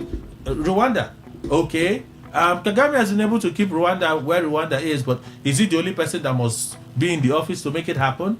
There are opposition in Rwanda that are getting jailed. We hear those reports are out there. They're getting jailed. In Russia, they are killing them. The opposition is being killed in Russia because some person says I must remain in power. Yeah. That's what is happening. That doesn't make Russia an ideal state. Does it also make Rwanda an ideal state? No. It does not. All of them are in progress. There are uniqueness to all of these things. Kelly, as we speak today, can you imagine the Nigerian football team going to play and Victor Osimhen is sound and he is not included, do you think anybody from any part of the country, it doesn't matter the fact that you are in Nigeria, would you bother? Would you be happy? Me, I won't bother. I don't watch football. That is sports. Oh. It's different from politics that run everyday affair. You see, this is where the problem is. If for leadership, until we see it as something that affects us individually, even in our own, what is leadership if at the end of the day it does not serve you, even at the very individual level? I have to open the phone lines to take reactions. There's a topic that is in my head woozy. But I say if I drop it, I'll cheat the listener. I can see. My head is doing woozy like Kelly just asked. Because if I don't ask this thing today, it's gonna be on Monday. In fact, let me just ask it. Say, Kelly, stop it. Let me read 2 or 3 messages and I'll ask the question. Maybe we can talk about it briefly. Lagos APC announces their consensus candidate. They have not announced. Did I say they have announced it? Maybe he heard that. We are waiting for the political leader of Rivers State to announce our own. Also for Ayamu's appeal, rumor that Supreme Court will settle it. Okay. A great wonder, Iowa appeals, okay, a great wonder and amazing. Which of the PDP is now authentic? The one he is the secretary, the faction they claim is not authentic and have gone ahead to take over the national headquarters in Abuja. It all shows how phantom their needless betrayals are. Very unfortunate. Kanu, that's a contribution. Raymond from Alu, okay. On rotational presidency, let's remember we have 2 zones, which is the north and the south, which also have 3 subzones in each. But when it comes to the south, we like to mention the subzone. To the north, we see them as one. Remember, north is never just like the southeast. Okay, Adewale, I tried. I read, somebody sent me a message that the case of Ayamu and the others, their suspension was done by Damagum. It was done by Damagum. It wasn't even it was done before the convention. Before the convention, of course.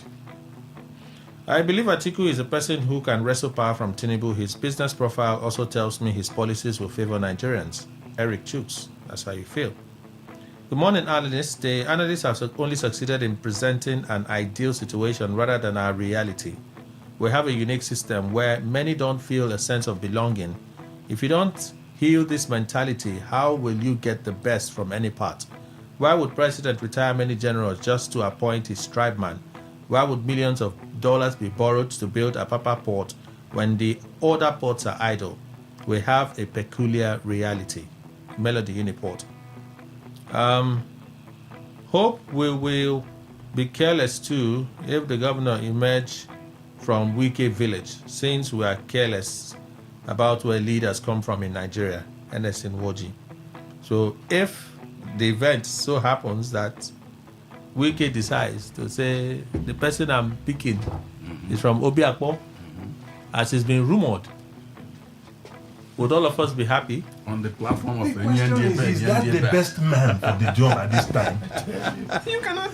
It's already flawed. They won't be asking. They won't be. So it's already flawed. They won't be asking the question of is it the best man. They'll be asking the question of who is Wike to pick for that. Wike don't do 8 years. So you are already starting on a very faulty foundation. Fubara just came and did 4 years, and now somebody from the upland is coming again. Is Rivers State to pick leaders for us? No, if we are the ones that are choosing. It wasn't Rivers State when he picked Fubara. And Fubara is now heading Rivers politics. Except you are now completely, surrendering the Rivers leadership recruitment distance to him. So let me ask a question. I heard there's a timetable. I haven't seen it, so I doubt that timetable is real. I heard there's a timetable. Now that the different states are now picking, I think Ogun State is the earliest to give us a candidate. APC consensus. This consensus thing is a dangerous thing, but hey, what can we do? That's what the lawmakers succeeded in putting in the Electoral Act, consensus direct primaries. And most of the parties are now opting for consensus. I think even said it that the ADC may opt for consensus in choosing their candidate. But if that doesn't, it brings too many issues, they'll fall back to direct primaries.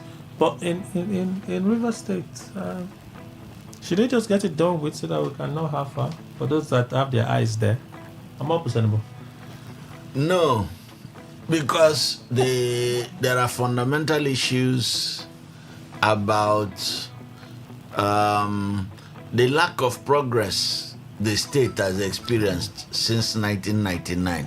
Fundamental progress in terms of returning the state to dignity through a productive economy and a competitive level of competence across the state. What I mean is that compare River State from 1999 to now to what it was 1971 to 1975. You will see a state 1971 to 75 that had an economy that was growing by way of industries decentralization, by way of human capital intense development, by way of River State aspiring to positions that reinforce the sense of dignity of the riversman, no matter where he or she came from. But even so, there were concerns which led to the agitation for Port Harcourt State, when people said, oh, all the things that are happening, our riverine brothers need more money to develop the riverine part of the state, but let us have an upland state that will not require that much money, where the same amount of money can do a lot more for us. We don't want to hinder the riverine people from their own development, but let their own effort to develop not become a hindrance to the upland. That was part of what engineered the struggle for upland riverine, the struggle in the upland riverine dichotomy that occurred in the state. So today, where we are is that since 1999, River State is increasingly losing its economic productive base. Okay, so River State is losing its sense of aspiration I agree. and dignity of the indigenous. These are the things that we should River State has become the property of one man. That's not what we want. Okay, so you're not interested in whoever they pick? I am interested. Okay. If it will be a continuation of where we have been since 1999, we should not have it. I am interested. Opaka Dokubo.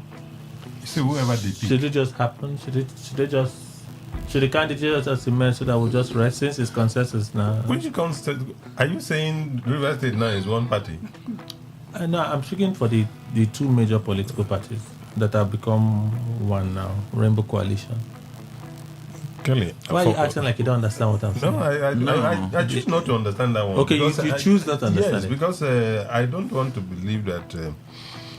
I don't want to see a situation where Rivers people are pigeonholed. That is just put in a jacket. In a basket under one man. We're already pigeonholed.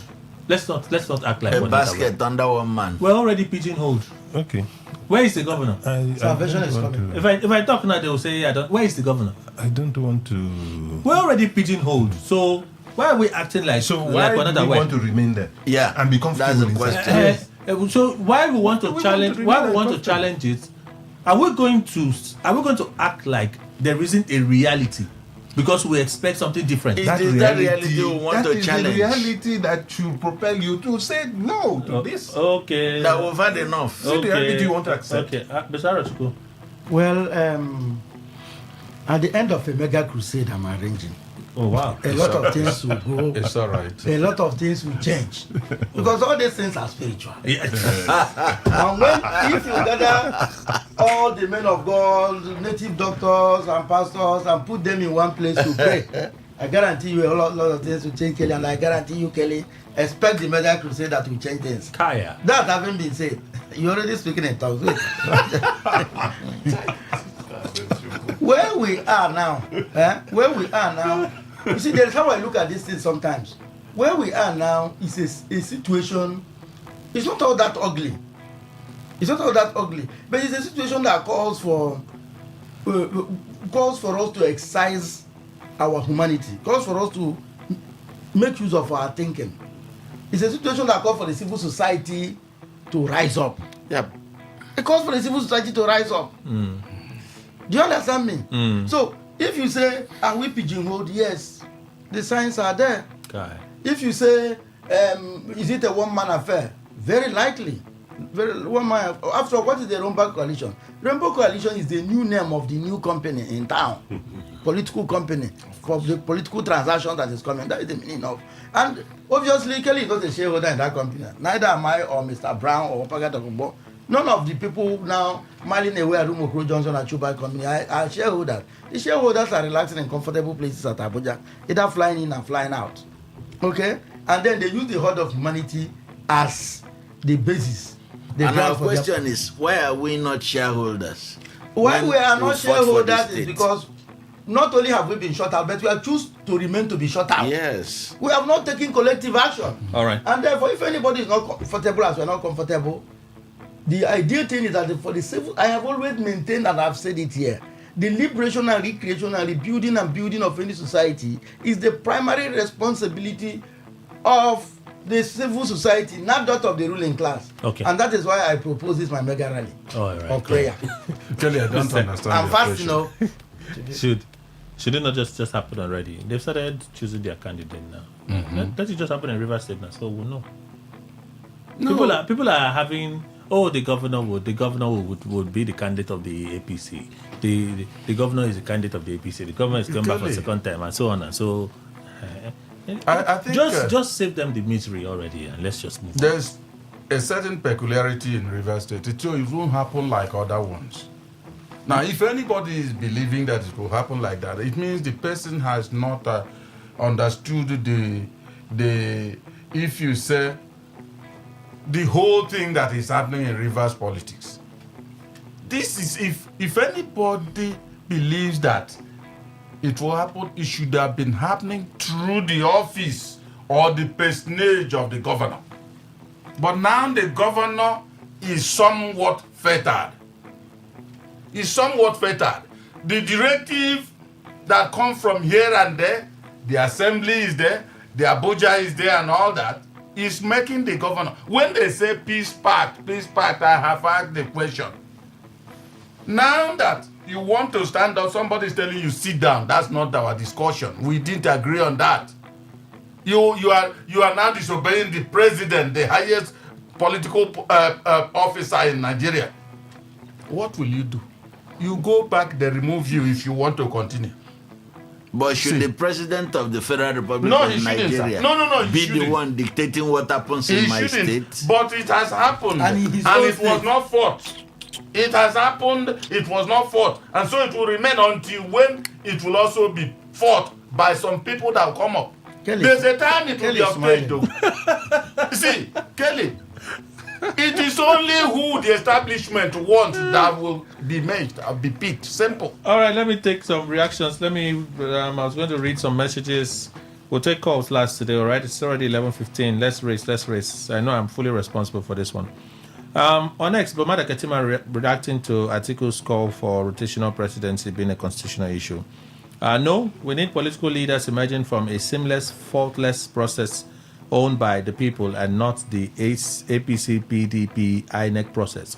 Then this once great country will begin to do great exploits in service, education, technology, math, and so on and so forth. Osborne Essien, hello Kelly, Atiku, if elected, simply means he still has his in mind to contest again. Yes, nice, contesting in 2027. Atiku must be, thank you. We want to react to the question. I have a question there. You don't want to do this one. Go to the general post. The general post that allows you to speak on the general issues. What am I looking for? Facebook. A few from Facebook. Just give me a minute, please. Okay. Opinion poll. You say Daddy will never win, no?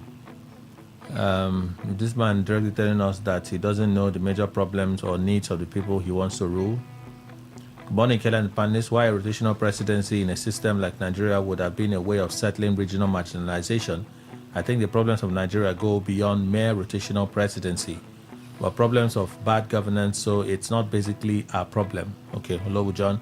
Kufre Okore, yes, it is a constitutional need. Otherwise, only one ethnic group would continue to produce the president. So I agree with him. Darlington D. Darlington, it is a necessity. Annie Jacobs, yes, it should. Every state, every tribe, every people, every tongue has at least one qualified person to be the president of the country, and so should have a chance. Chujoshagu, Lorenzo Delight, all this statement is for Nigerians to consider and vote him, then you will see him turn his back against the people. Okay. Sunday Aswa, I don't really think rotational presidency is a major problem. It's bad leaders. If the dividends of democracy is felt across the nation, no one will care where he or she comes from. All right. Here Kingsley says, yes, because people are being marginalized. So some persons are agreeing with Atiku. Yobe, General Post, Luke, puts it this, Yobo Luke, good morning. Please help me tell that the Atiku to leave it now. He's more than or even older than this, not attending it in 2027. Okay. Dr. Mrs. Emma Libra from Uwere, terrorism is a serious issue any serious country cannot afford to joke with. But here we are pampering, shielding, rehabilitating, and integrating them. I'll step down for Peter Obi if he wins the primaries. 2027 will be my last attempt. I'll make the presidency rotational all from one man who is desperately trying to deceive people just to grab power. And this is what will lead to the failure of the ADC, just the same way Peter Obi has started gathering envoys to deceive his gullible followers to think that he is popular.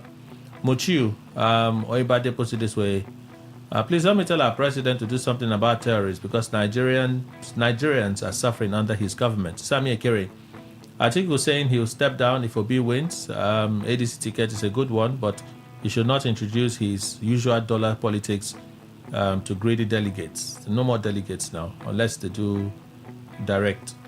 Chukudi Ibuanugo, good morning, presenters. Why our officials were present at ADC convention?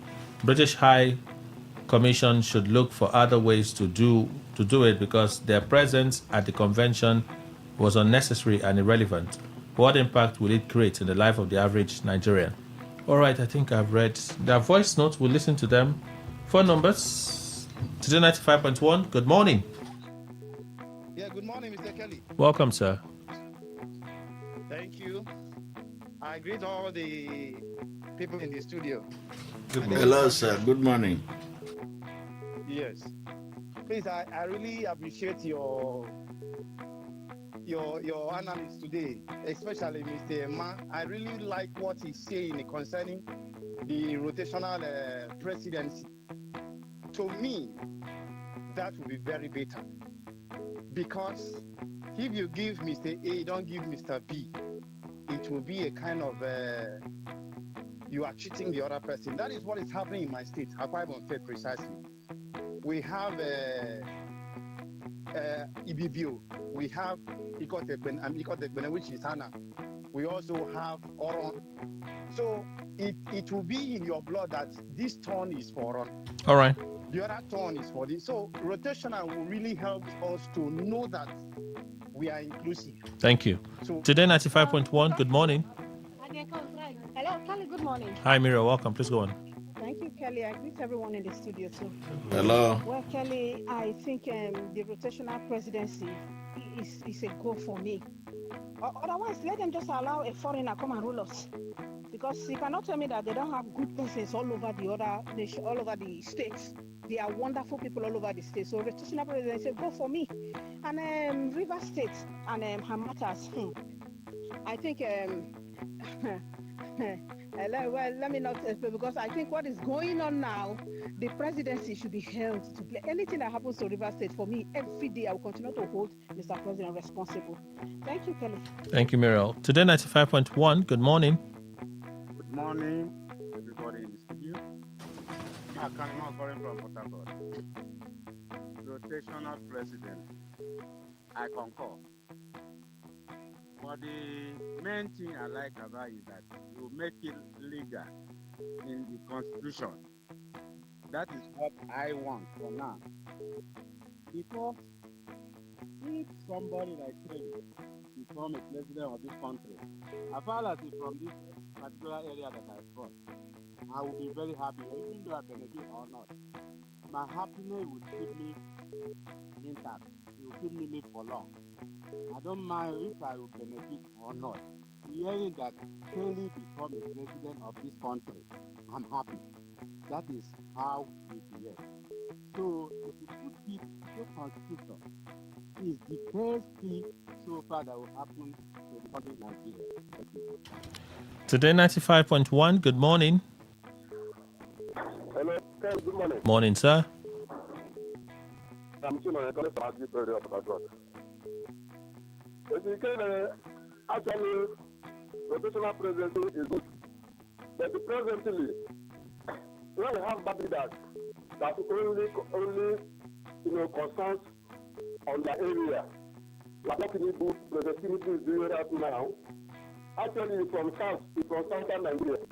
But what happens when we went to London and negotiated for a loan only to rehabilitate and upgrade the seaports in Lagos State?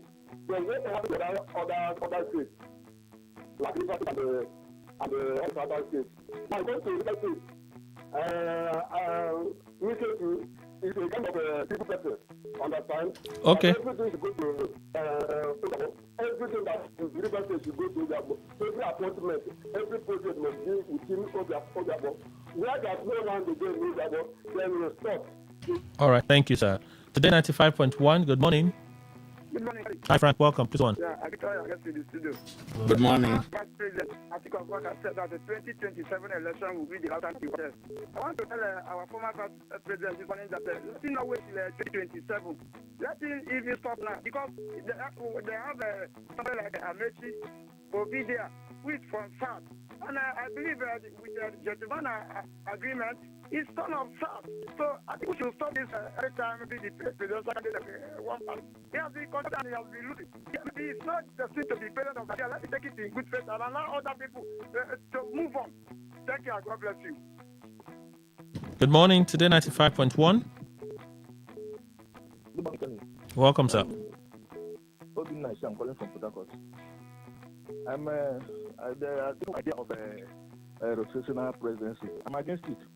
Why am I against it? Because the last time somebody from South was chief of army staff named by Ihejika, all the low group in the north was accusing him of genocide. Trying to put Ihejika down, not the chief of army staff. I don't think making somebody from South the president of Nigeria will solve the problem. I'm telling you, Nigeria have a tribalism problem. I'm using example of people too. They have military backup. I'm telling you. So, bringing somebody from South to be president of Nigeria, me personally, I'm against it because it will not solve the problem. Even worse, people from the north will not allow it. I use it as an example. Yes. All right. The fact is that. Thank you. Thank you, Bina. Plus allegation you made there. Today 95.1, good morning. Hello. Good morning. All right, we lost the call. Good morning. Hello, good morning. Morning, sir. My name is John. Yeah, Kelly, you see, in the issue of rotation of presidency, it will not work. See, when I want to go, I think P2P, which other person, and you know, the name Nigeria is on. If they want to get it right, Today 95.1, good morning. Good morning, Mr. Kelly. Good morning to your guest. Kelly, His Excellency, the former Vice President said rotational president is going to... Let him right now, let him not contest now. Let's start from now.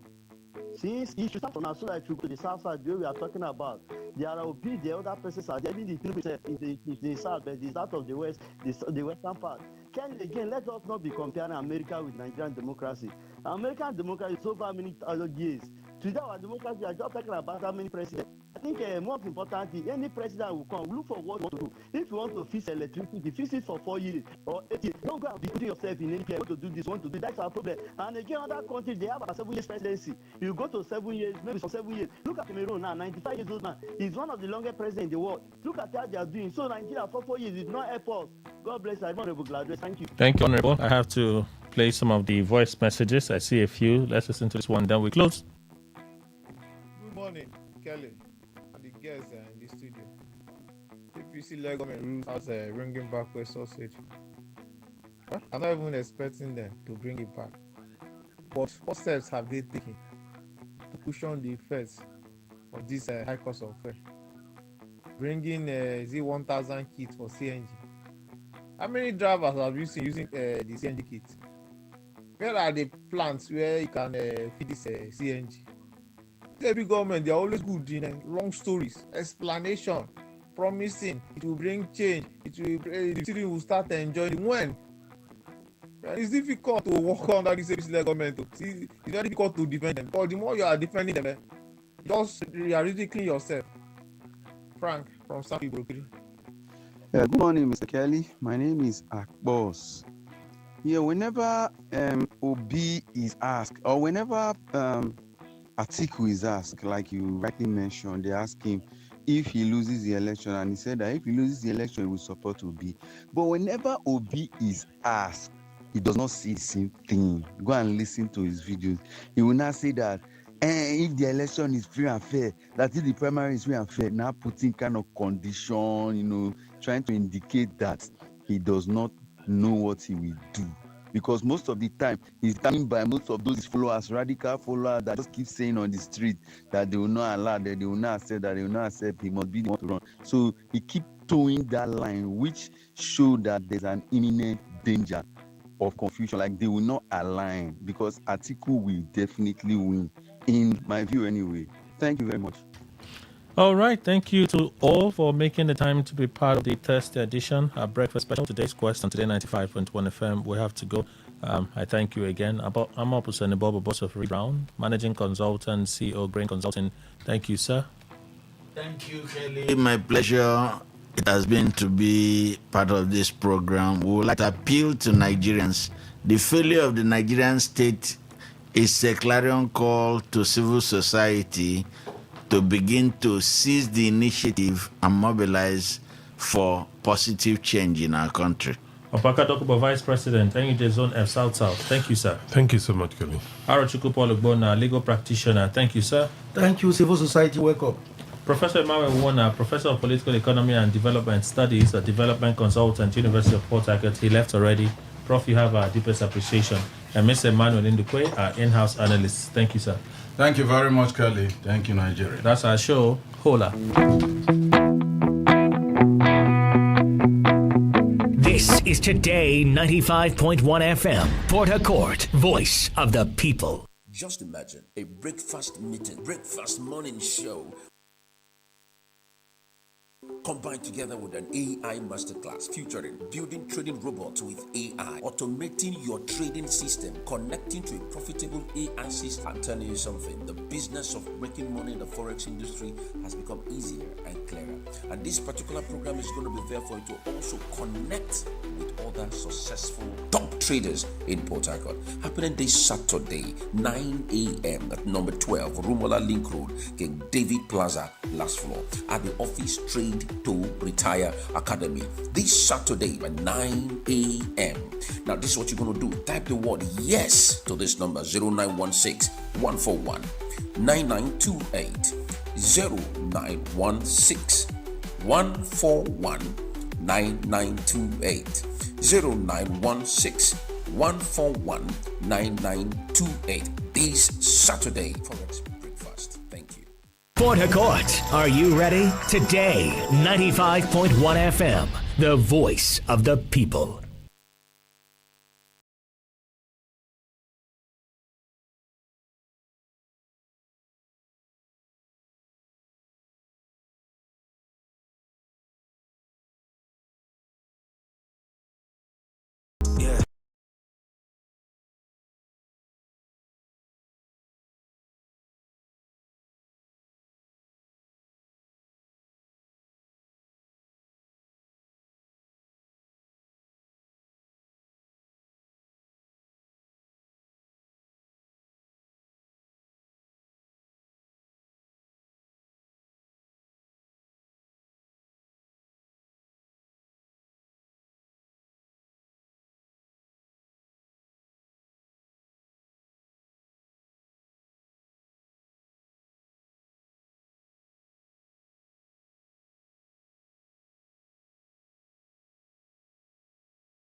Gist to trending music, movie buzz, viral moments, and behind the scenes drama.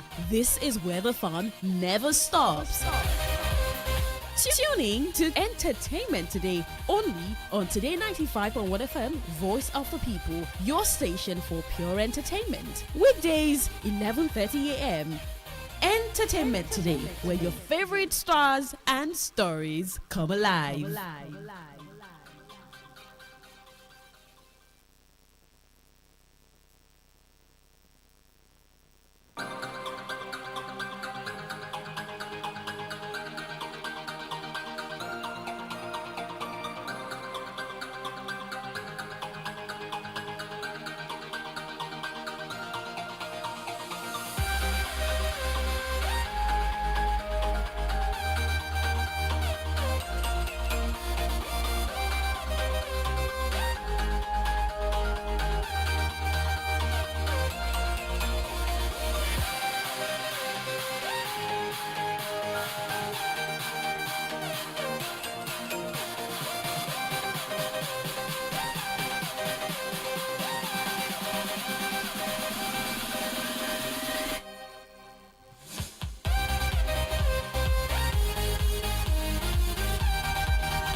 Entertainment Today on Today 95.1 FM, Voice of the People, April 16, 2026, 11:36. My name is Queen Chima. Well, Nile Entertainment in Nigeria is the distribution company distributing Michael, the movie biopic of Michael Jackson, which will be in the cinemas from the 22nd of April. A number of people are already talking about it. I'll play a video where one of the duo P Square talks about how transformative their journey was as artists when Michael's older brother reached out to them saying thank you for paying that dramatic dance video as a tribute to their brother. Meanwhile, a lot of people have been talking about the biopic as the trailers being trending all over social media. Michael Jackson's nephew, Jafar, played the lead in that biopic. Take a listen to what his uncle had to say about Jafar playing Michael Jackson. I got so emotional. I was just talking to your Uncle Jackie, and he was talking about your performance, and he started to cry. I got so emotional because he became Michael on that screen. It brought tears to my eyes. He's incredible. Where did you see it? Jafar is unbelievable. As a matter of fact, I think he's the only one that could have done this. The emotion that it brings out in your uncles and your other family members is amazing and beautiful. How does that make you feel? It makes me emotional. I remember when they first saw the screen test, I got a call from each one of them individually, and even my Uncle Tito, rest in peace to him. And I just remember them getting emotional on the phone. I started to cry just hearing from the words, because to me, that's the truest and the highest compliment I can get as far as who I want to hear from, people that knew him closest, and those are the, they're the ones I looked up to as a kid, and to hear how proud they are, how much support I had from them. First and foremost, my grandmother. Who couldn't be more proud, and that makes me the happiest I can possibly be. I was just talking to your Uncle Jack. Well, I still play you one of P Square's video about Michael Jackson and why they think a number of people should rush to the cinemas to see Michael the movie 22nd. Now, we'll still talk about it. We have PZ Beats in the studio here. We'll talk about Michael Jackson, how much of a legend he is, and his contribution to the music industry. But let's see what's happening on the foreign scene on the news. Madonna has officially announced that her next album will be a sequel to 2005's Confessions on the Dance Floor, the club-focused record that produced hits like Sorry and ABBA sampling Hung Up. The star has been teasing the plan since 2023. On Tuesday, she cleared her Instagram and changed her biography to one of Hung Up lyrics, "Time goes by so slowly." On Wednesday, she officially confirmed the release of her Confessions 2 with a release date of 3rd July. Madonna also unveiled the first taste via 60-second video for the opening track, "I Feel So Free," set to a throbbing synth bass line. It interpolates a line from her 1980s classic into the groove, "Out of Here on the Dance Floor, I Feel So Free." The Confessions follow-up will be Madonna's first album since 2019's Madame X and her 15th overall. The original of Confessions on the Dance Floor, an unapologetically euphoric excursion into dance culture, is considered among her best records alongside Like a Prayer and Ray of Light. For the sequel, she has reunited with British producer Stuart Price. They famously recorded the first installment in the loft of his London home, where Madonna carved her name into the rafters during idle moments. They also reunited for 2023's celebration tour. A year later, Madonna posted a photograph from Price's new studio in West London, writing, "Back in the studio with Star Price." After a couple of weeks, the stars updated fans on the progress, writing, "These past few months have been medicine for my soul." She also posted photos of her children joining the recording process. I was still on the foreign scene, where actor Alexander Sandy Morton, who played Golly Mackenzie in the TV series Monarch of the Glen, has died aged 81. The Glasgow-born actor played the loyal Gilly of the fictional Highland estate Glenborg in all 64 episodes of the popular BBC Scotland series between 2000 and 2005. He was also known for playing hard men and villains in films and series as diverse as Get Carter, The Silent Scream, Valor Rising, and Take the High Road. Morton, who trained at the prestigious Central School of Speech and Drama in London, was also a noted stage actor who founded the Rain Duck Theatre Company with fellow actors Robert Carley and Caroline Patterson. Morton began working in the 1970s in London and Scotland, and he built a long and varied career on stage and screen. He made an impact as the villain Andy Semple in the Scottish television soap opera Take the High Road, a part he played for 14 years between 1980 and 1994. His stage roles included Macbeth, Robert Burns, and William Wallace.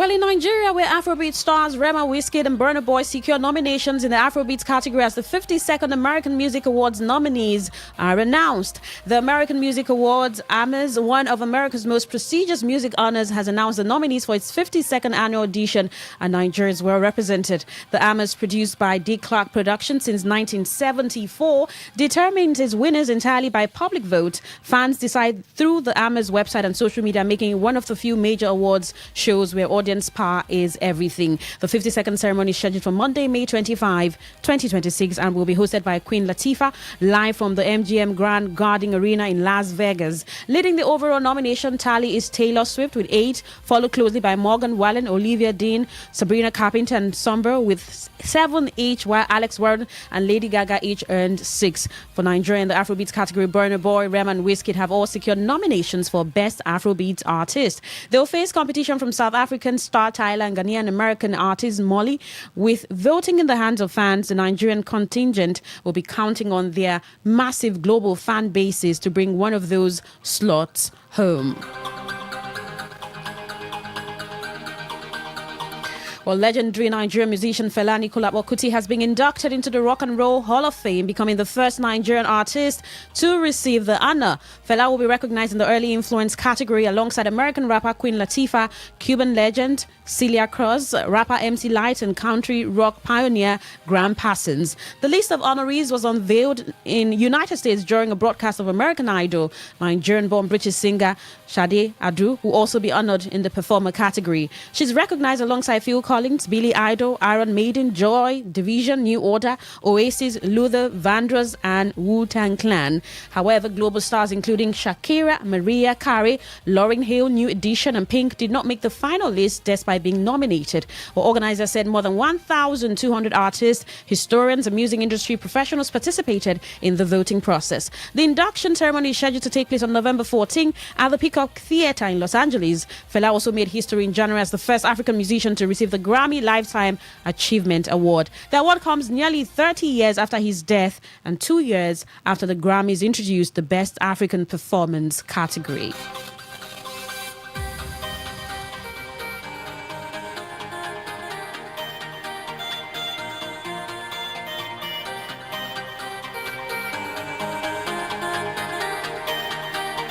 Well, you're still listening to Entertainment Today on Today95.1 FM, Voice of the People.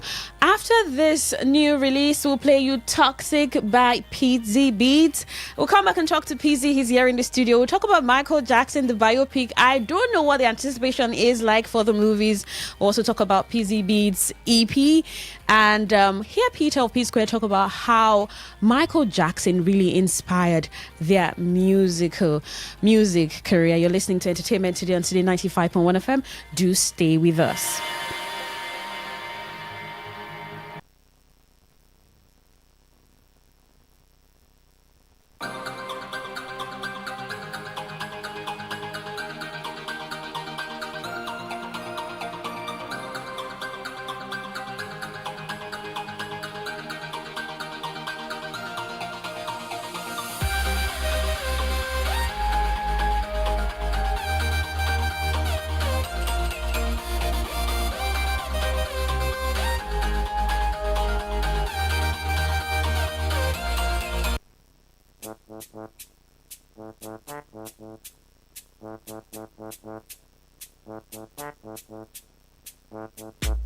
Why, sir?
people, thank you so much for staying tuned. Waterside with a vibe all night.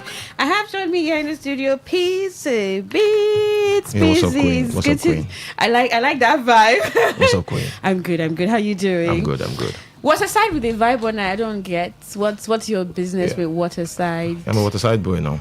Eh. Born in waterfront, basically. So, like literally born there? I said I'm born in the waterside. Yeah, I'm a waterside boy, basically. So Alright. when you reminisce and you think about back in the day, your growth and everything, it's preferable you put it in music. Absolutely. And sometimes the notion when you talk about the waterfront, you talk about waterside, you have that poverty idea, people suffering and a lot. So I try to let people know that people in that particular environment, they enjoy themselves. Funny enough, if you go down there, go down to the waterfront, you see how people enjoy themselves, they enjoy life, they see life the way it is. So sometimes their economy, everything is built on the waterfront. So it's quite crazy and quite sweet. I mean, if not incidences of oil exploration and some of these water bodies damaged, people can hardly get natural resources like the fish and all from the waters. I think it's a beautiful thing to be born or to be a waterside boy or girl. Now, this is from the Don Federico 2 EP, and this is one of it. How many are there? 4? Yeah, just four tracks, yeah. 4. You just say just. I listened to 2 of that from that EP, and it's a banger. What inspires your music, Pizzy? First of all, from the production space, I do produce my song. I do mix master my songs myself. So I try as much as possible to put in my emotions to my music, from the production to songwriting to every aspect of the creation process.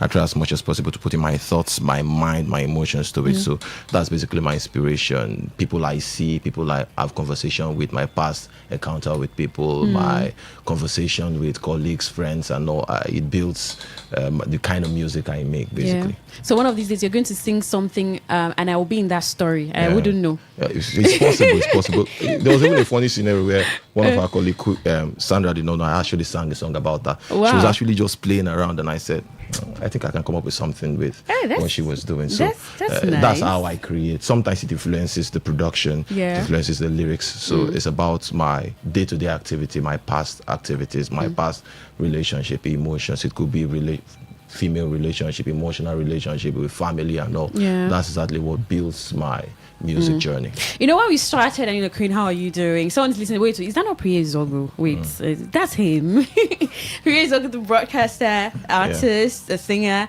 and music producer. Absolutely. So it's like one man here wearing several hats.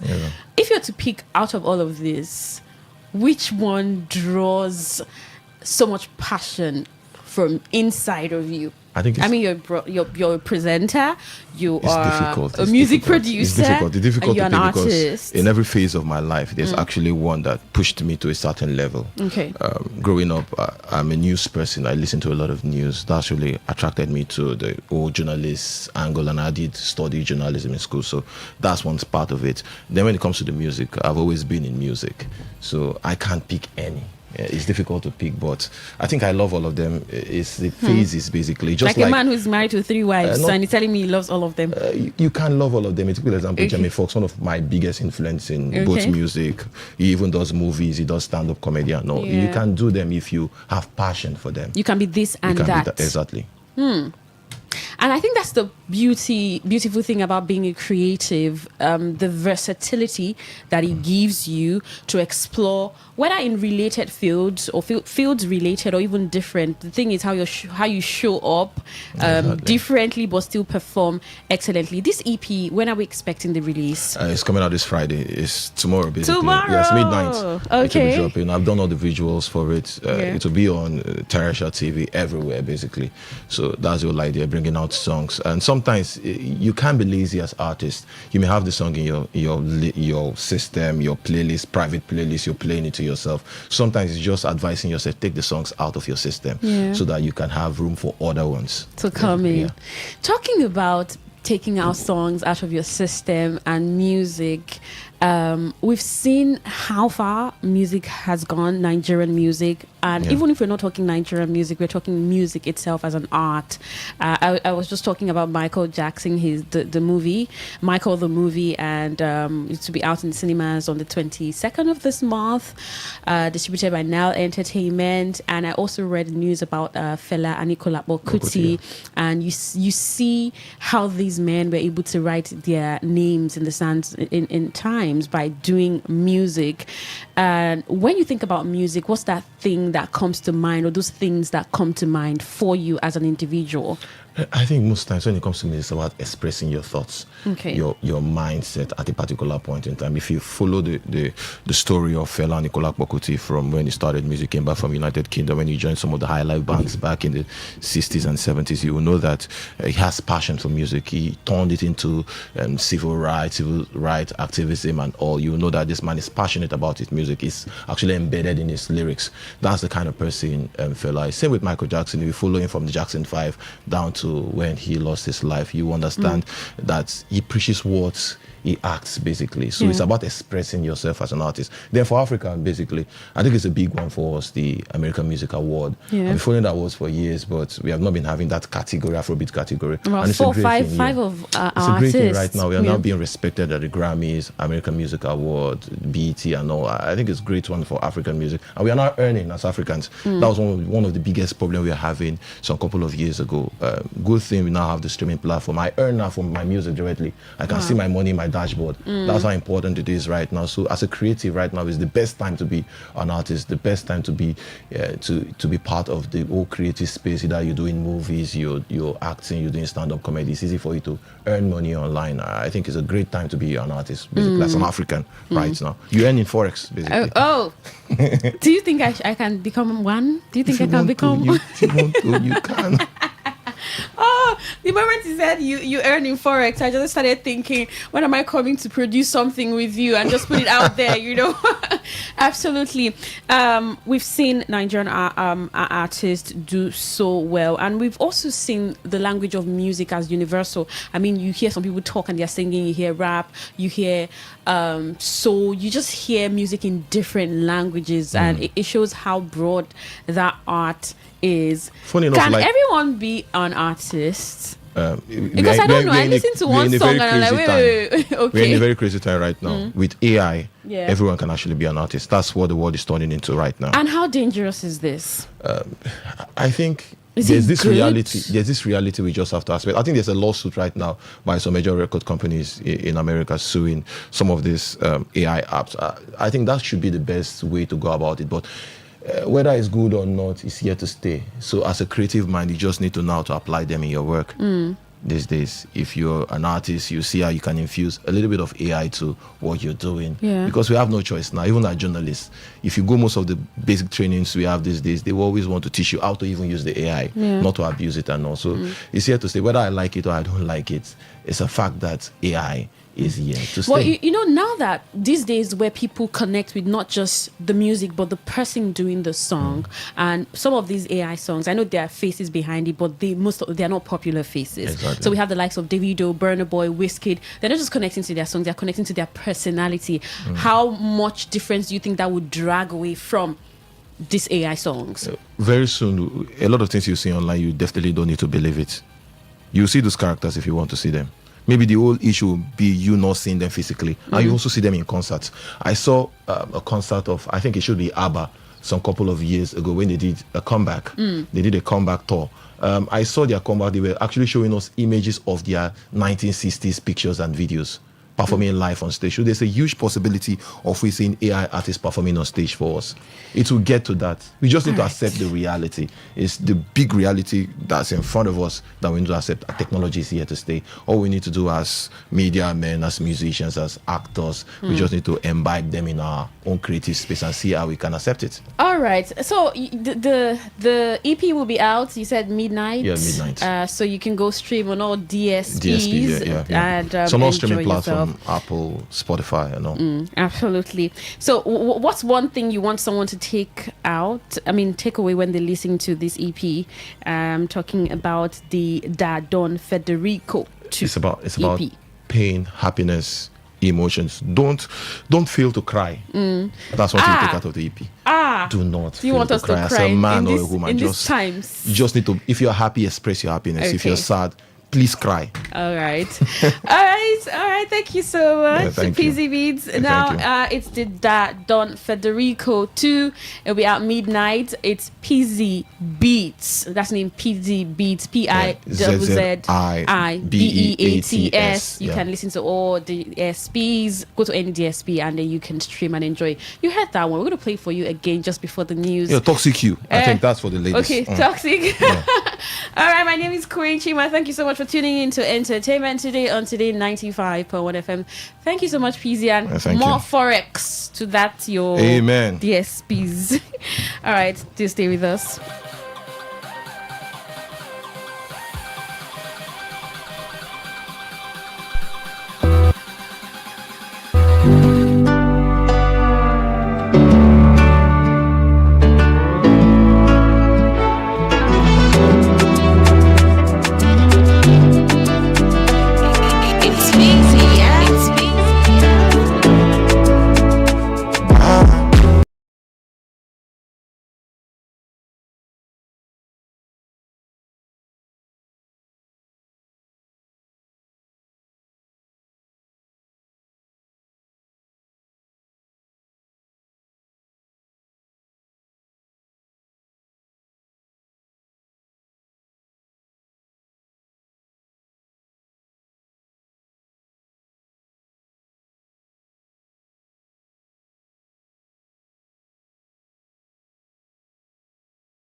Hardcore news.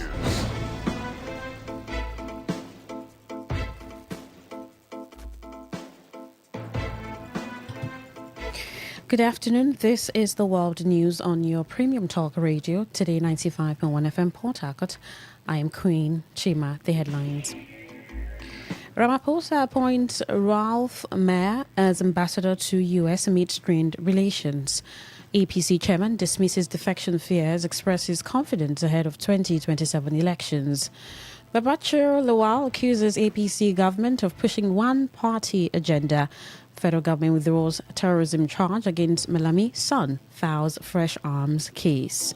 Now the detail.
The River State government has suspended Wisdom Gate International School, Campus 1, located in Ilibolo, Obiakbo local government area, following the death of a 2-year-old female pupil on March 17, 2026. In a statement by the State Ministry of Education, authorities said they had carefully evaluated the tragic incident which occurred at one of the approved campuses of the school, resulting in the loss of the young child. The Commissioner for Education, Peters Nwago, expressed deep sympathy to the parents of the deceased, acknowledging the irreparable loss and urging the public to respect the family's privacy during their time time of grief, as he also appealed to members of the public to refrain from speculation. According to the statement, the ministry has engaged with the school's management and conducted an independent investigation into the circumstances surrounding the incident. As a result, Campus 1 of Wisdom Gate International School, Ilibolo, has been suspended indefinitely and will not resume academic activities until all issues related to the matter are fully resolved. Nwago reaffirmed the ministry's commitment to ensuring standard care, safety and sustainability in the education sector while continuing to uphold quality assurance in both public and private schools. Meanwhile, the National Association of Nigerian Students, NANS, Joint Campus Committee, JCC, River State Axis, has called for the diligent and speedy prosecution of the case involving the death of a 2-year-old pupil of Wisdom Gate International School. In a statement issued by its chairman, Nunobi Godswill, the students' body, while urging the judiciary to handle the matter without undue delay, also demanded full cooperation from all relevant authorities to ensure that the judicial process is neither compromised nor obstructed. While acknowledging the River State Ministry of Education's decision to suspend academic activities at the school, NANS insisted that such administrative action cannot replace the need for justice, especially as the case is already before a competent court. The student body said it remains mindful of preserving the integrity of ongoing judicial proceedings and would refrain from comments that could prejudice the case. However, it emphasized the need for transparency, institutional accountability, and strict adherence to the rule of law, while also calling for the protection of all evidence related to the incident, and urged authorities to conduct comprehensive safety audits across schools in River State to prevent a recurrence. NAND further warned that any attempt to undermine the judicial process, bypass regulatory measures, or suppress accountability would be met with lawful resistance from students and other stakeholders. It noted that the incident highlights broader concerns about safety standards and regulatory enforcement within the education system, expressing hope that it will lead to lasting reforms that guarantee the safety of children in schools. River State Governor Siminalayi Fubara has been advised to set up a panel of inquiry into some activities within the College of Health Management and Technology. A senior management staff of the college, who spoke in reaction of the protest by students of the Department of Medical Imaging Technology against their head of department, linked political interference to a lot of irregularities happening in the institution, including appointment and employment of unqualified persons. The senior staff, who is of a rank of dean and does not want his name to be mentioned, referenced when he particularly opposed to a posting an appointment of an unqualified individual to a position of HOD, even when the certificate is being questioned. He cautioned that delay or refusal of the governor or authorities from the Ministry of Education to urgently intervene in the happenings at the College of Health could lead to turning the institution into a money-making machine rather than educational hub is supposed to be.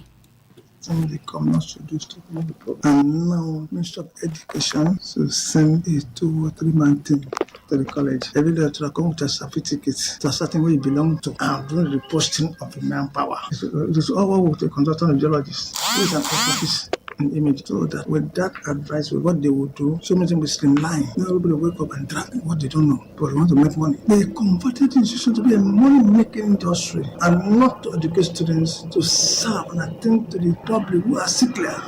He raised concerns that those who spoke truth in power is targeted for elimination or sack, just as he expressed worries that things may become worse if urgent steps are not taken to right the wrongs. When they posted him here, I sent him a memo to police academic records to enable me to deploy him and produce a diploma, medical imaging, national diploma, medical imaging, statement of result for higher national diploma. And before this time, I told them, since they don't have a right to award him higher national diploma because they're not getting accreditation for that. They have an affiliation in this school. So everything about higher national diploma is supposed to come from this college and not from Centenary. Well, I don't want to go into that either. It is a criminal offense for somebody to pay government money into a private account because you are now seeing students inform me that they ask them to pay money to a private account. They put that thing on the student website, on the student site.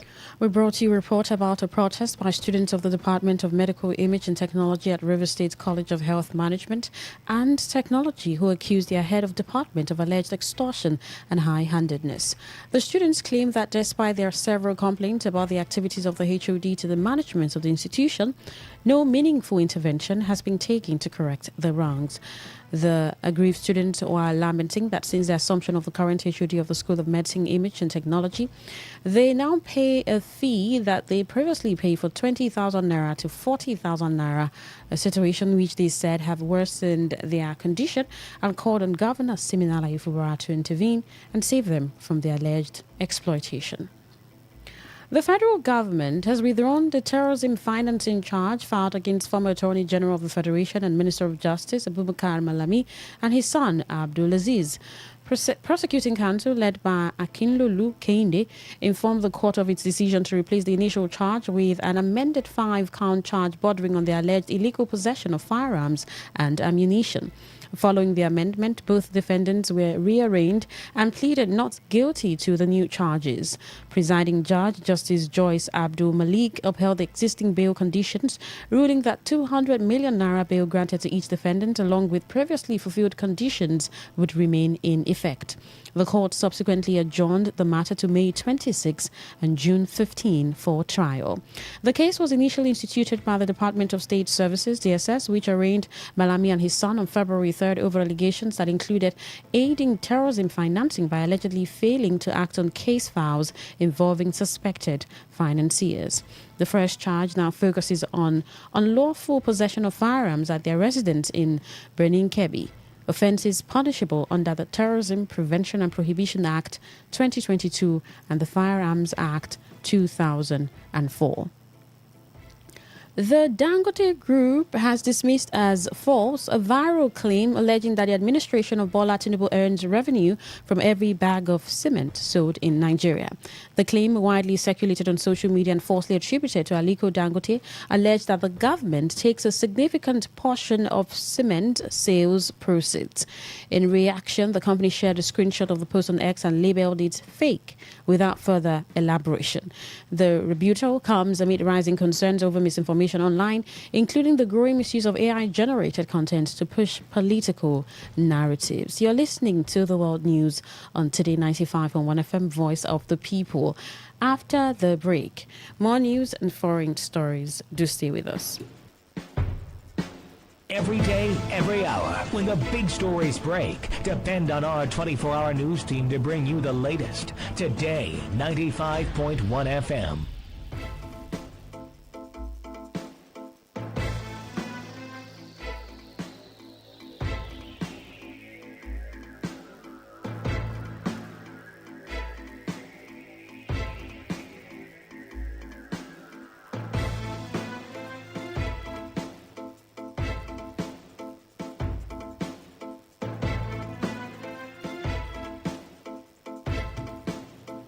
Well, thank you so much for staying with us. Now, the rest of our stories. The national chairman of the All Progressives Congress, APC, Nintawa Yuwada, has downplayed concerns that the influx of politicians from opposition parties could trigger internal crisis within the ruling party. Speaking during a media chat in Abuja, Yuwada expressed confidence in the APC's internal structures, saying the party has developed strong mechanisms to manage competing interests as its membership continues to grow. Responding to questions about the risk of internal implosion, he noted that similar fears were raised during the party's congresses but did not materialize. According to him, the APC successfully balanced the interest of governors, National Assembly members and other stakeholders in an equitable manner. The APC has recently witnessed a wave of defections from opposition parties, reshaping Nigeria's political landscape and fueling debate about its long-term cohesion and democratic balance.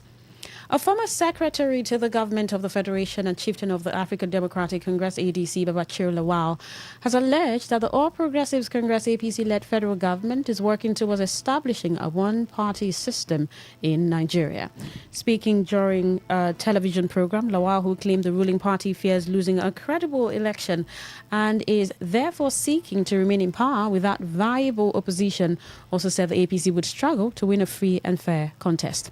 While he said the ADC has conducted internal opinion polls to support this position, he declined to make the findings public, describing them as confidential party data.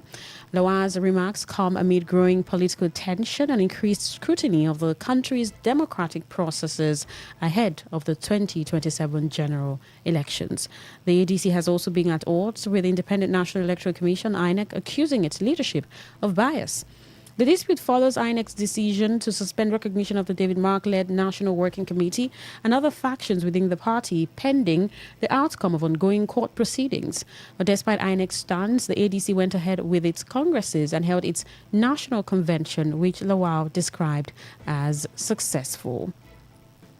A former Vice President, Atiku Abubakar, has revealed his willingness to push for amendment of Nigeria's constitution to include rotation of presidential position amongst the zones in the country if elected as President of Nigeria.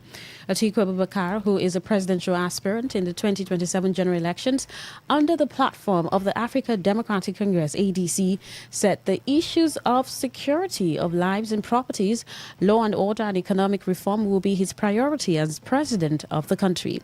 The former vice president, who spoke on a live television monitored from Port Harcourt, described President Bola Tinubu as a bad president, has failed in his primary responsibilities of ensuring security, law and order, which he said has resulted to loss of lives and property as well as hunger and hardship in the land.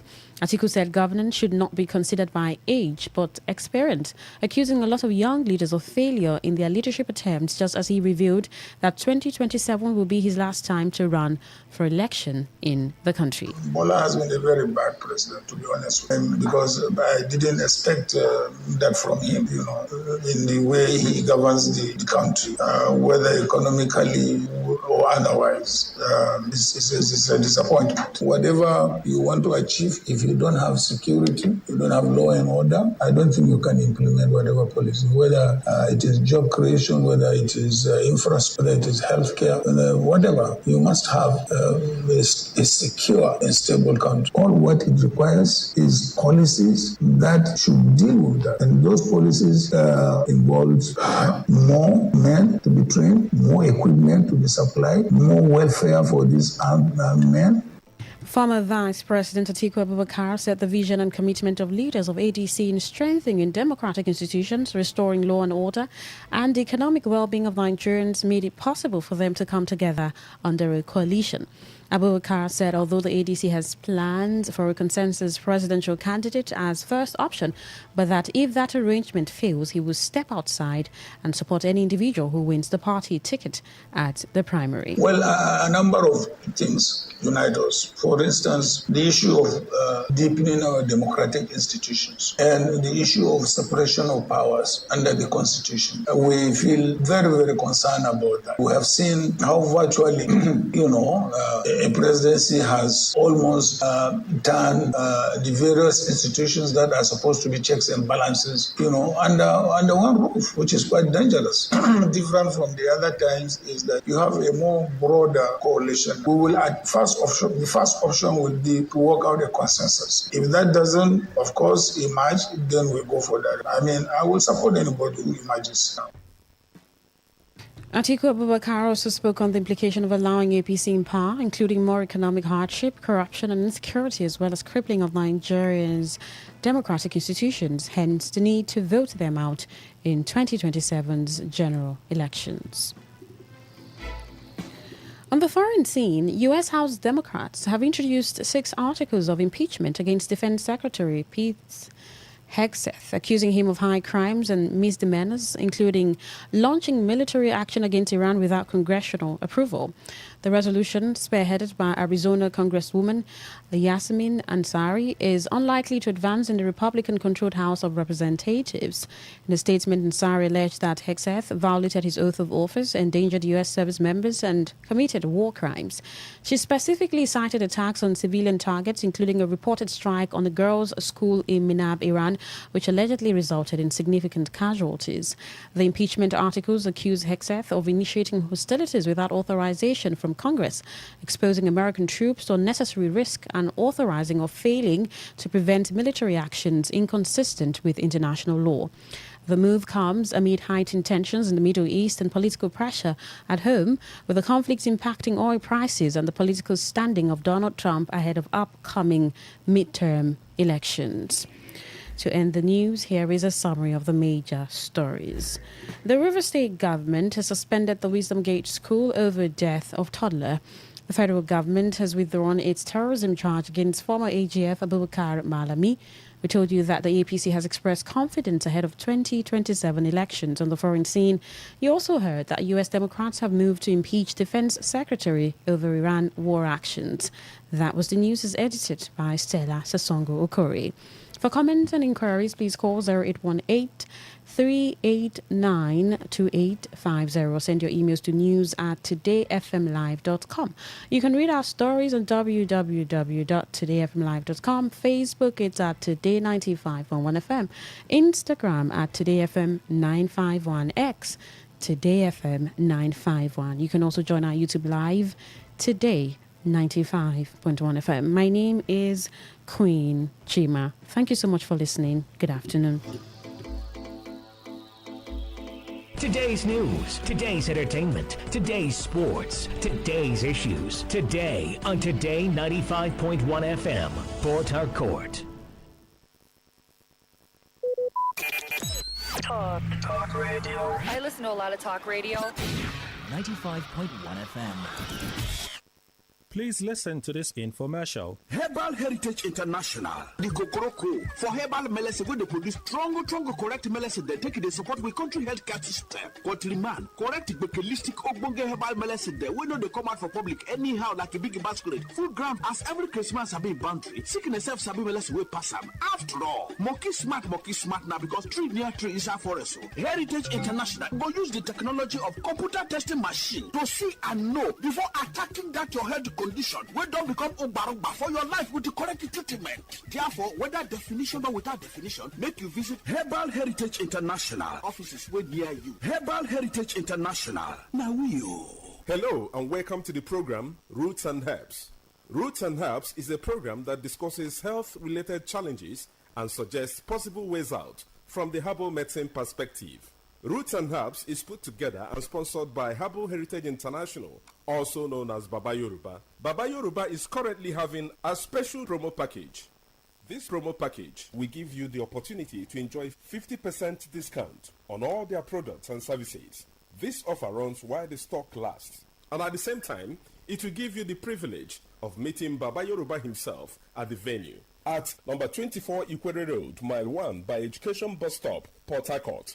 For details and inquiries, the telephone number to call is 080-33-111-946. I repeat, 080-33-111-946.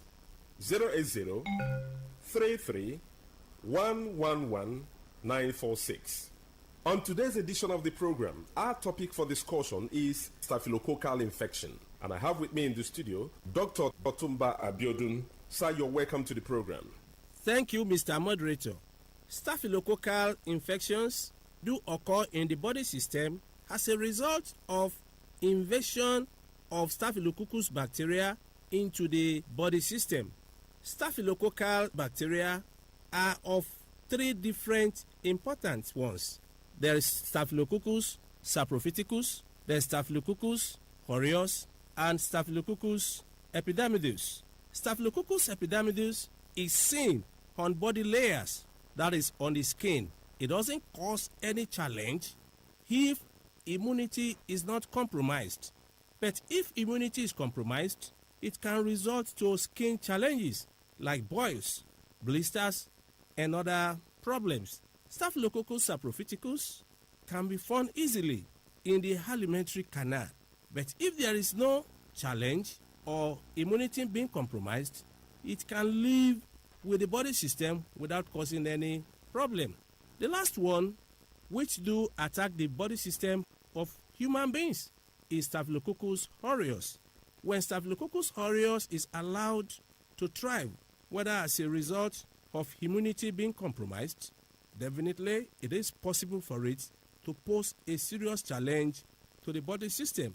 Many things can lower the immunity, part of which can be infections that have stayed too long in the body system, can also lower body's immunity. Malnutrition can lower body's immunity, and at times stress, starvation, and other things can make immunity to become very lowered to the extent that organisms that are able to live in the body system without causing any challenge will now start posing challenge to the body system. Don't forget that drug abuse also have a lot to play under this condition. And when staphylococcal infections are able to thrive in the body system, there can be burning sensation that will be seen as internal heat. There can be serious night sweat that can start draining the body system, and you discover that you start emaciating, you start losing weight. It is possible, as you have lost volumes of water, to affect the blood volume. As a man, the ability of a man to satisfy his woman will disappear from that. When infections are able to thrive in the body system, nerves can be damaged. And when they are damaged, there can be loss of desire for opposite sex in a man that we call poor libido. Under that condition, definitely inability of a man to satisfy his partner has entered. Not only this, when staphylococcal infections are able to stay in the body system for longer period of time, they tend to open window for other infections to thrive as immunity is lowered. And that is why it is possible for one to have repeated boils. It is possible for one to have pimple-like eruptions. Some can even have boils all over the body from the head to toe as a result of manifestations that they get from lowered immunity. And that's why we do tell us that whenever we experience anything that are similar to this, it is very important for one to visit a competent healthcare giver who will be able to evaluate one on the root cause of the challenge and way out to be totally free. And that's why we're saying that in the face of challenges that have to do with staphylococcal infection, it is very important for one to avoid self-medication. Ensure that you are being monitored and given directives to get out of the challenge early enough. As staphylococcal infections can pose challenges in men, the same challenges can be witnessed in women, part of which can be burning sensation or movement in the body system, and a situation where one will start losing water, leading to loss of weight. In fact, if any infection is able to thrive very well in the body system, the whole immunity can be affected. Hormonal system can also change, leading to serious challenges that can even lead to infertility, whether primary or secondary, in women, as the case may be.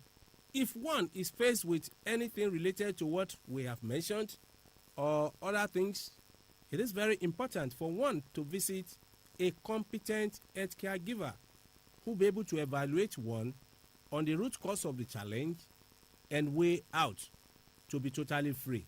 Having all these challenges is not the end of the road. For further inquiries, the number you can call is 080 33 111 946. 080 33 111 946.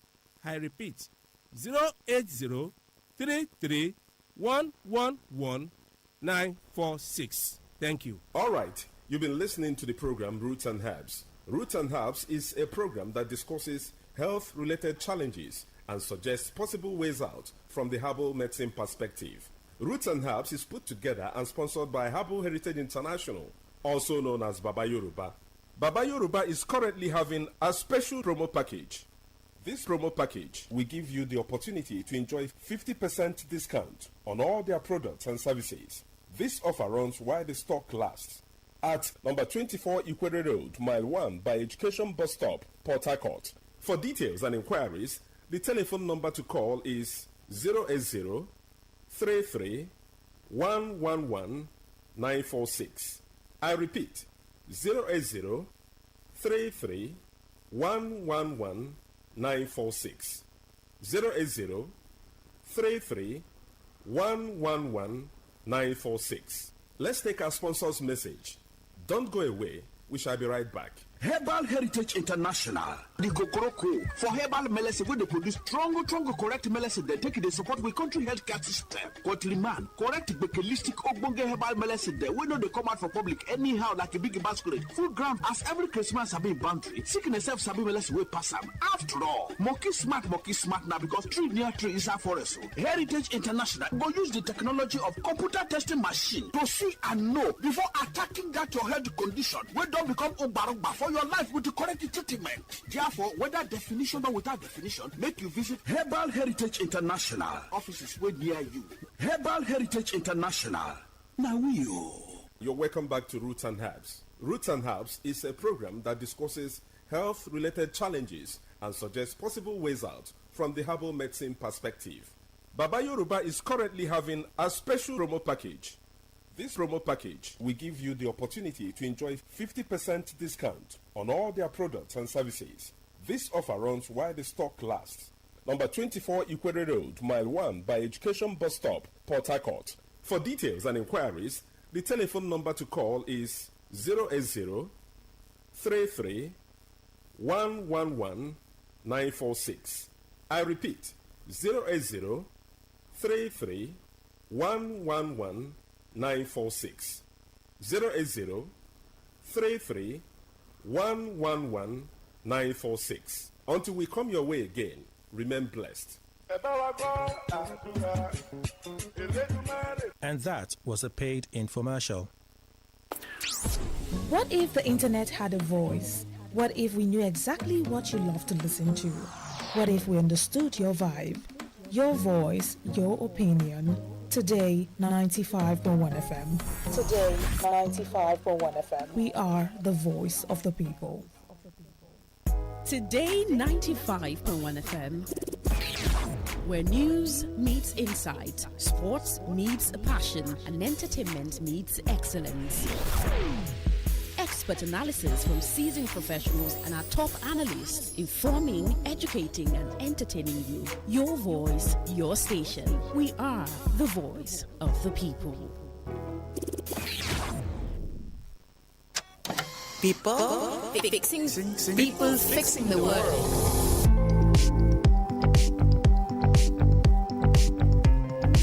Welcome to People Fixing the World from the BBC World Service. With me, Myra Anubi.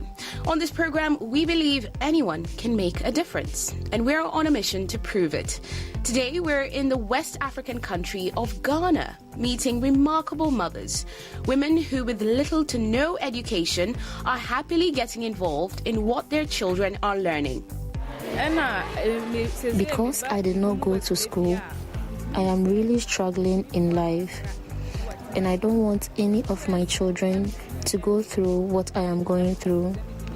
I want them to be better. That is why I am so interested in coming here to help the children.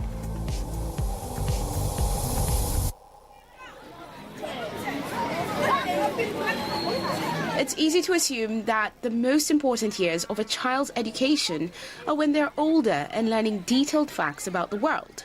But there's a lot of evidence now that suggests the first years are the most crucial ones, shaping children's social and emotional skills, and crucially, setting a foundation for their future learning and health. Now, there's one African country that's using an unexpected approach to get kids better education: Ghana. Joining me down the line now from the capital city, Accra, is our reporter, Justice Baidu. Justice, I wonder, how was it like for you going to school in Ghana? Hello, Myra. I loved going to school. I was very good in reading subjects like English language and social studies, but hated others like mathematics. Oh, well, you're not alone, sorry.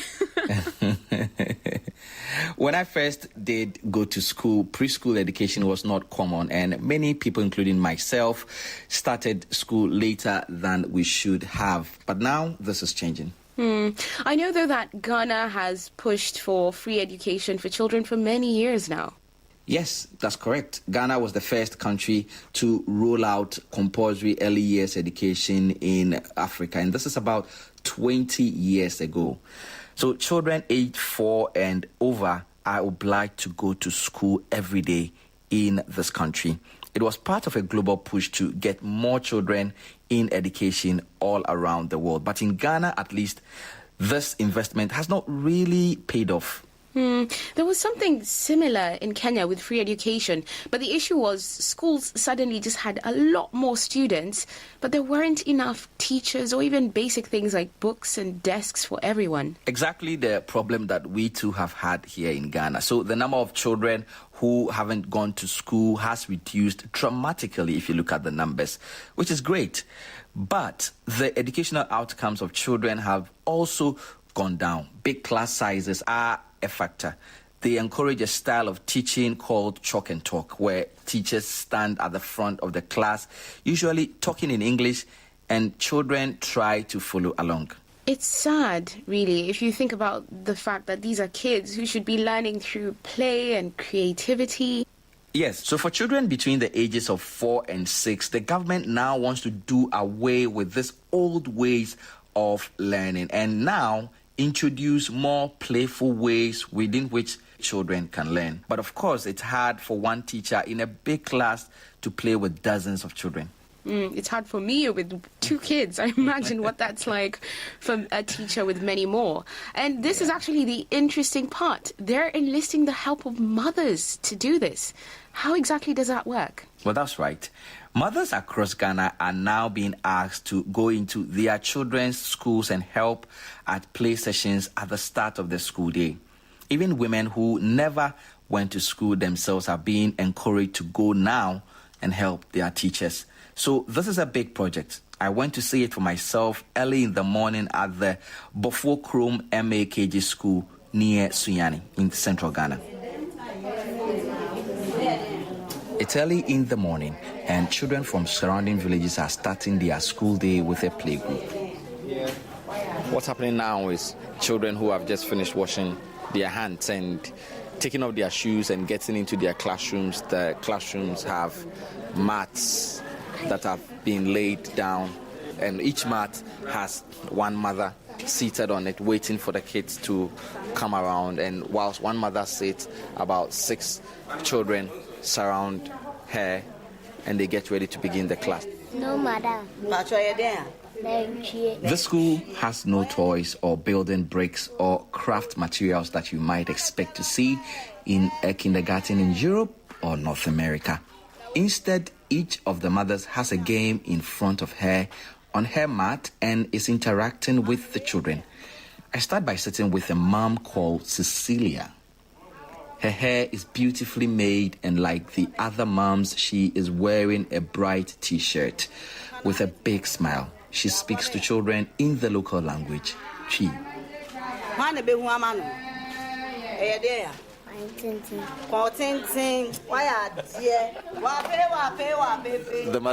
The mother is showing them photographs of cattle and a deer, and even me as a Ghanaian, I didn't know the local names for especially for the deer. For a Ghanaian school, this is really unusual. I mean, having mothers come here and show the pictures for children to look at pictures and then mention them in their local language. It's amazing. Your friend is saying, Cecilia is now saying giraffe. Again, although I speak Twi, I did not know this word. At my school, we learned the names of things in English from books. Cecilia never saw those books because she never went to school. So here, speaking this language, she is the expert. She is treated with respect by the teacher and called Madame by the children. Regional manager of the program, Philip Dokurugu, is in the class watching on with me. Younger children growing up, we know they spend most of their time with their mothers. So this now is like an extension of the home where the child continues to learn from the mother. So it makes sense that most of the communication that goes on between the mother and the children is a local language. The children do still study English in classes, but the playgroup always takes place in their own language. We will hear more from Cecilia a bit later on, but now it's change over time.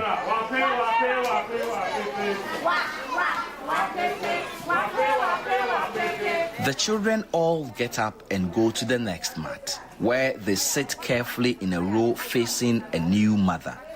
Each mat has a game that teaches a different skill. Everything is very well structured. The games have all been taught to the mothers in detail. Say, Ibre.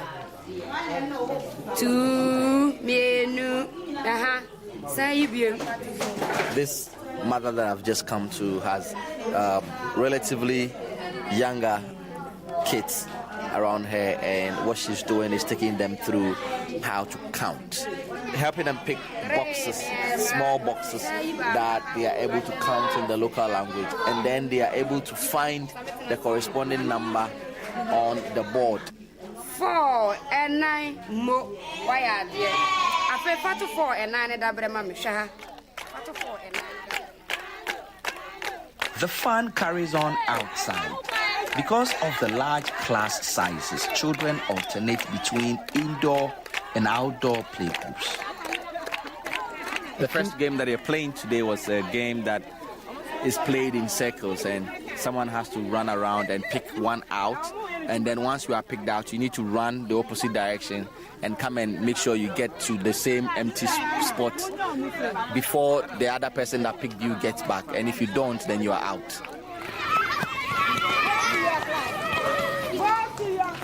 It's the end of the preschool club, and the kids go on to their regular classes.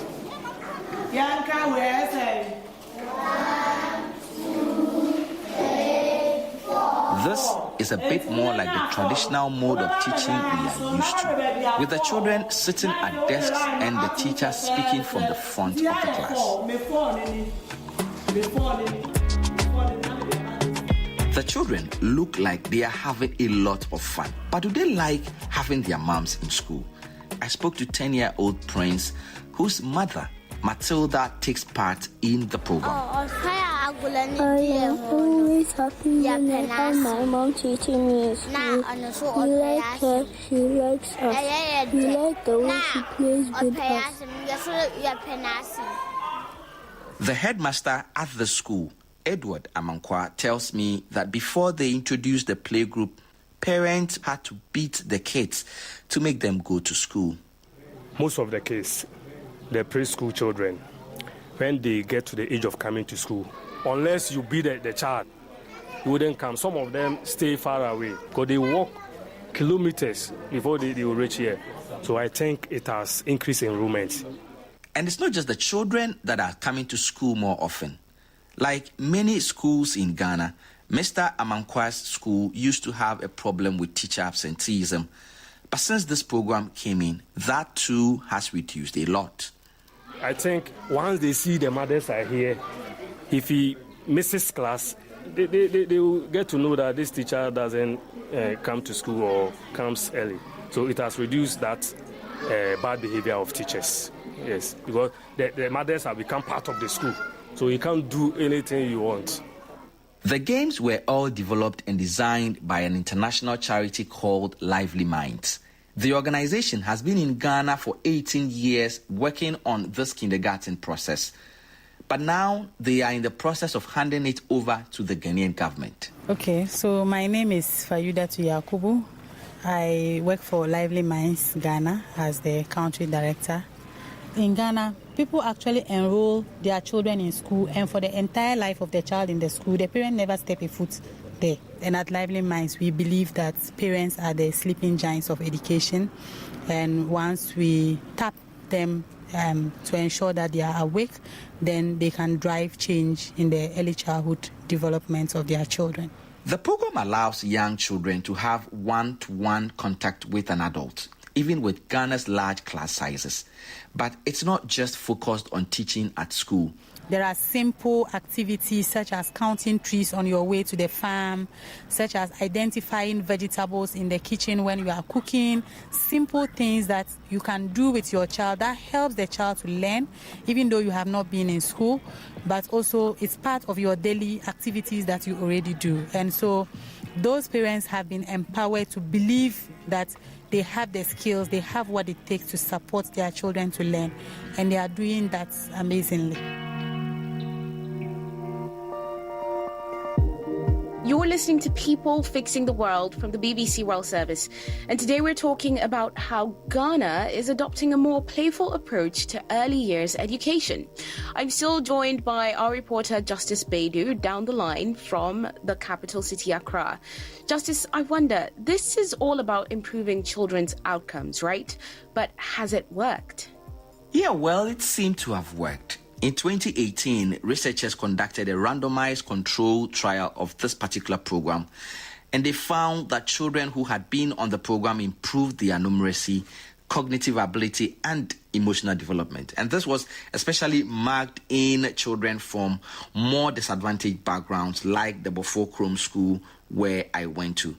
Now, the question is, will these benefits hold up when the program is expanded across the country? There has been some research work that suggests that this would be the case, but that is yet to be published. And how many schools are we talking about here? So at the moment, the program is active in around 3,500 schools. It is thought that the cost to the government will be around $3 per child per year. Although, Justice, I'm just thinking here as a mother myself, all of this sounds great, but it sounds like more work for these women. Oh yes, it definitely is. And they are already so busy. This village is a farming community and women are needed to work in the fields, as well as doing all the childcare and the housework.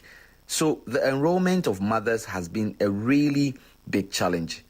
And in fact, it is so difficult to get mothers to commit to going to school that the playgroup element of this project might get dropped when the project expands to some cities. Hold on, I'm confused here. Isn't the playgroup the whole point of the project?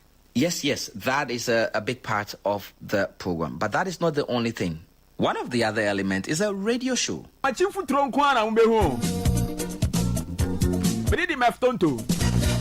This radio show is aimed at fathers as well as mothers, and it gives them ideas for playing games with children at home, as well as education and health information.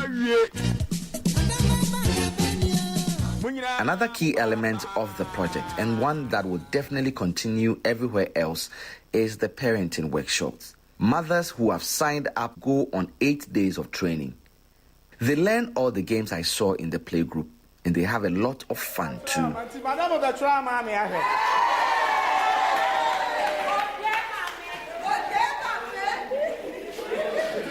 So there's a new trainer who is trying to teach them how to spell.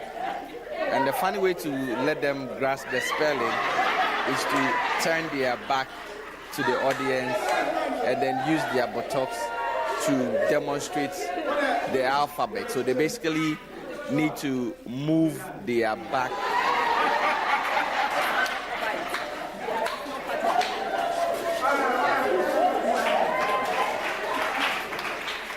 So, Justice, did you join in with the women? It was really tempting, Maria, and I couldn't resist. Oh, I wish I could see this. But something else that I've picked up really from what you've shared is that the mothers are learning as well as the children. I think that's right. The main aim of this project is to improve education for the children. But the women who I have met taking part in this project have also reported that their confidence and self-belief levels have gone up. And they feel now that they are more respected at home and in their communities. Women like Cecilia, you remember the woman who was running the reading program earlier? She's a mother of 4 and a grandmother also. I have never been to school in my life. When this project started and they asked us to come in and help teach the children, I said, not me. I can't do that. because I don't know how to do it. It was my church leader who encouraged me to come.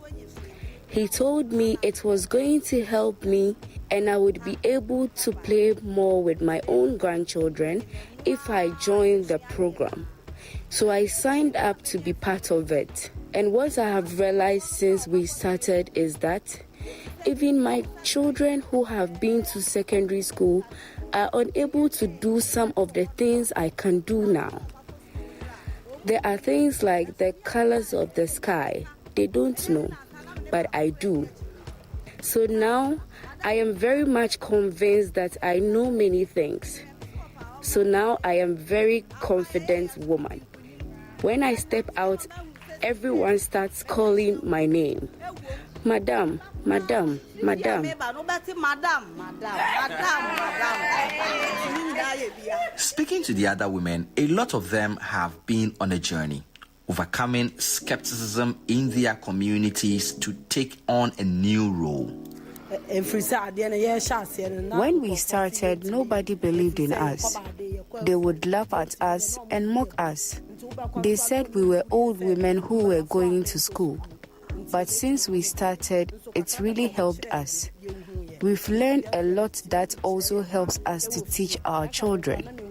In the past, I didn't even know colors. Now I know. I know I can teach my children at home the color red, black, and many more.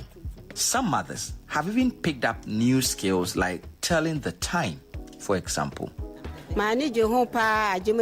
This program has brought a lot of happiness for someone who didn't even know what number 1 was. Now I know about numbers. I can identify 1, 2, 6, 7. I did not know any of this, and now I do. Nowadays, I even have a watch because I can read a watch. Look at my beautiful watch.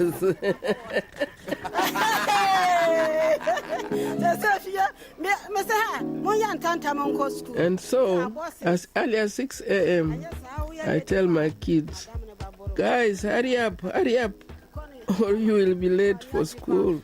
I have become so happy knowing I am also a teacher now.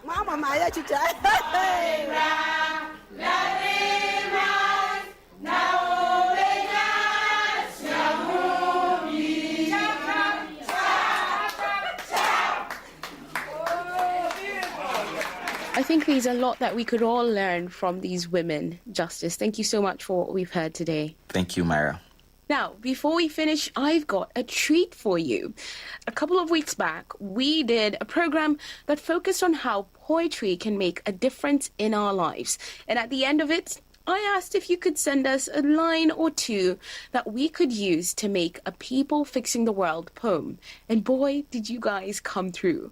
We got a lot of lovely messages from all around the world, from Nigeria to America. Now, we passed all those messages to the poet Liv Talk, who then put them all together into a poem titled Things I Love About People. And here's the poem.